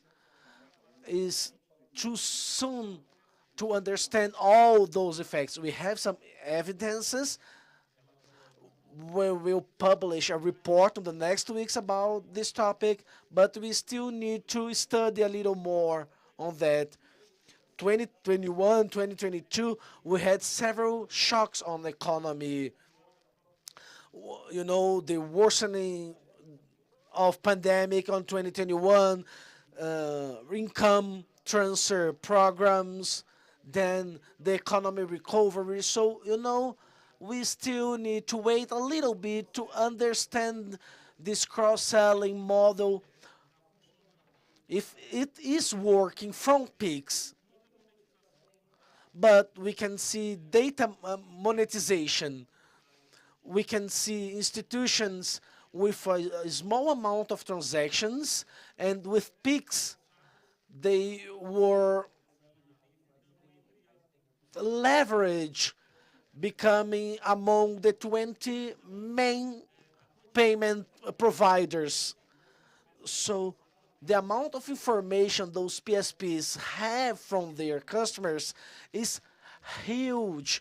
Back then in the past, we didn't have that visibility. But now I would like to give some steps back on Pix. There is a financial a transformation in the financial system in place right now. When we look to the Brazilian market, from the creation of the digital currency emissions, we have more than 100 institutions, digital institutions, going to the market, most of them linked to retailers, linked to companies that have a different core business, telecom, retail, and others. And this brought a pressure on innovation, on competitivity, on competition, besides this new movement of the big techs into the market. So Pix payment methods are the entrance doors, so to say, paying utility bills. The second step is credit offer. And the central bank created a new type of institution, that is the direct credit society, that entity that do not get resources but provide credit. So they have a balance on the capital market. Then we start with payment, then credit, insurance, investment. PicPay has investment, cryptocurrency. So you have a set of licenses in a diverse environment with different financial services, financial products. On the other hand, the traditional banks, they were not, stuck it. They are moving as well. They have a great expertise. They know the market, so they started to build their own digital brands, segmenting customers in different licenses. So having different banks for different segments within the same company. So these banks, they are also, running after this process. So they are focusing on the digital customer, that customer that is not willing to go to the branch. 30 years ago, when I opened my first account, the main thing was having a close branch near to my home. Now, this is not even taken into account by the young generations. So digital audience has different needs as well. This digital customer was firstly tackled by the fintechs, and now the traditional banks are tackling them as well. This innovation environment, the central bank enjoys it. We see new business models, different business models, new ideas, new insights. And this is good for the regulators. We can see the system developing, but it brings challenges because the regulator has mental models on how the industry works. But every day we have a new business model that we need to adapt. So we need to fit circles in squares, triangles in circles. And it's an ongoing process. The central bank set principles. First, we need a competitive environment. Those entry business, sometimes they inhibit the competition. So we need to take great care what it may seem in short term an increase in competition. In the medium or long term, it may become a reduction on competition and innovation. Regulators' neutrality is important. Financial stability is also very important. This is one of the main roles of the regulator to keep the financial stability, and some new challenges like data privacy. This is a new challenge. Our own GDPR is quite new. It's an ongoing process. And of course, money laundering, terrorism funding, a set of concerns that are always there. Now, let's talk about the perspectives. Our role in the central bank is not only to foster digitalization on payment or fostering payment itself.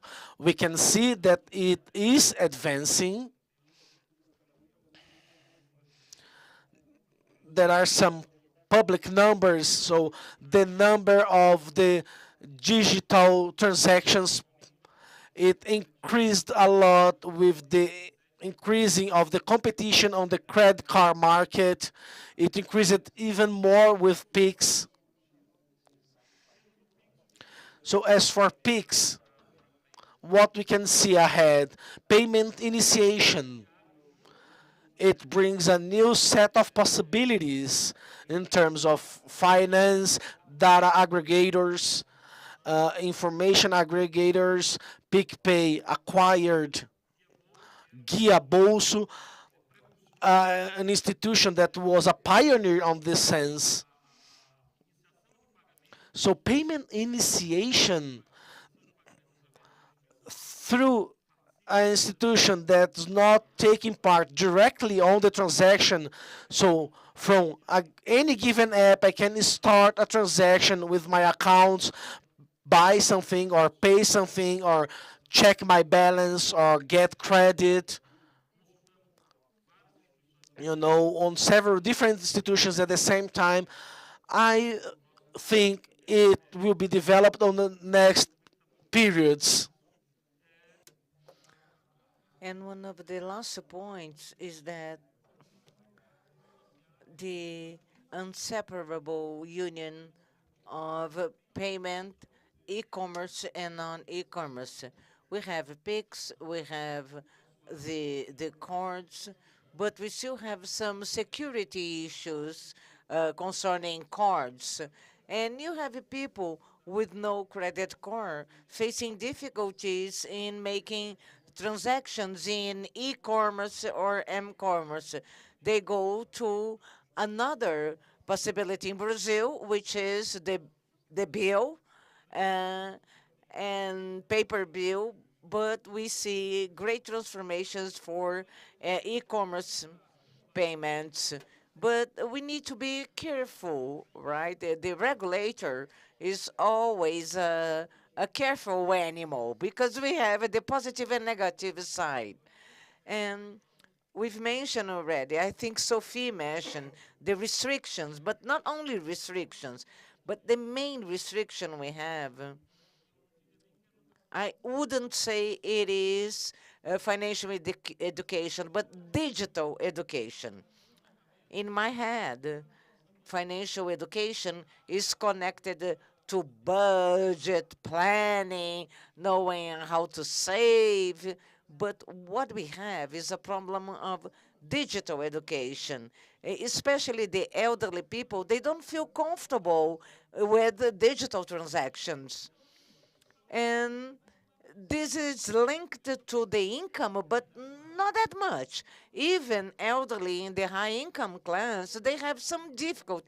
Everybody has a father or a grandpa that has a premium account in a bank, but does not want to use the app or the internet. And what do we see in Brazil? If you go back 15 years, everybody did their payments in a branch, in the ATM. ATM was something advanced. Then people went to internet banking. We have a massive migration. Now we have a massive migration to mobile banking. Mobile banking is one more channel, and internet banking is a channel that is decreasing its use in the last 6 years. However, there is a 20% bracket that continues to use the in-person channels, especially for payments. It is decreasing, but very slowly. And these are those people with very low digital knowledge. They do have an iPhone, the most expensive smartphone, but they go to a branch to make their payments. I think time will solve part of this problem, but part will be due to this digital education. So I think it's time to finish, and thank you for the opportunity.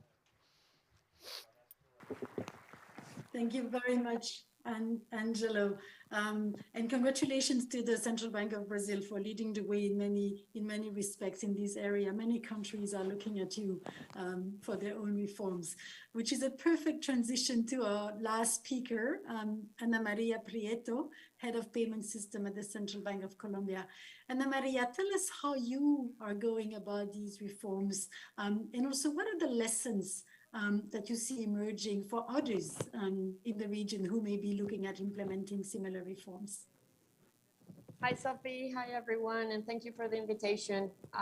Special greetings also for Angelo. I'm switching to Spanish. Entonces, acá en el Banco de la República en Colombia hemos venido adelantando. Here in Colombia, we have building process of new instant payment.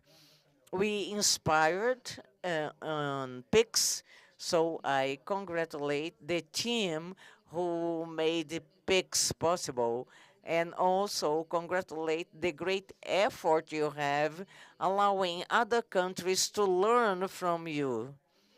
And also, we learned many other lessons from other countries, and we conclude that instant payment are an issue from the past. Those countries that don't have a 100% interoperable payment system, it's urgent to have for the competitiveness of the country's economy and also to accelerate this. The Banco da República in Colombia decided to increase its payment capacity as it did with the government payments and for collections, and including instant payment. But Colombia is different in this initiative, different from Brazil. As Marisa mentioned, giving the wonderful example, telling how was the last decades when the efforts started with the regulatory mark that allowed an innovation from the banking entities to accelerate payments and digitalization towards transformation. We have several instant payments here in this country. We have closed payments based in QR code, as Davivienda mentioned, and also interesting private payments that are being studied to disrupt the retail and virtual payments. But the Banco da República did a survey similar to what the Central Bank of Brazil said and found three problems common to the region and other emerging countries. The first one, a great dependency on cash. Most of the transactions in the country are in cash. In addition, the advance of financial education and the pandemic, the numbers we see show that 70% of people today frequently use these accounts and deposits. And when they use to withdraw money from the ATM. So we still need to improve digitalization to make it more recurrent. And as Angelo mentioned, what really concerns us as an authority is because as we care for the payments is the installments of payments and indicating that the payment system needs to have a network, economy of scale to be more effective. So taking us to the same digital public structure that will allow us to face the challenges we have in terms of technology. And this is based on the central bank's agenda. Now, continuing with the PIX example, we created a forum as a recommendation by the World Bank to have a space of interaction between the public and private, not only to have a co-creation of instant payment system, but also to define a roadmap to see how to use and what are the barriers, but doing this in a mutual agreement with the industry. This is very important. The banks do not know how to reach the last mile, but we have the capacity of orchestrate and generate rules with the ecosystem and call all the participants, stakeholders, so we can work together. The participants are the so-called experts who can make a sustainable business. So we are working actively together with entities like the Vivienda. And we thank everybody because they gave us a very important feedback. And we hope in the next month we can reach a similar payment system similar to the Banco da República. Some countries to which we talked with similar initiatives, we found out two elements. One is the fact of being able to participate with the industry and dialogue with them openly. This is a key point, and we need to strengthen our way of working together. So we believe that this is a good opportunity to innovate internally our process and the way we work with the industry. Secondly, we need to pay attention in the payment design, in the user's experience. After all, technology is not so easy. Otherwise, I won't have will be here. But in the future, we need to know how to eliminate this friction with technology and make everything intuitive. And this is a challenge, and the success is ahead of us. Duas speech. One is the interest in looking at best international practices. You started by saying you did that, and I'm sure you learned a lot from the different models. And maybe the second, when you said looking beyond technology and looking at the customer experience, I would also add looking at the financial services providers' abilities to seek to understand the incentives that they have and adjust their business model to the new system. I think is also very important. But we are running out of time, so I think we need to probably stop here. I think this was extremely useful. We talked about the potential enormous benefit for the region. We talked in many ways in terms of inclusion, in terms of efficiency, in terms of customer experience, etc.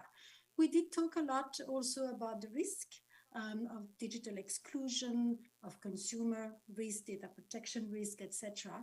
And we talked about how to handle them through public-private dialogue, being attentive to development, following the consumer, etc.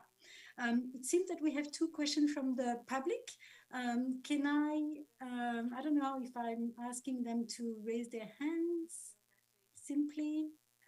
Let's go to them now before we close. Mona, maybe you can help.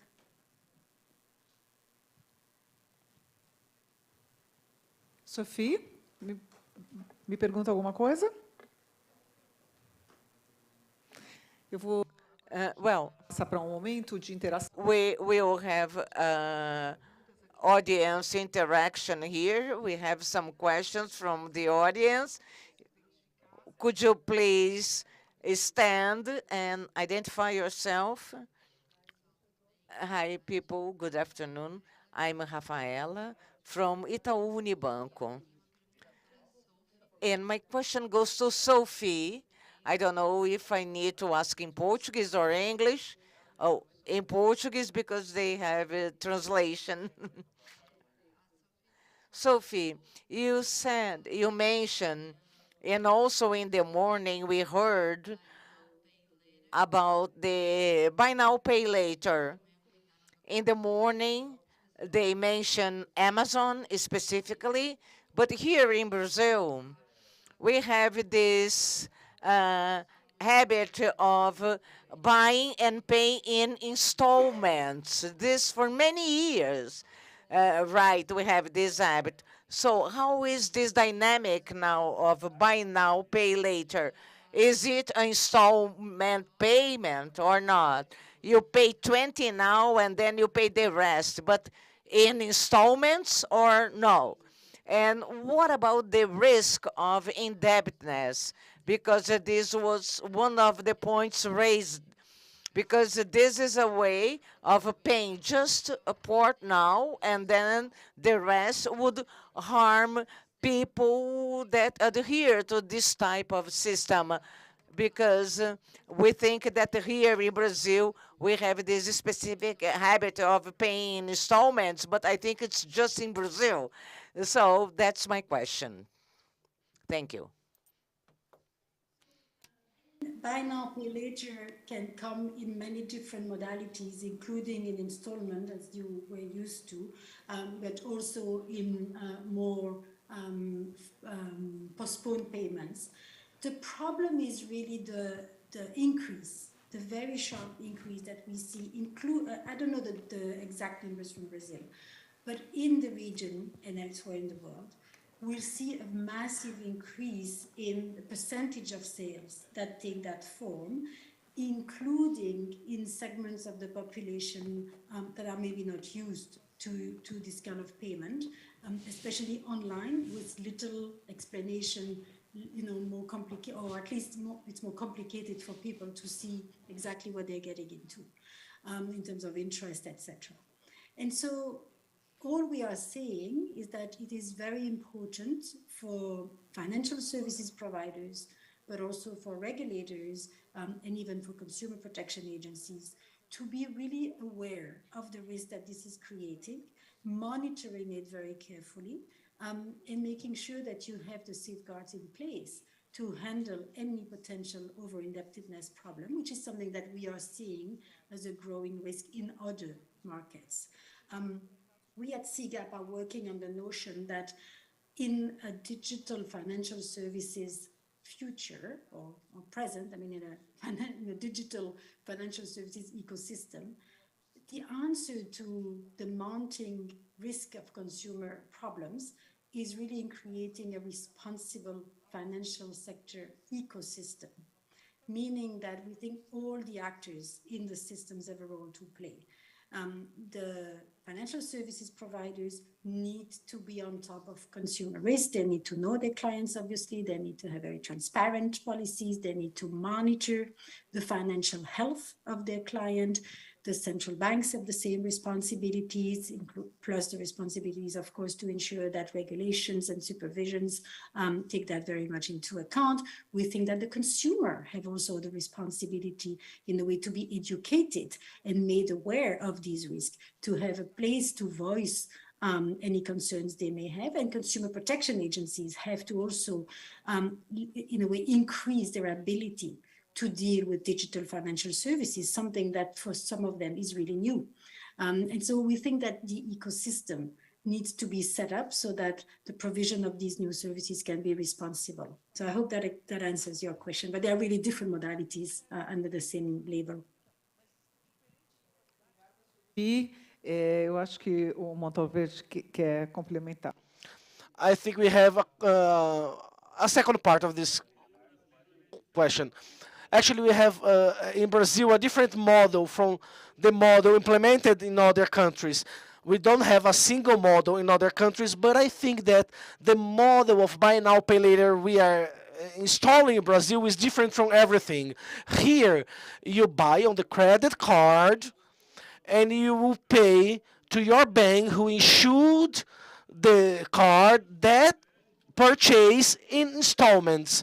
So the credit risk belongs to the card issuer, and the installments to be paid, they will count in your credit limit. So if I buy something now and I will pay in 20 days, once I pay, it will release my credit limit. If I pay in 5 installments, my credit limit will be reestablished as I pay the installments.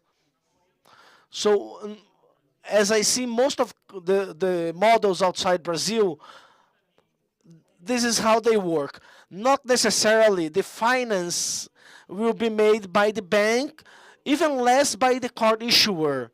There is a third company that you have a relationship with, you've registered there, so they will be there on the moment you pay, so they have the credit cards, all the means of payment, and you have that mean of payment. That company will pay, for example, Amazon, and you are in debt to that third company. How are you going to pay that third company? This financial service provider, so to say. Not necessarily it's a bank nor a regulated institution. It depends on each country's regulation. You can even connect your relationship with this company to your credit card or pay through your checking account. It's a different relationship. Our installments model has a risk of over-debting. Yes, we have, but it's a more controlled risk because your debt is with your bank, and your bank knows that you are in debt, and all the other institutions know that you are in debt with that bank, and when your debt will finish. So all the institutions that provide credit, and to provide credit, they need to be authorized by the central bank.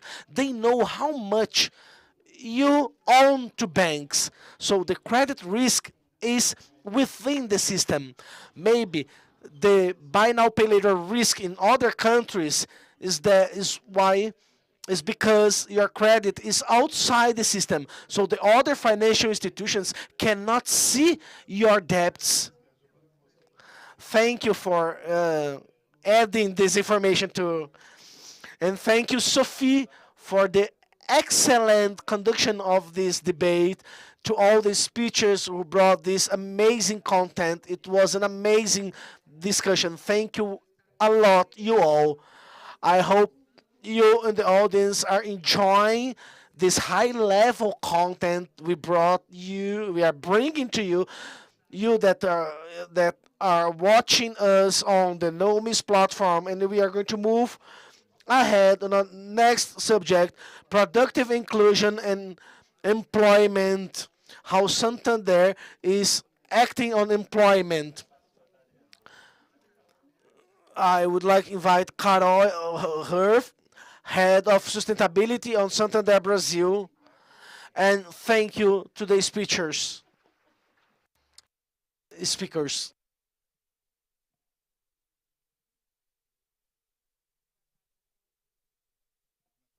Good afternoon, everyone. First of all, thank you, Febraban. Thank you, Amaury Welton, who designed this event.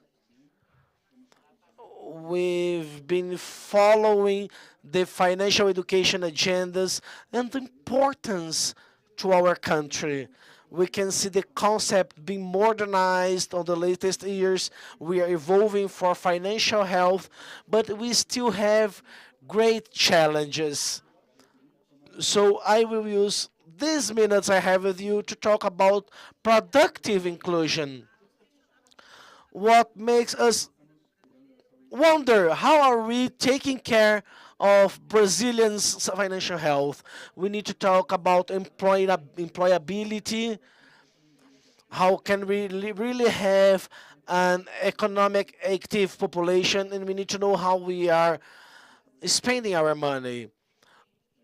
Inequality in Brazil is a recurrent problem, and we see that impacting people's rights.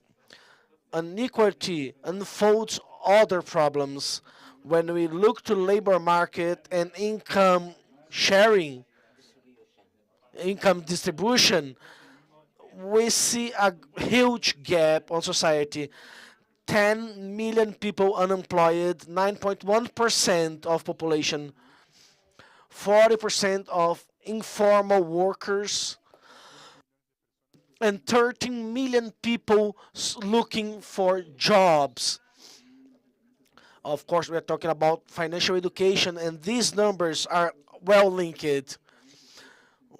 46% of people looking for jobs, from 18 to 25 years old, and most of them are not able to find a job because they have cognitive deficiencies, health problems. We still have health problems. People cannot find a job due to health issues.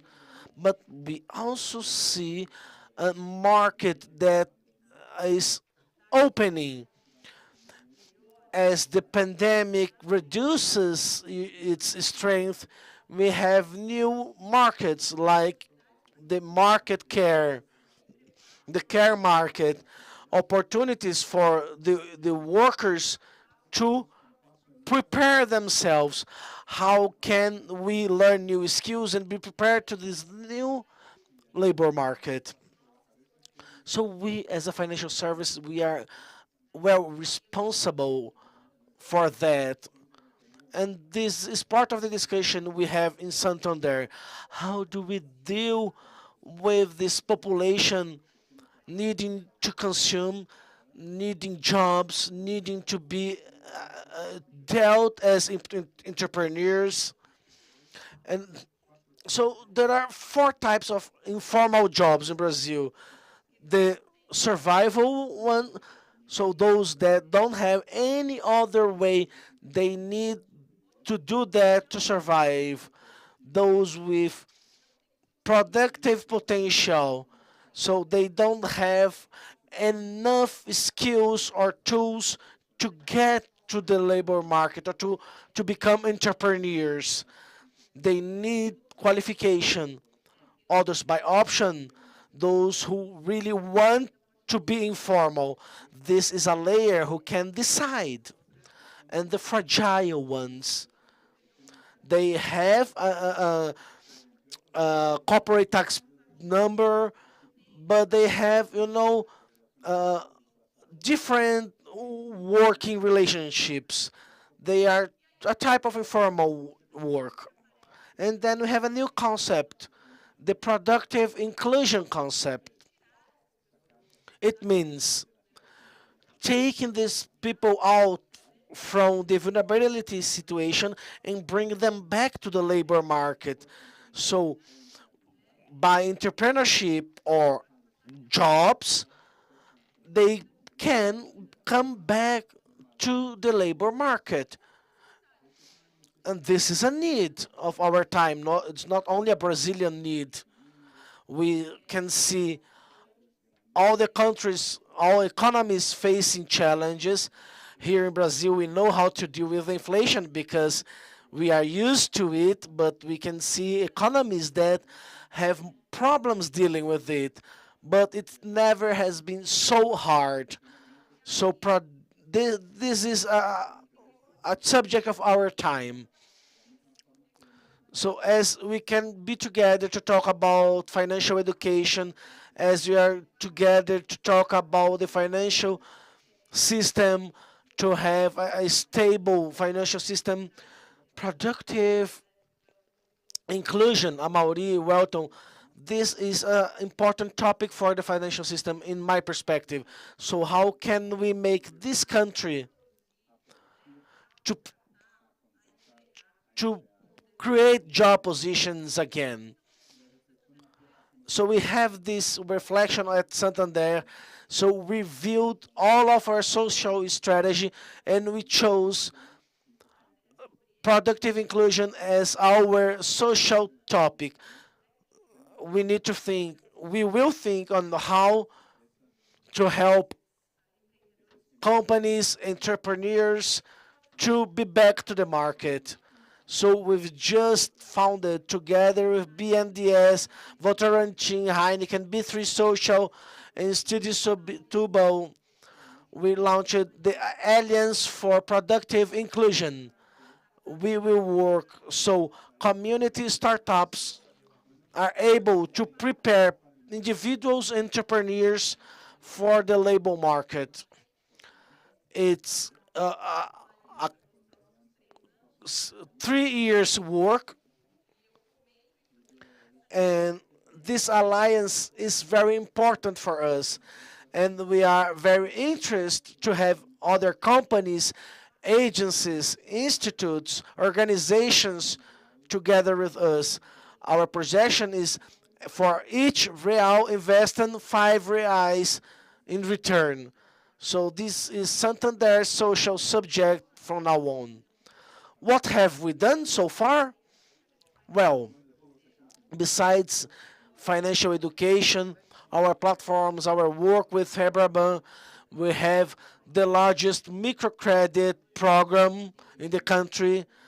We have more than 30,000 clients.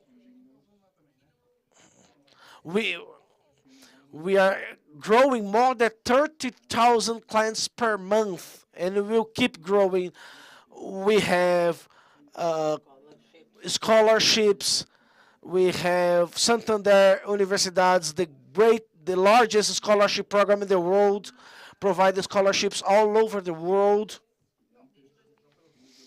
Since 2015, more than 116 scholarships provided. Universia First Job Portal. We are remodeling Universia. If you don't know it, universia.com.br, a first job platform, job roles, interns, and first jobs. So companies go there, they publish their vacancies, and we do this bridge. My proposal was to share with you the way of thinking we have and say that this is our belief that this is a subject for all of us. So this is my provocation, our challenge, and you can count on Santander so we can continue growing both in the financial education and maybe we have more people who will help us and working and be economically active in our country. Thank you very much.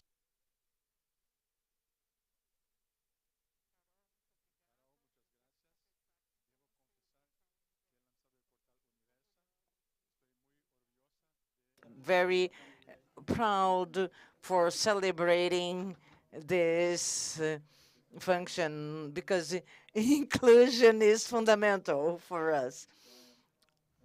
So congratulations to Santander. Thank you for your participation.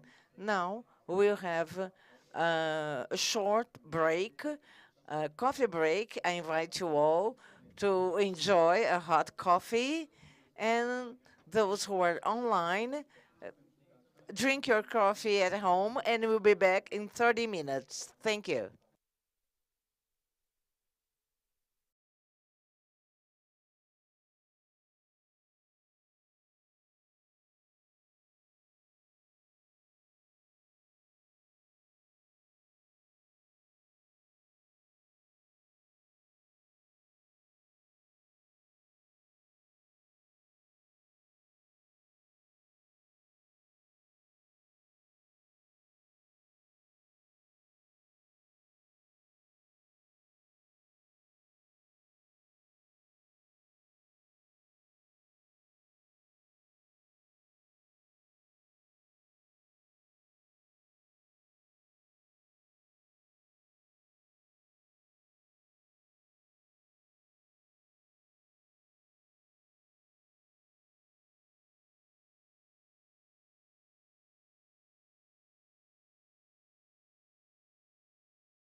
social do país. Bradesco.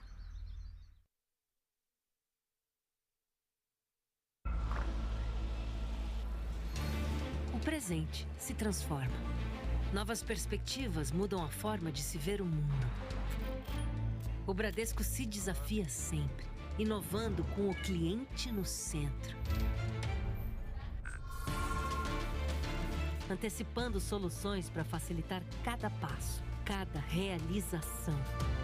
Mais ágil, mais personalizado, mais poder em suas mãos. Para incluir e simplificar o dia a dia.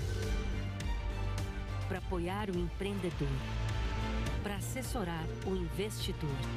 Para proteger toda a família. Por uma sociedade cada vez mais ética, justa e sustentável. Com transparência e respeito a todas as pessoas. Contribuindo para o desenvolvimento econômico e social do país. Bradesco. Há 20 anos, o Santander investe em um futuro mais inclusivo e mais sustentável.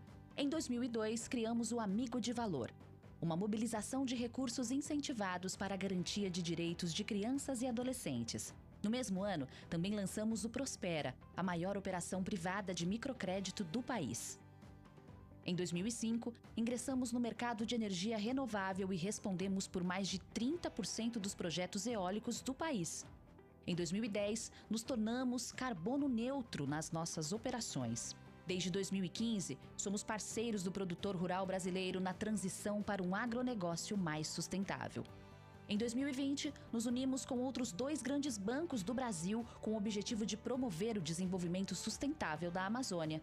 Neste ano, também fortalecemos nossa atuação com fundos patrimoniais filantrópicos. Em 2021, assumimos o compromisso de zerarmos nossas emissões de carbono até 2050. Nos últimos 5 anos, viabilizamos mais de 97 bilhões em negócios sustentáveis. E distribuímos 70 mil bolsas de estudo para universitários.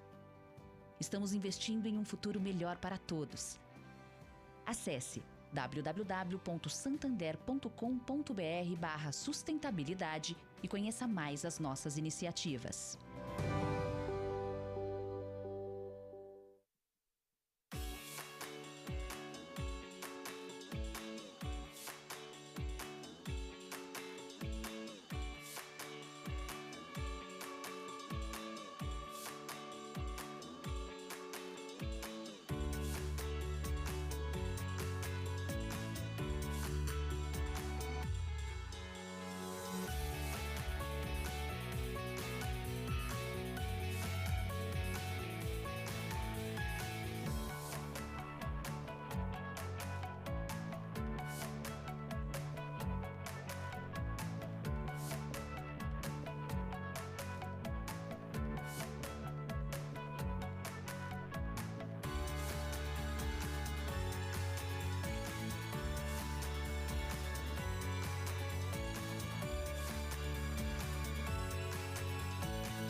Hello, we are resuming our agenda. We still have a lot of rich content for you to enjoy. We have a special session, Central Bank Digital Currency, CBDC. We will learn more about CBDC and its indications for financial inclusion.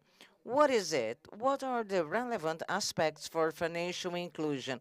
What is the role of banks, fintechs, and other financial services provider in the CBDC ecosystem? What is the status of the digital real in this development? And Fábio Araújo will answer these questions. He is economist and coordinator of the Digital Real Initiative of the Central Bank of Brazil. After his presentation, we will have a Q&A session. You can ask the questions in writing or raise your hand so that the receptionists will take the microphone to you. Fábio, how are you? Hi, Fábio. How are you, Mona? Welcome to CLEIF. You have the floor now, and save some minutes so we can ask you some questions at the end. Okay, it's a great pleasure to be here in this Financial Inclusion Latin American Congress.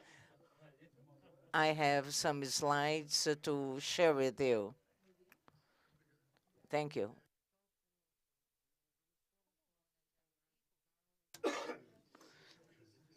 We will talk how the CBDC relates to this. CBDC in general and the implications for financial inclusion and the specific case of the digital real and specify what the central bank is planning for digital real and the current development stage.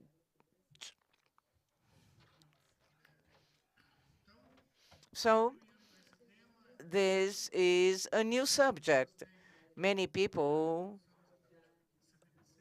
still do not know what it means, and it's a term that is being discussed. The CBDC is the Central Bank Digital Currency acronym, which is the digital currency of central banks. And in the central bank communities, we reached to a certain level of what CBDC is. It's a new term, a new electronic liability established by the central bank. So this is the way of understanding what is CBDC, is clarifying what it is not. Well, CBDC is an instant payment. Well, not exactly. Some countries work to build instant payment system based on CBDC, but it's not in itself an instant payment. We can use it to build the instant payment system. Is CBDC a crypto active? No, it is not. Most of the projects are working with the CBDC in the central banks abroad and also here in Brazil. They are based on technologies that support crypto actives or very close technologies with a very close language. But there is a fundamental difference between CBDC and cryptocurrency, which is the way it is issued. CBDC is part of the monetary policy of the issuing country. So it's just a way of expressing the sovereign currency. Is a new way of expressing real with the cryptocurrencies and in the LT. So CBDC is not a crypto asset. CBDC, is it a stable coin? What is a stable coin? But just in advance, the CBDC is not a stable coin. A stable coin is a digital asset registered in the same environment as other crypto actives and try to mimetize the behavior of a sovereign currency. So a stable coin tries to keep stable towards a reference currency, can be dollar, euro, or real. But CBDC is not a stable coin because the central bank does not need to try to guarantee the value of the digital real, because the digital real is a new way of registering a real and making transactions with it. And the CBDC discussion is calling the attention of several central banks. It is a subject that catches global interest. We have about 100 central banks working on it, and we can classify the focus of the work in 3 different areas. Wholesale payment, we have interesting processes in Europe, Singapore, and Switzerland. Projects focus on instant payment, and classical examples, Bahamas, China, and Sweden, and other countries who have good solutions for wholesale and instant payment, but are thinking to use this opportunity to develop other business model for the payment system, including Brazil, Korea, and Canada, among other countries. But regardless of the focus, all countries mention financial inclusion as a driver to use CBDC in these countries. So comes the question, why CBDC? Each country has a set of specific problems they want to mitigate. But when we look at what each country thinks when they think about CBDC, the promotion of financial inclusion is the most mentioned factor as a driver to issue CBDC. So CBDC allows the access to payment system where they do not exist.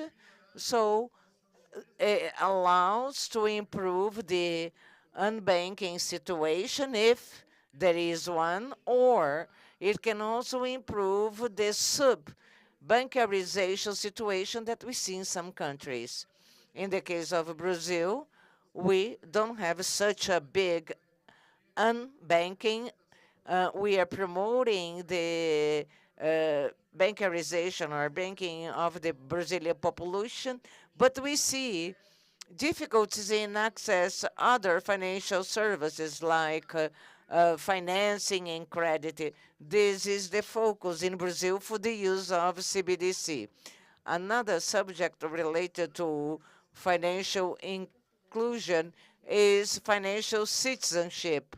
We are living in an increasingly digital world. You have wide access, but it's important to provide access to the sovereign currency because the country's currency is an element of citizenship. You can imagine some countries where the use of the currency is becoming smaller. The Nordic countries is an example. And we see fewer people having contact with a sovereign currency. They do their transactions through private financing system or credit card. So even for this country with this high level, is to have access to a sovereign currency to guarantee an element of citizenship to their individuals. So this was a general introduction. So now let's see how this can help in Brazil. So to put into a context, the digital real, in spite of the international discussion, is part of the evolution of the digital payment system. Brazil has a continuous effort in improving the digital payment system. We have a very important mark, which was the creation of the system for transfer of reserves that provided more integrity to the system, improved but the TED improvement. This was a great advance for the digital system. In 2013, with the objective of breaking down the verticality of the payment system, it was created a payment arrangement system, creating INAMI, the e-money, the electronic money, that brought flexibility for payments. So this breaking of verticalization promoted the rise of several fintechs. And Brazil today is internationally known as one of the countries where fintechs has a wider participation in the market and very important in the promotion of new services and democratization of services and access to people. A very important landmark is the advent of SPI that allows the PIX system for instant payment in Brazil, a great success. It brought immediality, so those fintechs that were producing payment system in a simple and cheap way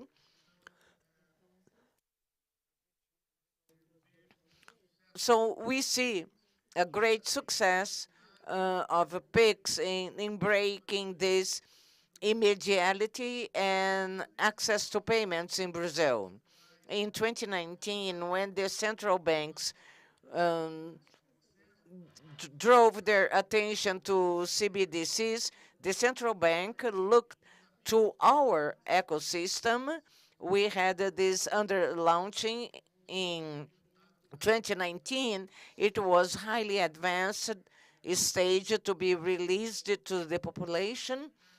So in the initial discussions, we came to the conclusion that we could add to this new technology would be the possibility of scheduling in the flexible way to connect the traditional financial system with the services that are being developed in DLT, bringing more efficiency, new business model, and foster the growth of fintechs in Brazil and the financial system. We see PIX opens a platform of intelligent payments based on real. And the initiatives of universal access to payment system with zero fee for payments. Today, we have in Brazil what can be considered as a synthetic CBDC.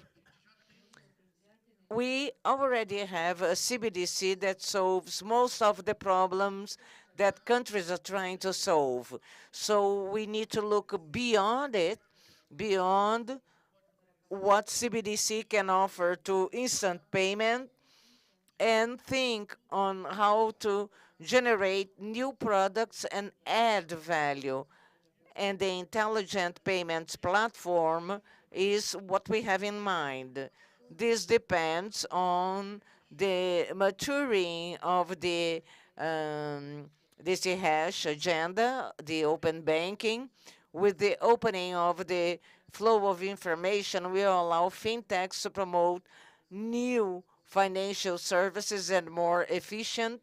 Depends on the evolution, the matureness of the market. The market needs to be prepared to use these technologies, and also depends on the national agency. And we are currently in a moment of great coordination of efforts to develop a CBDC, and these efforts, they need to be used so we can develop an integrated payment systems internationally. We should not let this opportunity to go by, this opportunity of international integration that CBDC brings to us. In May of the last year, just after the first studies on CBDC, we've decided that it would be important to stop the internal studies and get society's feedback. We thought that would be very important to understand what society would like to do with this technology. But to be a north of this debate, we've released some guidelines, and we are discussing these guidelines with the society, discussing with all the stakeholders. The implementation guidelines, innovative models guidelines, taking benefit of the new technologies that are available. Digital real is an extension of the physical currency. Our focus is in retail services, online retail services, with no remuneration from the central bank, replicating the characteristic of the physical real. So if you have a 20 reais money in your physical wallet, and you have 20 reais on your digital wallet, you have 20 reais. So to have remuneration, you need to invest land, or so on and so forth.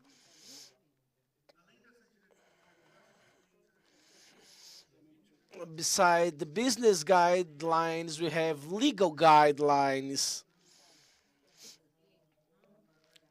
In order to have digital real working, we need to change the legislation to make clear what the central bank can do, that the central bank can provide this type of service to the population. We also have an important issue, the balance between privacy and money laundering prevention. We understand that we should not change the balance that we have today on Brazilian society. So the level of privacy that we want to offer with Brazil digital real is the same level of privacy that you have with the other transactions on the national financial system. We want to keep individuals' privacy, but we need to keep the money laundering prevention efforts. So besides the legal issue, we have the technological issue, interoperability, the systems that are in place like PIX, TED, the reserve transfer system, instant payment systems. Digital real needs to be able to interoperate with those systems, and also the capacity to integrate with foreign financial systems, digital systems, and of course, cybernetic resilience. This is very important. We need a solution that is compatible with what we can observe on the critical finance infrastructures. Otherwise, we have no solution. We need to guarantee cybernetic resilience. Now, a little bit of our inspirations on digital real. The question is always there, what was the inspiration for Real Digital? So this is a quite new topic. Central bank doesn't have still a clear definition. We have still some pilots being run.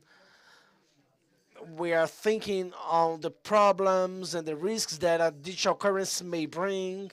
So the decentralized finance environment is an inspiration. It can promote efficiency and inclusion at the same time. It's an environment with several challenges, but several opportunities as well. Cost reduction opportunities, new transactions opportunities. We can see interoperability, reuse of protocols, financial services systems, ability to reduce costs, enabling new enters, new fintechs, new competitors, and still we have traceability, operations traceability, high level of transparency in order to meet all the oversight needs. We have not only opportunities but challenges. The main challenge is the low level of environmental maturity, technological risks, and we have governance risks, enabling money laundering crimes. When we look to the services available in decentralized systems, they are focused on reproducing crypto environments. We want those technologies to be used for traditional financial products, to move products in the real economy, to fund economic activities, to take the service to small and medium companies for people's daily routines. So we can see those automatic tools available for all the fintechs, all the players, an opportunity for financial inclusion with a non-discriminatory operation. So we see a great financial inclusion opportunity, giving access to more financial services, those services individuals still don't have, and CBDC and digital real can offer. Enlarging competition is a core point, and of course, fighting the under-bancarization. So as for democratization, we have three important actions that I would like to highlight. Democratization, peaks, it's clear, instant payment, it is a success. 40 million people on the first year of operation. So 40 million people had their first digital transfer via PIX. We have more than 2/3 of the adult population with active keys, billions of operations every month in Brazil. So a widespread usage, what enables a digital relationship between people and financial service providers. Even those who used to have bank accounts, saving accounts, they used to go there, withdraw all the money, and they were using the bills to pay what made difficult to establish a relationship with the provider.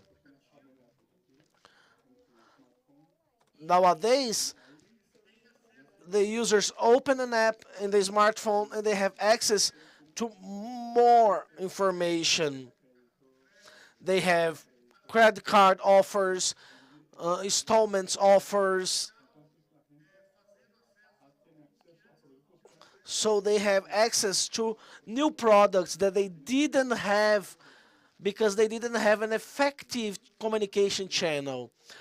Once you are inside the digital environment, open banking deepens this relationship because you can use your data so that fintechs can assess your profile and design financial and credit products that meet your needs. Open banking democratizes the use of information and gives the control of the information and put it in the user hands, allowing new products and new financial services. And so as for financial services,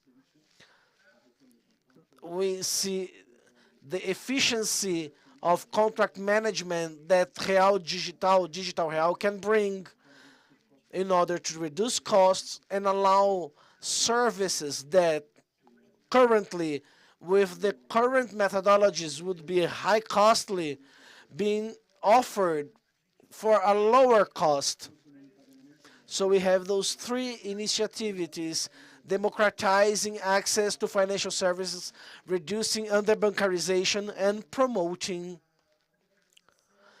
democratization and financial inclusion in Brazil.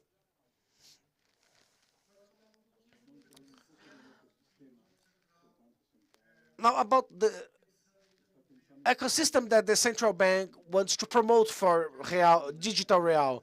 So we have a diagram here. I've mentioned the smart payment platform that would be the core of this diagram. On one side, we have conventional systems, and we need interoperability among them, reserve payment systems, and instantaneous payment systems.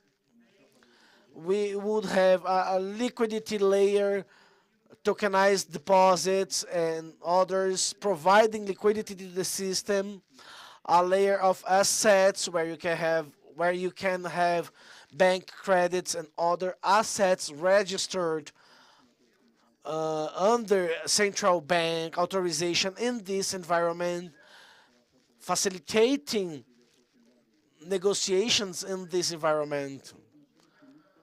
But we know that not everything will be registered here. So we would have digital assets. We have a law that is being discussed. We know about the new business opportunities arising from this environment, and digital real could provide liquidity to this environment. It would also help on tokenized systems like streaming services, music streaming services, and other types of NFTs that may be created inside the Web3 environment. Payment on IoT, we need to take this into account. Cross-border payments, offline payments, and financial citizenship. This is very important. On a digital environment, being able to have access to your payment methods offline, this is a way of digital inclusion and financial inclusion. Being able to make payments on an area where you don't have internet connection, this is an aspect of financial citizenship that is very important, and we are studying the possibility to offer this type of solution. I would like to talk about the current stage on the digital real development. I've mentioned we had an internal initial phase with ideation that was finished on May 2021 with the publishment of the guidelines. Then we had several webinars to present to society what the fintechs, academia, banks, and other financial institutions, to hear from them what they think about CBDC. At the end of the last year, we got to the current phase, experimentation phase. We made a public call. We call it Lift Challenge. It's a technological and financial laboratory focusing in supporting technologies for real, digital real, with a specific case on the firing protocols, delivery versus payment protocols, payment versus payment protocols, and IoT payment protocols, offline payment protocols as well. We had this call to the society, and we received 47 proposals of 43 different companies of different countries, different companies' profile and proposals of use for the digital realm. We have the component profiles. In the cases of use, we have two for centralized finance, one for liquidity pool, which is much more directed to the centralized finances market. AVI, a participant in this market, is associated with the central bank discussing the possibilities, and this is still discussion tests, internal testing, discussion of the components, so no operations with any participant. Everything is done as a simulation, and we intend to understand and mature the product to take it to the population. Issue on the centralized finance protocols, we have a proposal for access to funding for small and mid companies, especially in the agriculture sector. We have three protocols for delivery versus payment. One focus on real assets, digitals or crypto or virtual. We have an offline solution when none of the participants have access to the internet at that moment.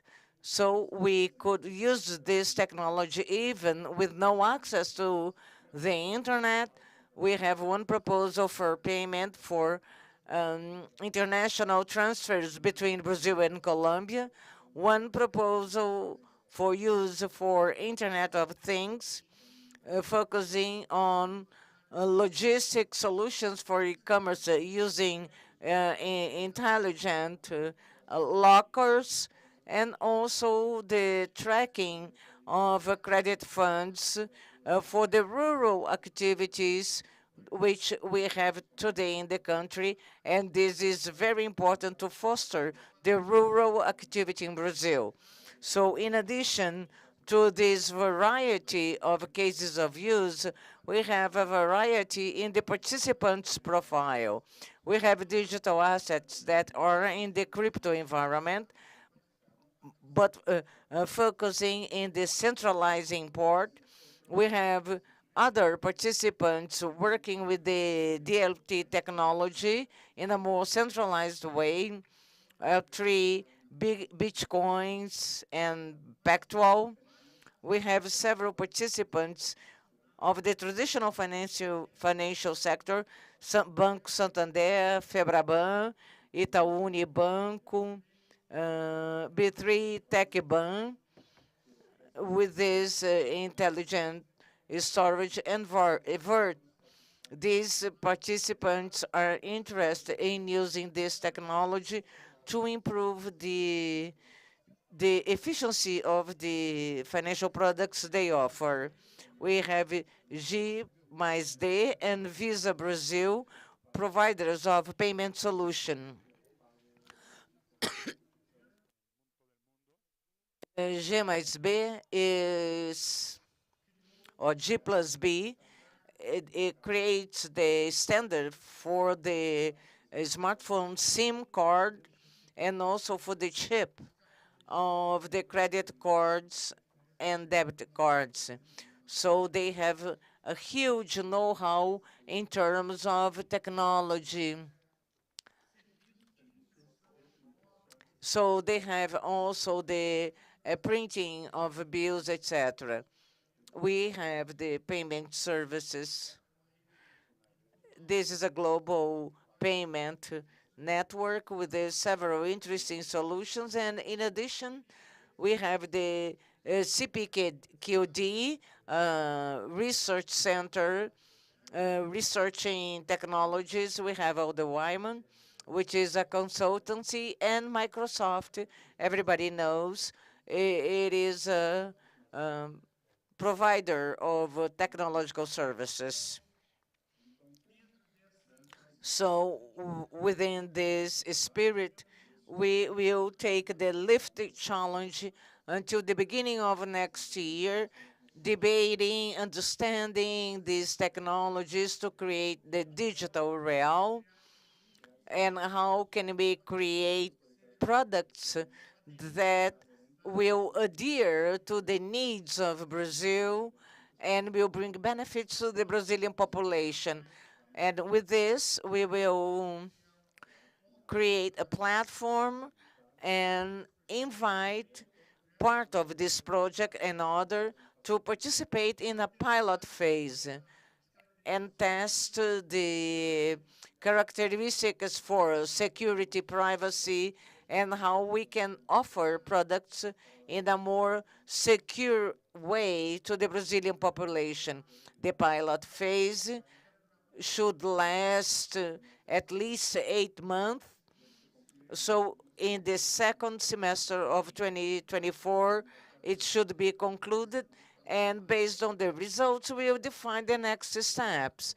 If we are able to fine-tune all aspects and regulatory and security issues, we can go to a wider use, the launching of the digital real in the second semester of 24. But if we face problems that cannot be solved within this period, we can call a second pilot phase to fix all these problems so we can later introduce the digital real. So thank you. These were my considerations. Now I'm open to questions from the audience. This is a new and very interesting subject, and I'm sure that many, many points must still be clarified. 40 minutes are not enough. Okay, thank you very much.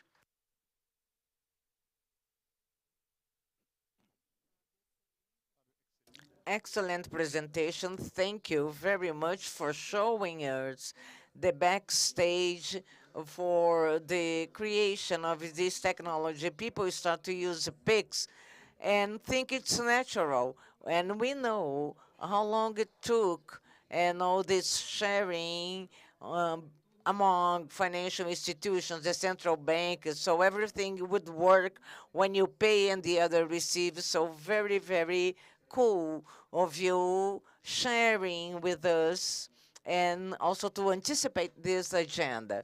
So the floor is open to questions. So if you have any questions, we have the microphone here. Just raise your hands, please, if you want to clarify anything or ask any questions. We still have some minutes for this. We have 2 or 3 there.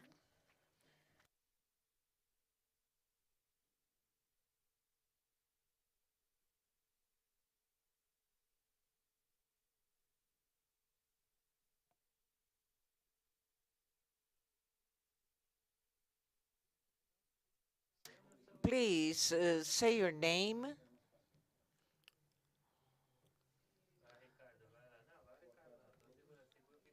Good afternoon. I'm the director of Financial Education of Colombia, of the banking society. How the use of Pix that was so successful with so many people in Brazil, how Pix experience allowed to reduce this behavior of using cash in payments. Was there any change in the statistics with cash transactions? This is my question. Well, PIX reduced, but not a big reduction in the use of cash in Brazil. In fact, PIX had some interesting effects. We were not sure. We had some questions if PIX would replace the digital payment means that we have, like a credit card or debit card or even TED, or if it would compete with the cash, with the money paper. Well, it competed with the cash, but expanded payment means, making it them more effective. And also, we see a synergy with other digital payment means that expanded the use of credit and debit cards. We see peaks increasing without any decreasing in the use of a credit or debited card, and a slight decrease in the use of cash in Brazil. We don't have a good statistics because since part of this period was during the pandemic, we had a higher use of cash because some people did not have access to payment account, and so many people used cash transactions. But anyway, we saw a reduction in the use of cash. Next question.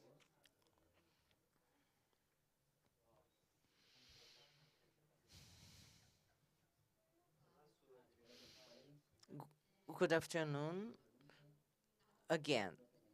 In a moment in your presentation, you mentioned that one of the risks of the digital currency would be to facilitate money laundering.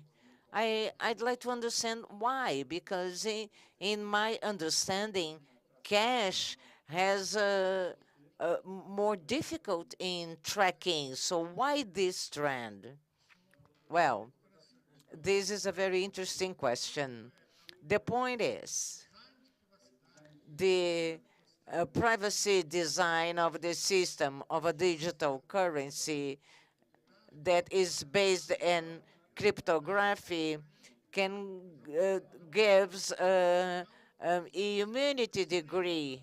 If you go to the extreme of anonymity, you have a situation where the person has the equivalent in any currency in its own smartphone or in a notebook or in a flash drive. So you can transfer a high amount of resource if this is the case of full anonymity. You could transfer $1 million with a click. And today, in cash, if you want to transfer, you need to physically transport $1 million from one country to the other. So the digital currency, if it provides a full anonymity, as some people like it to have, you would have a serious problem to prevent money laundering, because you wouldn't know who holds that currency, neither where it is. So you could transfer very simply between one country to the other.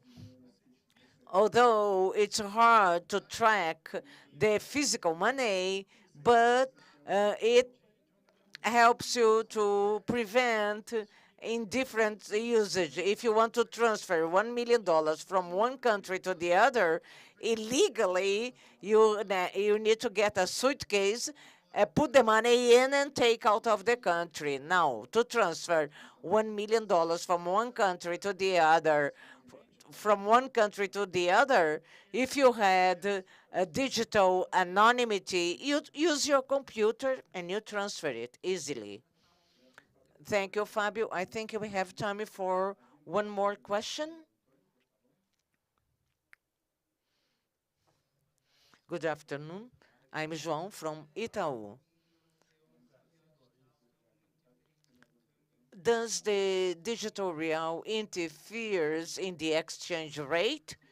Does it change? Is it the same exchange relation or ratio? Okay. It's a frequent question because people think in digital currency as another currency. But the idea of the central bank is to have the digital real an expression of real in a DLT environment. So up to now, this is the case. Anyway, the digital real is an expression of real. So there is no difference in their prices, and you won't have any difference between the digital real in other currencies. We recognize there is an important discussion on how to guarantee this at every moment. The central bank needs ways to exchange the physical and digital real when people demand this exchange, but the central bank can always offer the physical real. So we don't see any difficulty in keeping this one-to-one ratio between the digital and physical real, and consequently, we don't see differences between the physical or digital real to dollar. This is just a matter of system that is being used for you to make the transfers or your operations. Is much more a technological issue than a monetary or political issue. The values that determine the value of the real, the exchange rate, are the same fundamentals that will determine the digital real. So the fiscal policy and the policy that Brazil adopts, the monetary policy. So thank you very much, you in the audience. Fabio, thank you very much for your presentation, for clarifying important points for us, for the CBDC. It was a great pleasure. And I also thank the authorities present here, all the participants who are here in person and those online. And I'd like to invite you all to be here with us tomorrow in the second day of this Congress, starting at 9 a.m. And this invitation is also for those who are watching us on the internet. So I hope to see you tomorrow at 9 a.m. See you.